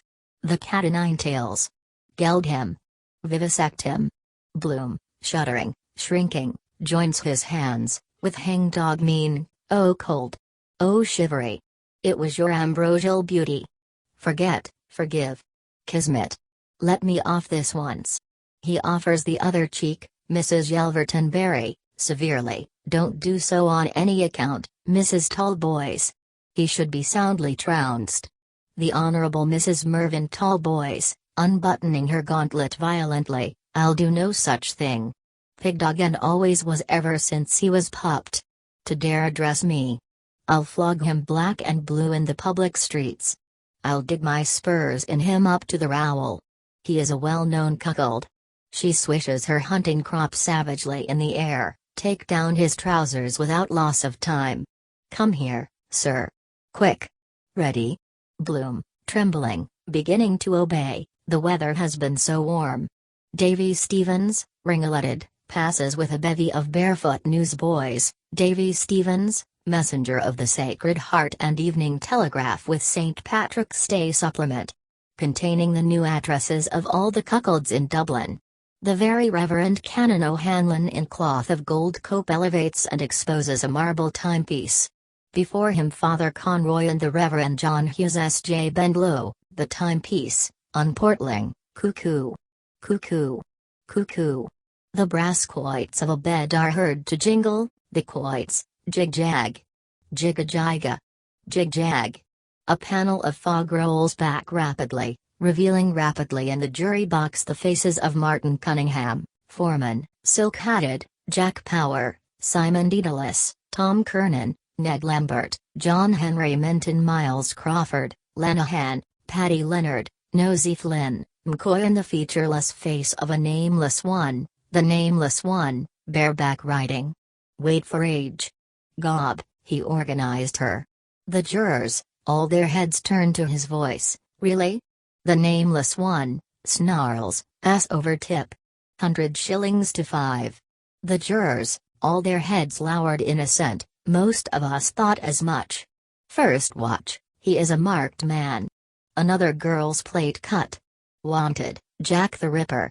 £1,000 reward. Second watch, odd, whispers, and in black. A Mormon. Anarchist.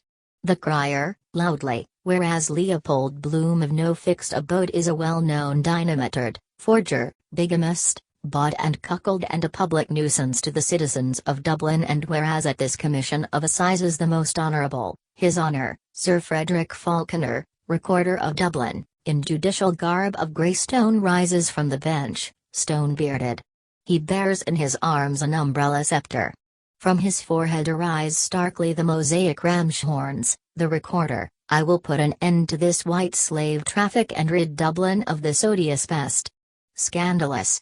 He dons the black cap. Let him be taken, Mr. Sub-Sheriff, from the dock where he now stands and detained in custody in Mountjoy prison during His Majesty's pleasure, and there be hanged by the neck until he is dead, and therein fail not at your peril, or may the Lord have mercy on your soul. Remove him. A black skull cap descends upon his head. The Sub-Sheriff Long John Fanning appears, smoking a pungent Henry Clay. Long John Fanning, scowls and calls with rich rolling utterance, "Who'll hang Judas Iscariot?" H. Rumbold, master barber, in a blood-colored jerkin and tanner's apron, a rope coiled over his shoulder, mounts the block. A life-preserver and a nail-studded bludgeon are stuck in his belt. He rubs grimly his grappling hands, knobbed with knuckly dusters, Rumbold, to the recorder with sinister familiarity, "Hanging Harry, your majesty, the Mersey terror. 5 guineas a jugular. Neck or nothing." The bells of George's church toll slowly, loud dark iron. The bells, hi-yo. Hi-yo. Bloom, desperately, "Wait. Stop. Gulls. Good heart. I saw. Innocence. Girl in the monkey house. Zoo. Lewd chimpanzee." Breathlessly, pelvic basin. Her artless blush unmanned me. Overcome with emotion, I left the precincts. He turns to a figure in the crowd, appealing, "Hines, may I speak to you? You know me. That 3 shillings you can keep. If you want a little more, Hines," coldly, "you are a perfect stranger." Second watch, points to the corner, "The bomb is here." First watch, infernal machine with a time fuse. Bloom, "No, no. Pig's feet. I was at a funeral." First watch, draws his truncheon, "Liar." The beagle lifts his snout, showing the grey scorbutic face of Paddy Dignam. He has gnawed all. He exhales a putrid carcassed breath. He grows to human size and shape. His dachshund coat becomes a brown mortuary habit. His green eye flashes bloodshot. Half of one ear, all the nose and both thumbs are gill-eaten. Paddy Dignam, in a hollow voice, "It is true. It was my funeral. Dr. Finucane pronounced life extinct when I succumbed to the disease from natural causes." He lifts his mutilated ashen face moonwards and bays lugubriously, Bloom, in triumph, "You hear? Paddy Dignam, Bloom, I am Paddy Dignam's spirit. List, list, oh list." Bloom, "The voice is the voice of Esau." Second watch, blesses himself, "How is that possible?" First watch, "It is not in the penny catechism." Paddy Dignam, by metempsychosis. Spooks. A voice, "Oh rocks." Paddy Dignam, earnestly, "Once I was in the employ of Mr. J. H. Menton, solicitor, commissioner for oaths and affidavits, of 27 Bachelor's Walk. Now I am defunct, the wall of the heart hypertrophied. Hard lines. The poor wife was awfully cut up. How is she bearing it? Keep her off that bottle of sherry." He looks round him, "A lamp. I must satisfy an animal need. That buttermilk didn't agree with me." The portly figure of John O'Connell, caretaker, stands forth, holding a bunch of keys tied with crape. Beside him stands Father Coffey, chaplain, toad-bellied, wry-necked, in a surplice and bandana nightcap, holding sleepily a staff twisted poppies. Father Coffey yawns, then chants with a hoarse croak, "Naaman. Jacobs. The biscuits.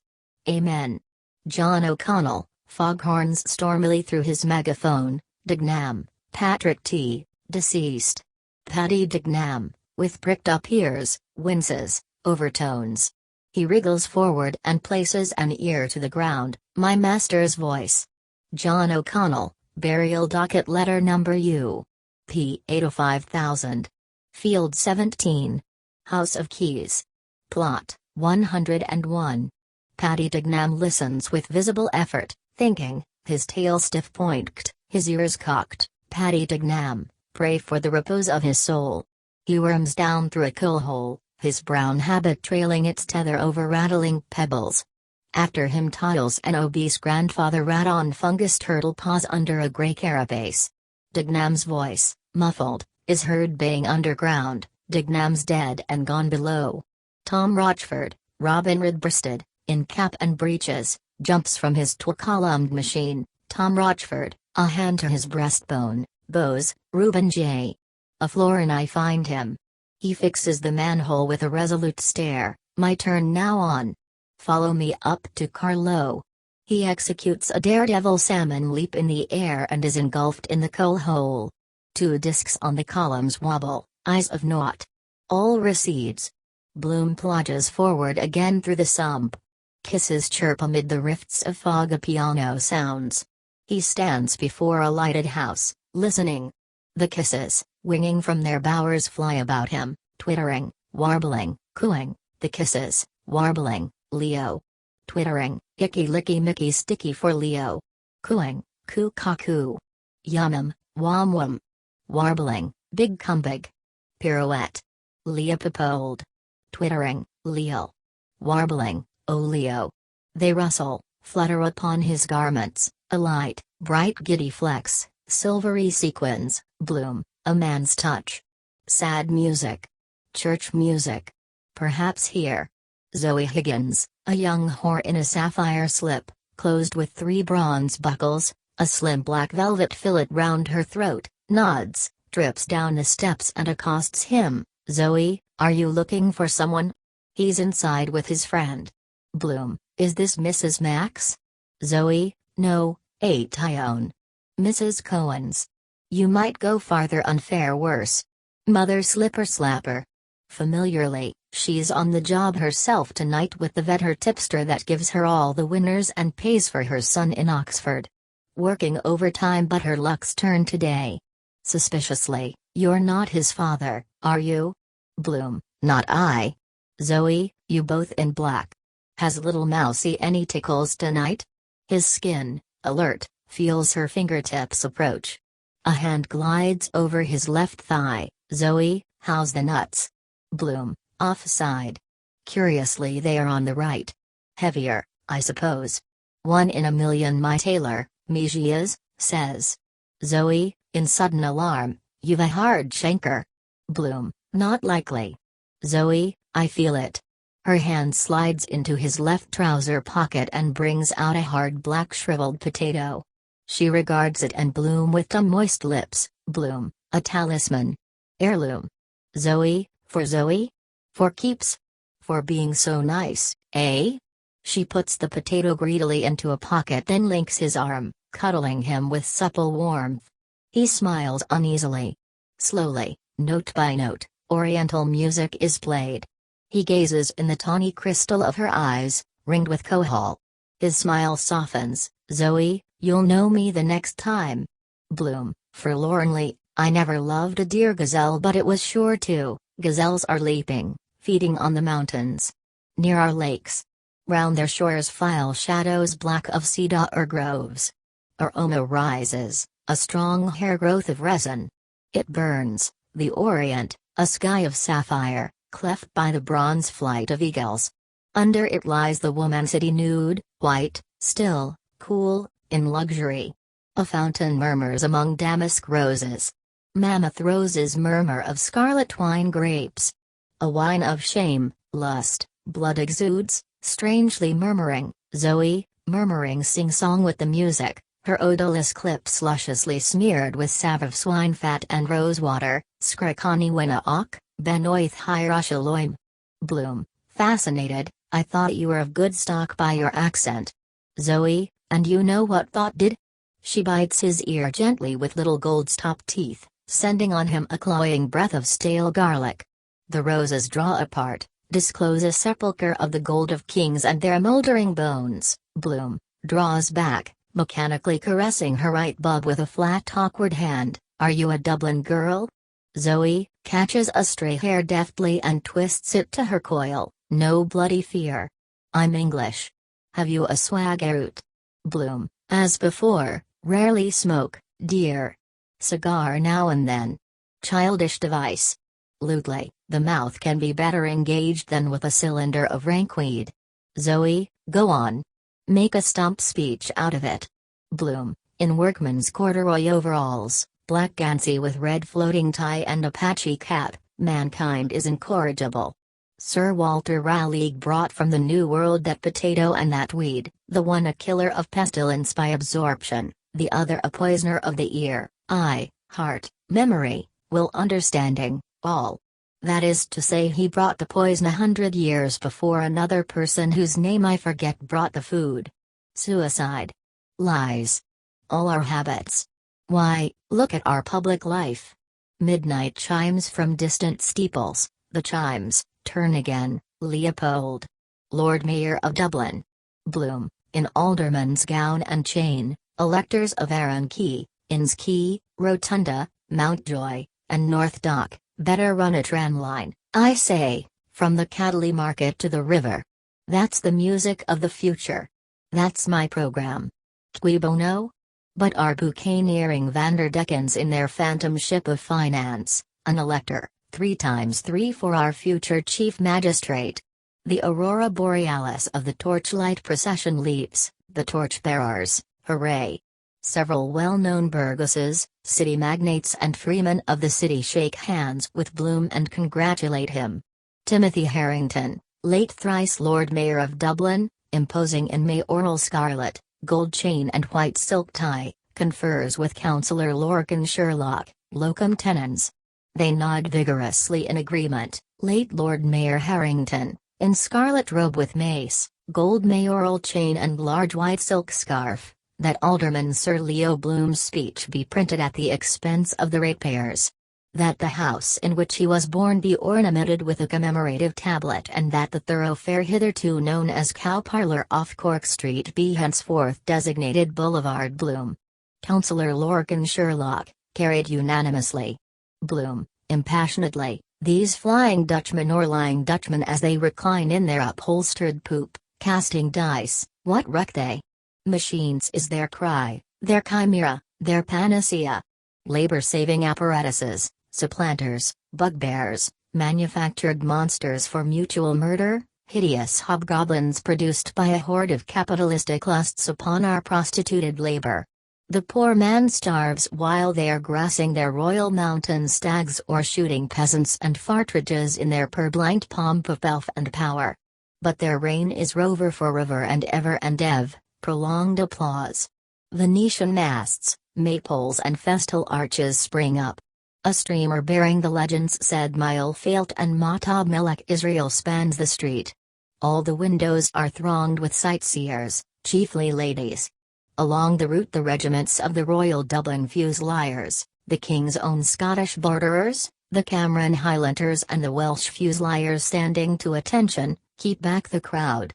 Boys from high school are perched on the lamp posts, telegraph poles, windowsills, cornices, gutters, chimney pots, railings, rainspouts, whistling and cheering. The pillar of the cloud appears. A fife and drum band is heard in the distance playing the Kol Nidr.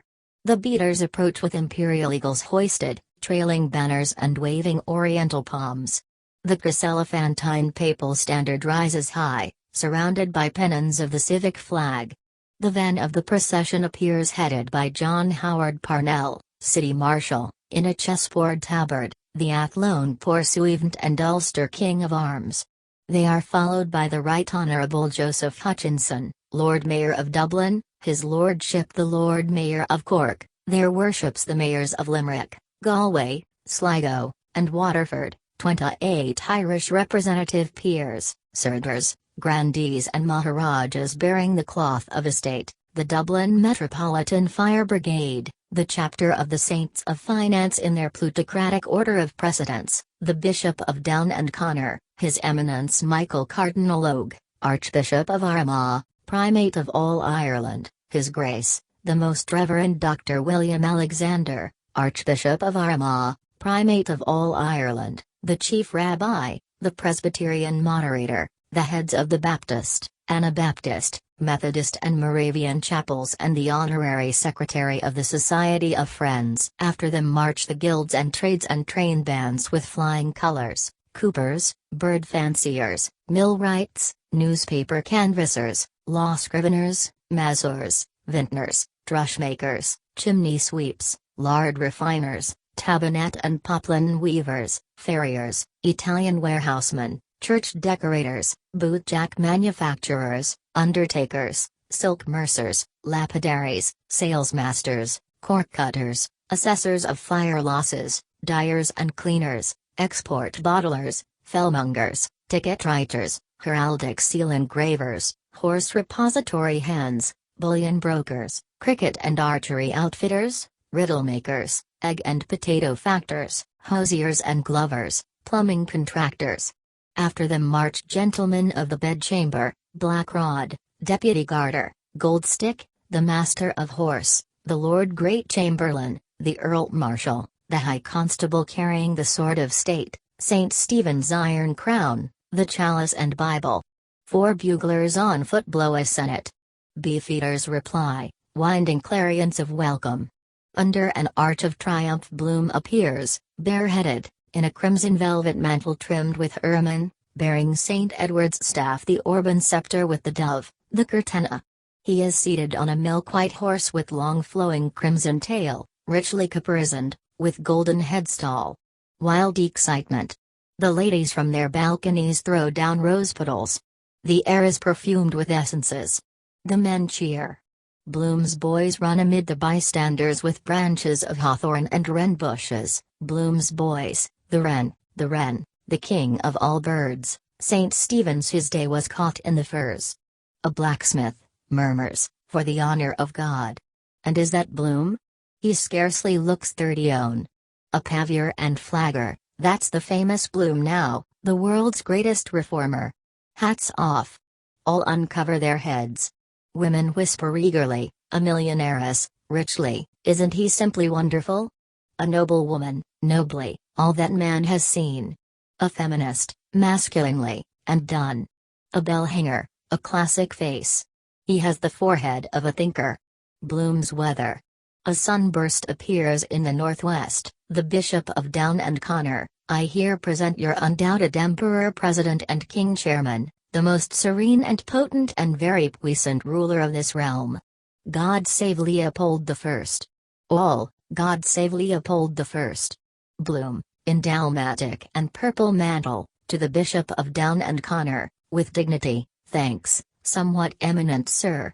William, Archbishop of Armagh, in purple stock and shovel hat, will you to your power cause law and mercy to be executed in all your judgments in Ireland and territories thereunto belonging? Bloom, placing his right hand on his testicles, swears, so may the Creator deal with me. All this I promise to do.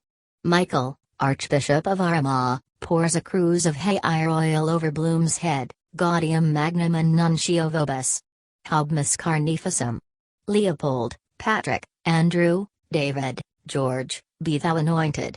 Bloom assumes a mantle of cloth of gold and puts on a ruby ring. He ascends and stands on the stone of destiny. The representative peers put on at the same time their 28 crowns. Joy bells ring in Christ Church, St. Patrick's, George's and Gay Malahide. Myris Bazaar fireworks go up from all sides with symbolical Philippirotechnic designs. The peers do homage, one by one, approaching and genuflecting. The peers, I do become your liege man of life and limb to earthly worship. Bloom holds up his right hand on which sparkles the Koh-i-Noor diamond. His palfrey neighs. Immediate silence. Wireless intercontinental and interplanetary transmitters are set for reception of message. Bloom, my subjects. We hereby nominate our faithful charger Copula Felix Hereditary Grand Vizier and announce that we have this day repudiated our former spouse and have bestowed our royal hand upon the Princess Selene, the splendor of night. The former morganatic spouse of Bloom is hastily removed in the Black Maria. The Princess Selene, in moon blue robes, a silver crescent on her head, descends from a sedan chair, borne by 2 giants. An outburst of cheering, John Howard Purnell, raises the royal standard, illustrious Bloom. Successor to my famous brother.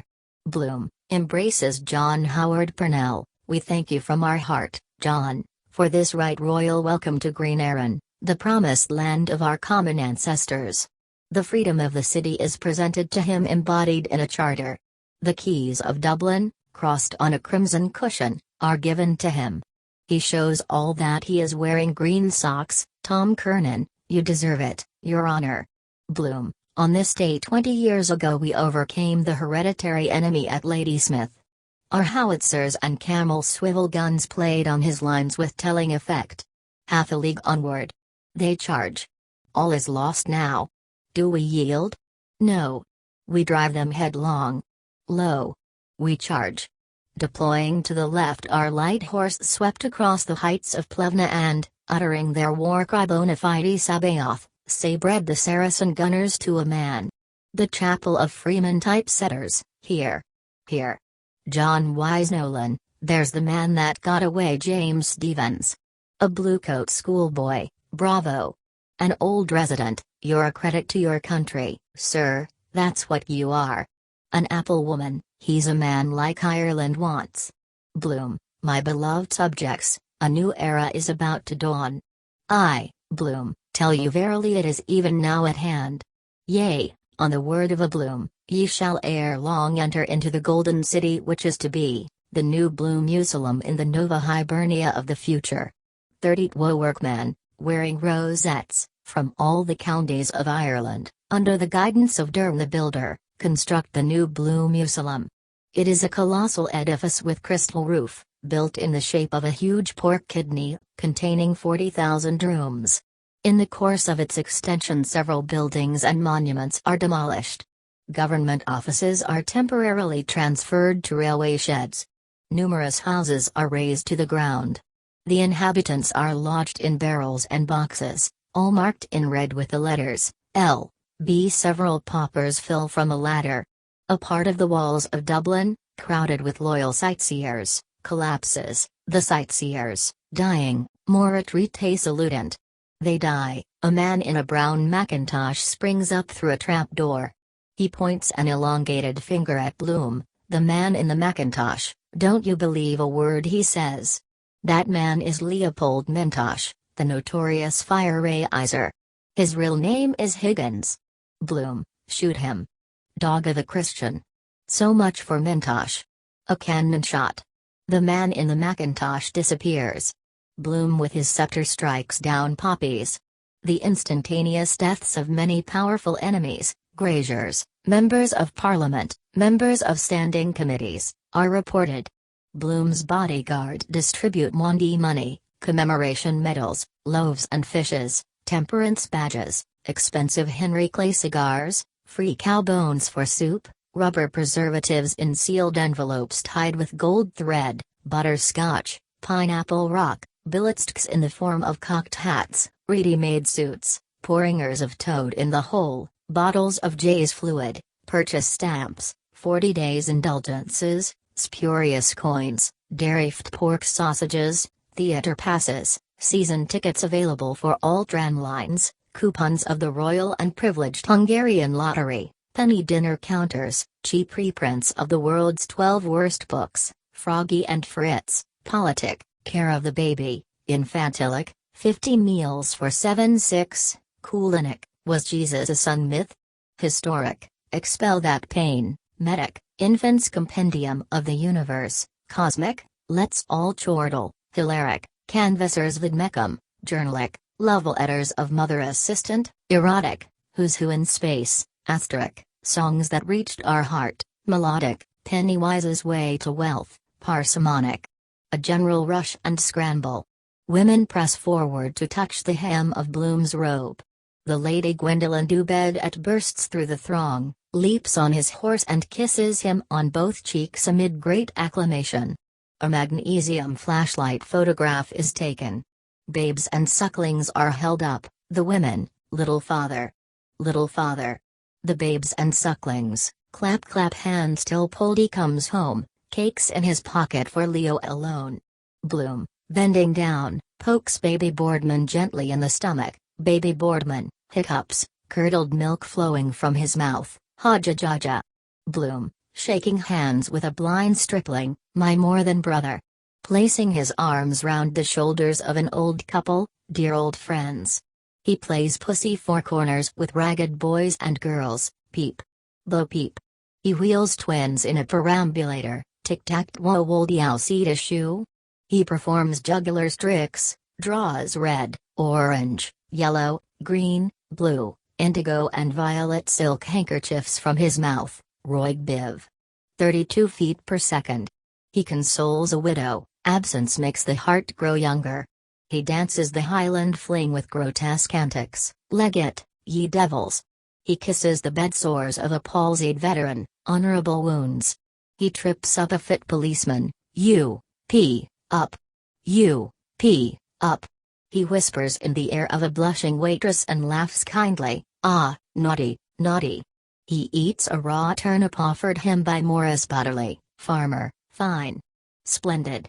He refuses to accept 3 shillings offered him by Joseph Hines, journalist. "My dear fellow, not at all."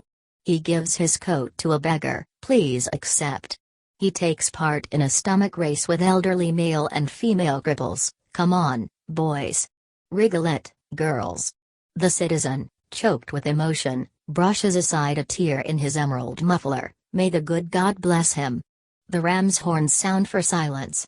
The standard of Zion is hoisted. Bloom uncloaks impressively, revealing obesity, unrolls a paper and reads solemnly, "Aleph Beth Gimel Daleth Haggadah Tefillim Kosher Yom Kippur Hang Uke Ros Kaskana Beni Brith Bar Mitzvah Matzoth Asknetzim Meshugataleth." An official translation is read by Jimmy Henry, Assistant Town Clerk. "Jimmy Henry, the Court of Conscience is now open. His Most Catholic Majesty will now administer open-air justice. Free medical and legal advice, solution of doubles and other problems. All cordially invited. Given at this our loyal city of Dublin in the year 1 of the paradisiacal era. Paddy Leonard, what am I to do about my rates and taxes?" Bloom, "Pay them, my friend." Paddy Leonard, "Thank you." Nosy Flynn, "Can I raise a mortgage on my fire insurance?" Bloom, obdurately, "Sirs, take notice that by the law of torts you are bound over in your own recognizances for 6 months in the sum of £5. J. O'Malley, a Daniel did I say? Nay. A Peter O'Brien. Nosy Flynn, where do I draw the £5? Pisser Burke, for bladder trouble? Bloom, acid. Nit. Hydrochlor. Dill, 20 minims tinct. Nuxvim, 5 minims extra. Darexel. Ik, 30 minims ocdisteris in die. Chris Callanan, what is the parallax of the subsolar ecliptic of Aldebaran? Bloom, pleased to hear from you, Chris. K2. Joe Hines, why aren't you in uniform? Bloom, when my progenitor of sainted memory wore the uniform of the Austrian despot in a dank prison, where was yours? Ben Dollard, pansies? Bloom, embellish, beautify, suburban gardens. Ben Dollard, when twins arrive. Bloom, father, pater, dad, starts thinking. Larry O'Rourke, an 8-day license for my new premises. You remember me, Sir Leo, when you were in number 7. I'm sending around a dozen of stout for the missus. Bloom, coldly, you have the advantage of me. Lady Bloom accepts no presents. Crofton, this is indeed a festivity. Bloom, solemnly, you call it a festivity. I call it a sacrament. Alexander Keys, when will we have our own house of keys? Bloom, I stand for the reform of municipal morals and the plain 10 commandments. New worlds for old. Union of all, Jew, Muslim and Gentile. 3 acres and a cow for all children of nature. Saloon motor hearses. Compulsory manual labor for all. All parks open to the public day and night.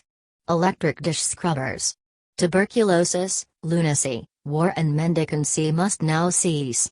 General amnesty, weekly carnival with masked license, bonuses for all, Esperanto the universal language with universal brotherhood. No more patriotism of bar spongers and dropsical impostors. Free money, free rent, free love and a free lay church in a free lay state. O'Madden Burke, free fox in a free hen roost. Davy Byrne, yawning, I. Bloom, mixed races and mixed marriage. Lenihan, what about mixed bathing? Bloom explains to those near him his schemes for social regeneration. All agree with him.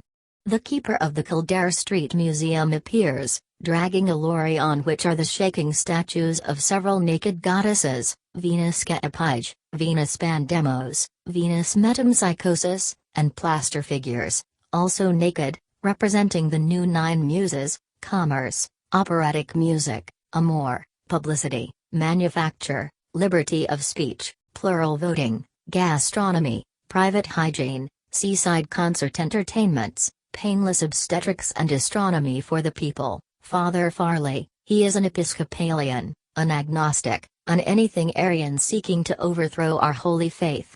Mrs. Reardon tears up her will, I'm disappointed in you. You bad man. Mother Grogan removes her boot to throw it at Bloom, you beast. You abominable person. Nosy Flynn, give us a tune, Bloom. One of the old sweet songs. Bloom, with rollicking humor, I vowed that I never would leave her, she turned out a cruel deceiver. With my ta'er alum ta'er alum ta'er alum ta'er alum. Hoppy Holohan, good old Bloom. There's nobody like him after all. Paddy Leonard, stage Irishman. Bloom, what railway opera is like a tramline in Gibraltar? The Rose of Castile. Laughter, Lenehan, plagiarist. Down with Bloom. The Veiled Sibyl, enthusiastically, I'm a Bloomite and I glory in it. I believe in him in spite of all. I'd give my life for him, the funniest man on earth. Bloom winks at the bystanders, I bet she's a bonny lassie. Theodore Purifoy, in fishing cap and oilskin jacket, he employs a mechanical device to frustrate the sacred ends of nature. The Veiled Sibyl stabs herself, my hero god. She dies. Many most attractive and enthusiastic women also commit suicide by stabbing, drowning, drinking prussic acid, aconite, arsenic, opening their veins, refusing food, casting themselves under steamrollers, from the top of Nelson's Pillar, into the great vat of Guinness's brewery, asphyxiating themselves by placing their heads in gas ovens, hanging themselves in stylish garters, leaping from windows of different stories. Alexander J. Dowie, violently, fellow Christians and anti-Bloomites, the man called Bloom is from the roots of hell, a disgrace to Christian men. A fiendish libertine from his earliest years, this stinking goat of Mendez gave precocious signs of infantile debauchery, recalling the cities of the plain, with a dissolute grandam. This vile hypocrite, bronzed with infamy, is the white bull mentioned in the Apocalypse. A worshipper of the Scarlet Woman, intrigue is the very breath of his nostrils. The stake faggots and the cauldron of boiling oil are for him. Caliban. The mob, lynch him. Roast him. He's as bad as Parnell was. Mr. Fox. Mother Grogan throws her boot at Bloom. Several shopkeepers from Upper and Lower Dorset Street throw objects of little or no commercial value, ham bones, condensed milk tins, unsaleable cabbage, stale bread, sheep's tails, odd pieces of fat. Bloom, excitedly, this is midsummer madness, some ghastly joke again. By heaven, I am guiltless as the unsunned snow. It was my brother Henry. He is my double. He lives in number 2 Dolphin's Barn. Slander, the viper, has wrongfully accused me. Fellow countrymen, still in Banbaracoist Gankapal. I call on my old friend, Dr. Malachi Mulligan, sex specialist, to give medical testimony on my behalf. Dr. Mulligan, in motor jerkin, green motor goggles on his brow, Dr. Bloom is bisexually abnormal. He has recently escaped from Dr. Eustace's private asylum for demented gentlemen. Born out of wedlock, hereditary epilepsy is present, the consequence of unbridled lust. Traces of elephantiasis have been discovered among his ascendants. There are marked symptoms of chronic exhibitionism. Ambidexterity is also latent. He is prematurely bald from self-abuse, perversely idealistic in consequence, a reformed rake, and has metal teeth. In consequence of a family complex, he has temporarily lost his memory, and I believe him to be more sinned against than sinning. I have made a pervaginal examination and, after application of the acid test to 5,427 anal, axillary, pectoral and pubic hairs, I declare him to be Virgo intacta. Bloom holds his high-grade hat over his genital organs. Dr. Madden, hypsospatia is also marked. In the interest of coming generations, I suggest that the parts affected should be preserved in spirits of wine in the National Teratological Museum. Dr. Crothers, I have examined the patient's urine. It is albuminoid. Salivation is insufficient, the pitta reflex intermittent. Dr. Punch Costello, the fetor duodeacus is most perceptible. Dr. Dixon, reads a bill of health, Professor Bloom is a finished example of the new womanly man. His moral nature is simple and lovable. Many have found him a dear man, a dear person. He is a rather quaint fellow on the whole, coy though not feeble-minded in the medical sense. He has written a really beautiful letter, a poem in itself, to the court missionary of the Reformed Priests Protection Society, which clears up everything. He is practically a total abstainer, and I can affirm that he sleeps on a straw litter and eats the most Spartan food, cold-dried grocer's peas. He wears a hair shirt of pure Irish manufacture winter and summer and scourges himself every Saturday.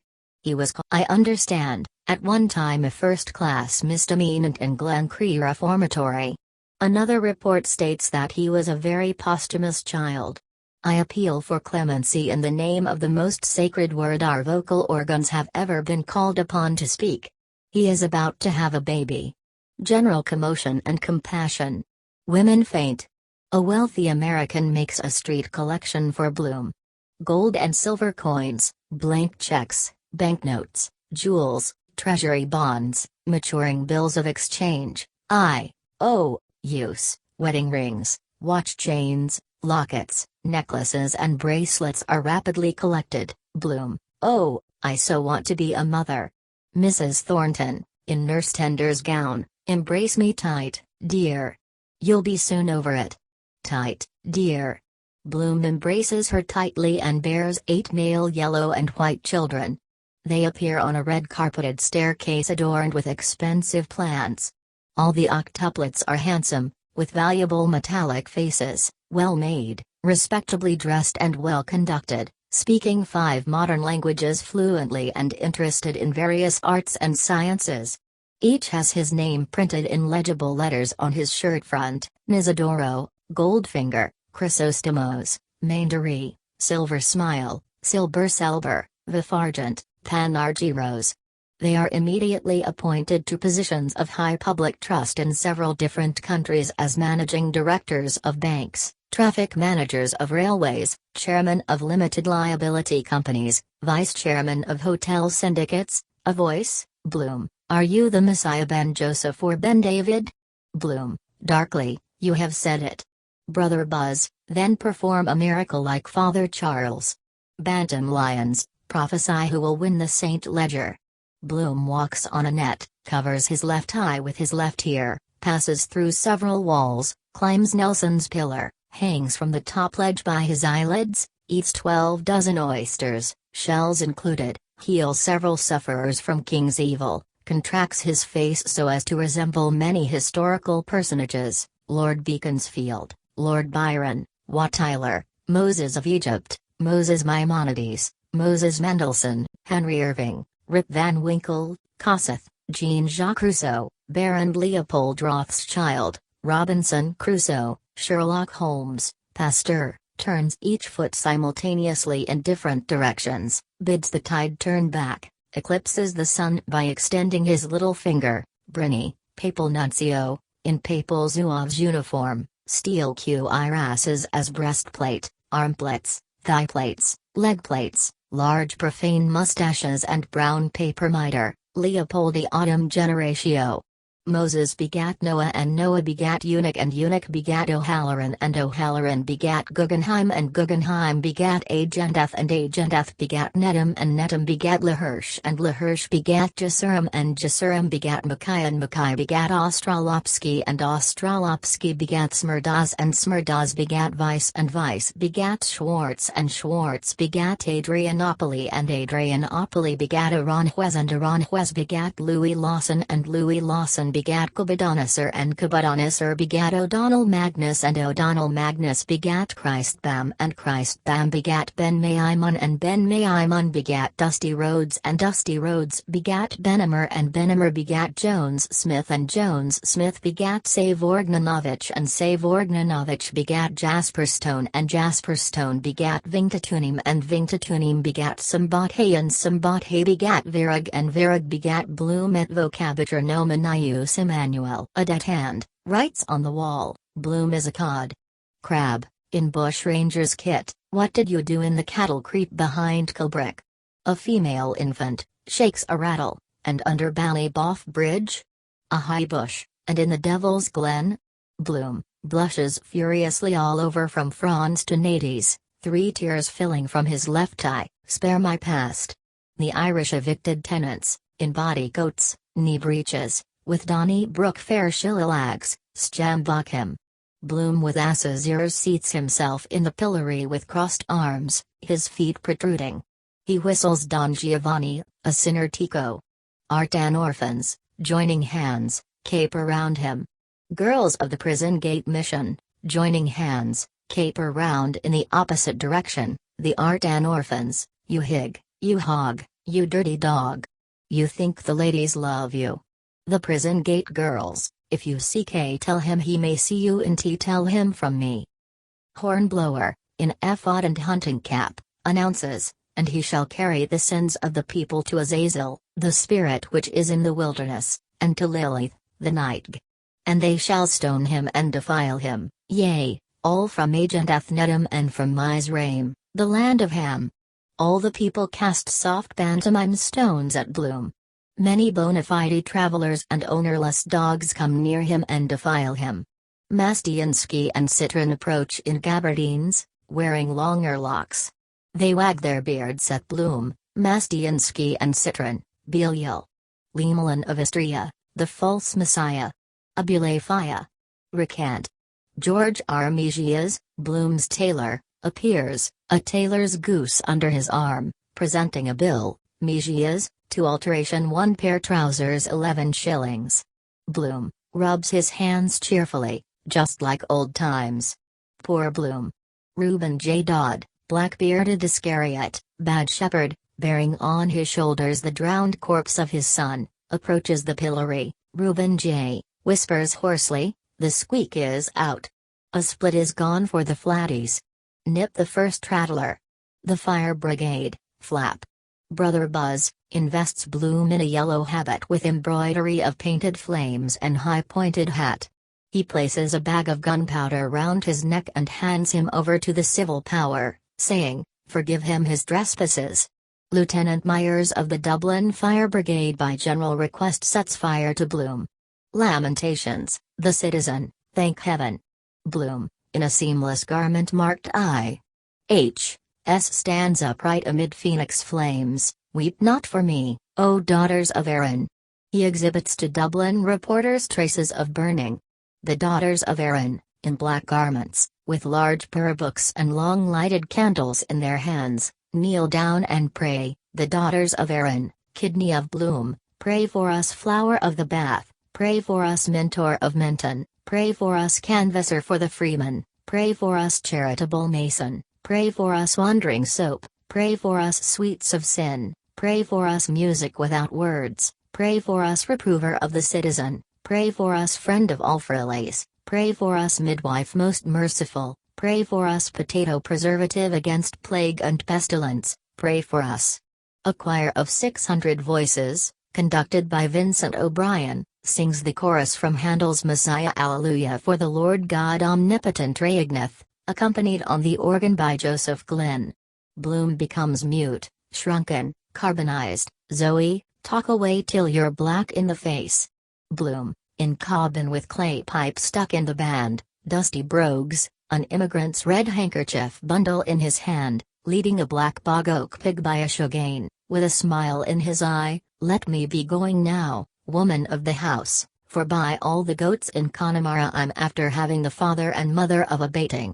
With a tear in his eye, all insanity.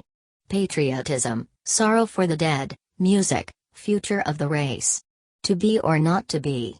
Life's dream is o'er. End it peacefully. They can live on. He gazes far away mournfully, I am ruined. A few pastilles of aconite. The blinds drawn. A letter. Then lie back to rest. He breathes softly, no more. I have lived. Farewell. Zoe, stiffly, her finger in her neck fillet, honest? Till the next time. She sneers, suppose you got up the wrong side of the bed or came too quick with your best girl. Oh, I can read your thoughts. Bloom, bitterly, man and woman, love, what is it? A cork and bottle. I'm sick of it. Let everything rip. Zoe, in sudden sulks, I hate a rotter that's insincere. Give a bleeding whore a chance. Bloom, repentantly, I am very disagreeable. You are a necessary evil. Where are you from? London? Zoe, glibly, Hogs Norton where the pigs plays the organs. I'm Yorkshire born. She holds his hand which is feeling for her nipple. I say, Tommy Tiddlemouse. Stop that and begin worse. Have you cash for a short time? 10 shillings? Bloom, smiles, nods slowly, more, hurry, more. Zoe, and more's mother? She pats him offhandedly with velvet paws. Are you coming into the music room to see our new pianola? Come and I'll peel off. Bloom, feeling his occiput dubiously with the unparalleled embarrassment of a harassed peddler gauging the symmetry of her peeled pears. Somebody would be dreadfully jealous if she knew. The green-eyed monster. Earnestly, you know how difficult it is. I needn't tell you. Zoe, flattered, what the eye can't see the heart can't grieve for. She pats him, come. Bloom, laughing which? The hand that rocks the cradle. Zoe, babby. Bloom, in Babylonian and police, big-headed, with a caul of dark hair, fixes big eyes on her fluid slip and counts its bronze buckles with a chubby finger, his moist tongue lolling and lisping, one tootly, platla wot alone. The buckles, love me. Love me not. Love me. Zoe, silent means consent. With little parted talon she captures his hand, her forefinger giving to his palm the past touch of secret monitor, luring him to doom, hot hands cold gizzard. He hesitates amid sense, music, temptations. She leads him towards the steps, drawing him by the odor of her armpits, the vice of her painted eyes, the rustle of her slip in whose sinuous folds lurks the lion reek of all the male brutes that have possessed her, the male brutes, exhaling sulfur of rut and dung and ramping in their loose box, faintly roaring, their drugged heads swaying to and fro. Good. Zoe and Bloom reach the doorway where two sister whores are seated. They examine him curiously from under their penciled brows and smile to his hasty bow. He trips awkwardly, Zoe, her lucky hand instantly saving him, hoopsa. Don't fall upstairs. Bloom, the just man falls 7 times. He stands aside at the threshold, after you is good manners. Zoe, ladies first, gentlemen after. She crosses the threshold. He hesitates. She turns and, holding out her hands, draws him over. He hops. On the antlered rack of the hall hang a man's hat and waterproof. Bloom uncovers himself but, seeing them, frowns, then smiles, preoccupied. A door on the return landing is flung open. A man in purple shirt and grey trousers, brown-socked, passes with an ape's gait, his bald head and goatee beard upheld, hugging a full water jug, his two-tailed black braces dangling at heels. Averting his face quickly, Bloom bends to examine on the haltable the spaniel eyes of a running fox, then, his lifted head sniffing, follows Zoe into the music room. A shade of mauve tissue paper dims the light of the chandelier. Round and round a moth flies, colliding, escaping.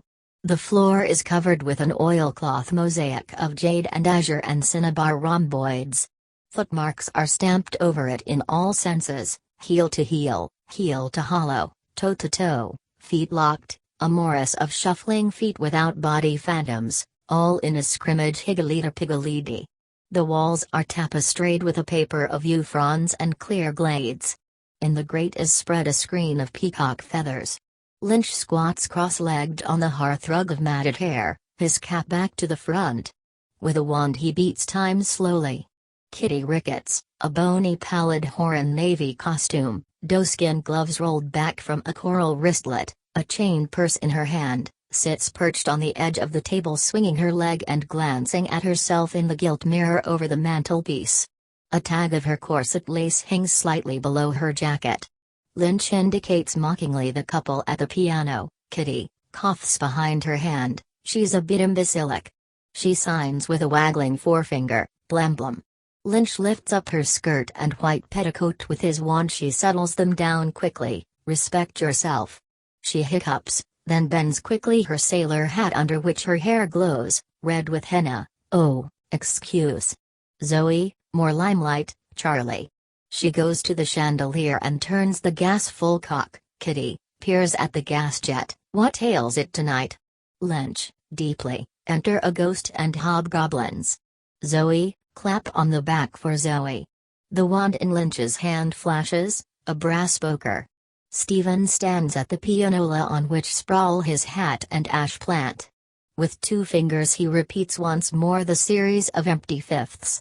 Florrie Talbot, a blonde feeble goose-fat whore in a tattered Amalian gown of mildewed strawberry, lolls spreadgle in the sofa corner, her limp forearm pendant over the bolster, listening.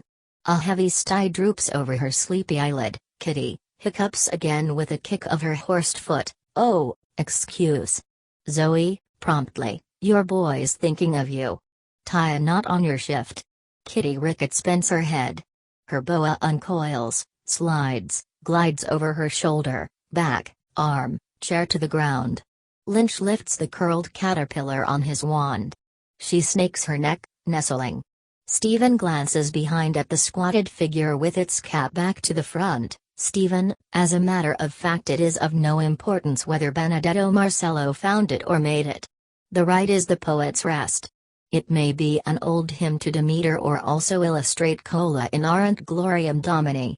It is susceptible of nodes or modes as far apart as Hyperphrygian and Mexolydian and of texts so divergent as priests hyooping round David's that is Circe's or what am I saying Sear's altar and David's tip from the stable to his chief bassoonist about the outrightness of his almightiness. Mace nom de nom, that is another pair of trousers. J'étais la gorme. Faut que je ne sais passer. He stops, points at Lynch's cap, smiles, laughs. Which side is your knowledge bump? The cap, with saturnine spleen, bah. It is because it is. Woman's reason. Jew Greek is Greek Jew. Extremes meet. Death is the highest form of life. Bah. Stephen, you remember fairly accurately all my errors, boasts, mistakes. How long shall I continue to close my eyes to disloyalty? Whetstone. The cap, bah. Stephen, here's another for you.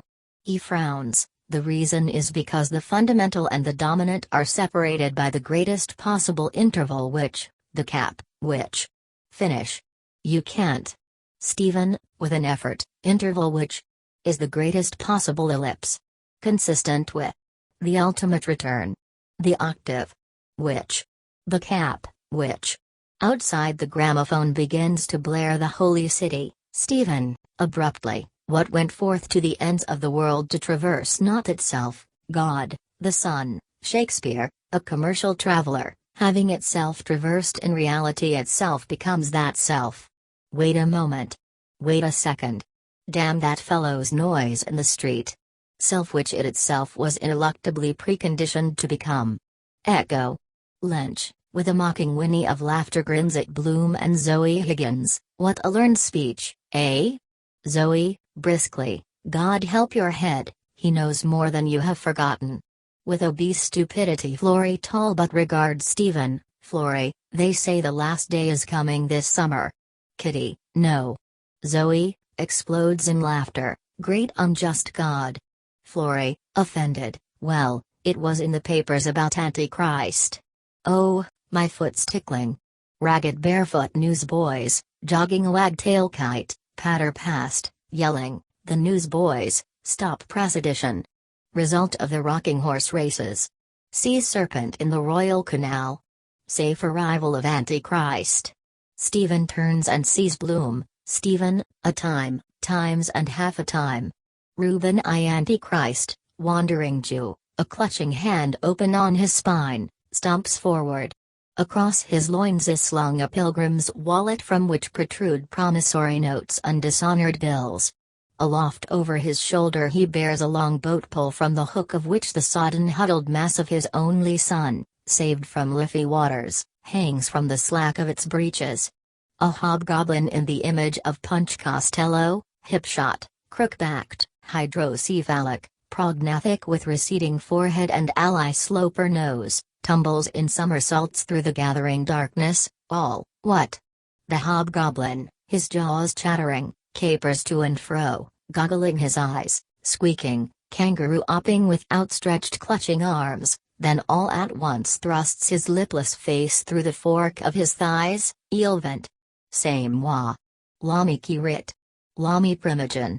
He whirls round and round with dervish howls, sears at dames, fet vojou. He crouches juggling. Tiny roulette planets fly from his hands, les jeux sont faits. The planets rush together, uttering crepitant cracks, rien va plus. The planets, buoyant balloons, sail swollen up and away. He springs off into vacuum, Florey, sinking into torpor, crossing herself secretly, the end of the world. A female tepid effluvium leaks out from her. Nebulous obscurity occupies space.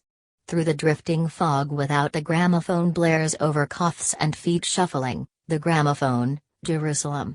Open your gates and sing Hosanna, a rocket rushes up the sky and bursts. A white star fills from it, proclaiming the consummation of all things and second coming of Elijah. Along an infinite invisible tightrope taut from zenith to nadir the end of the world, a two-headed octopus in gillies kilts, busby and tartan filibugs, whirls through the murk, head over heels, in the form of the three legs of man, the end of the world, with a Scotch accent, while dance the keel row, the keel row, the keel row? Over the passing drift and choking breath coufs, Elijah's voice, harsh as a corncrake's, jars on high. Perspiring in a loose lawn surplice with funnel sleeves he is seen, verdure-faced, above a rostrum about which the banner of Old Glory is draped. He thumps the parapet, Elijah, no yapping, if you please, in this booth. Jake Crane, Creole Sioux, Dove Campbell, Abe Kirshner, do your coughing with your mouths shut. Say, I am operating all this trunk line. Boys, do it now. God's time is 12.25. Tell mother you'll be there. Rush her order and you play a slick ace. Join on right here. Book through to Eternity Junction, the non-stop run. Just one word more. Are you a god or a doggone clod? If the second advent came to Coney Island, are we ready? Florey Christ, Stephen Christ, Zoe Christ, Bloom Christ, Kitty Christ, Lynch Christ, it's up to you to sense that cosmic force. Have we cold feet about the cosmos? No. Be on the side of the angels. Be a prism. You have that something within, the higher self,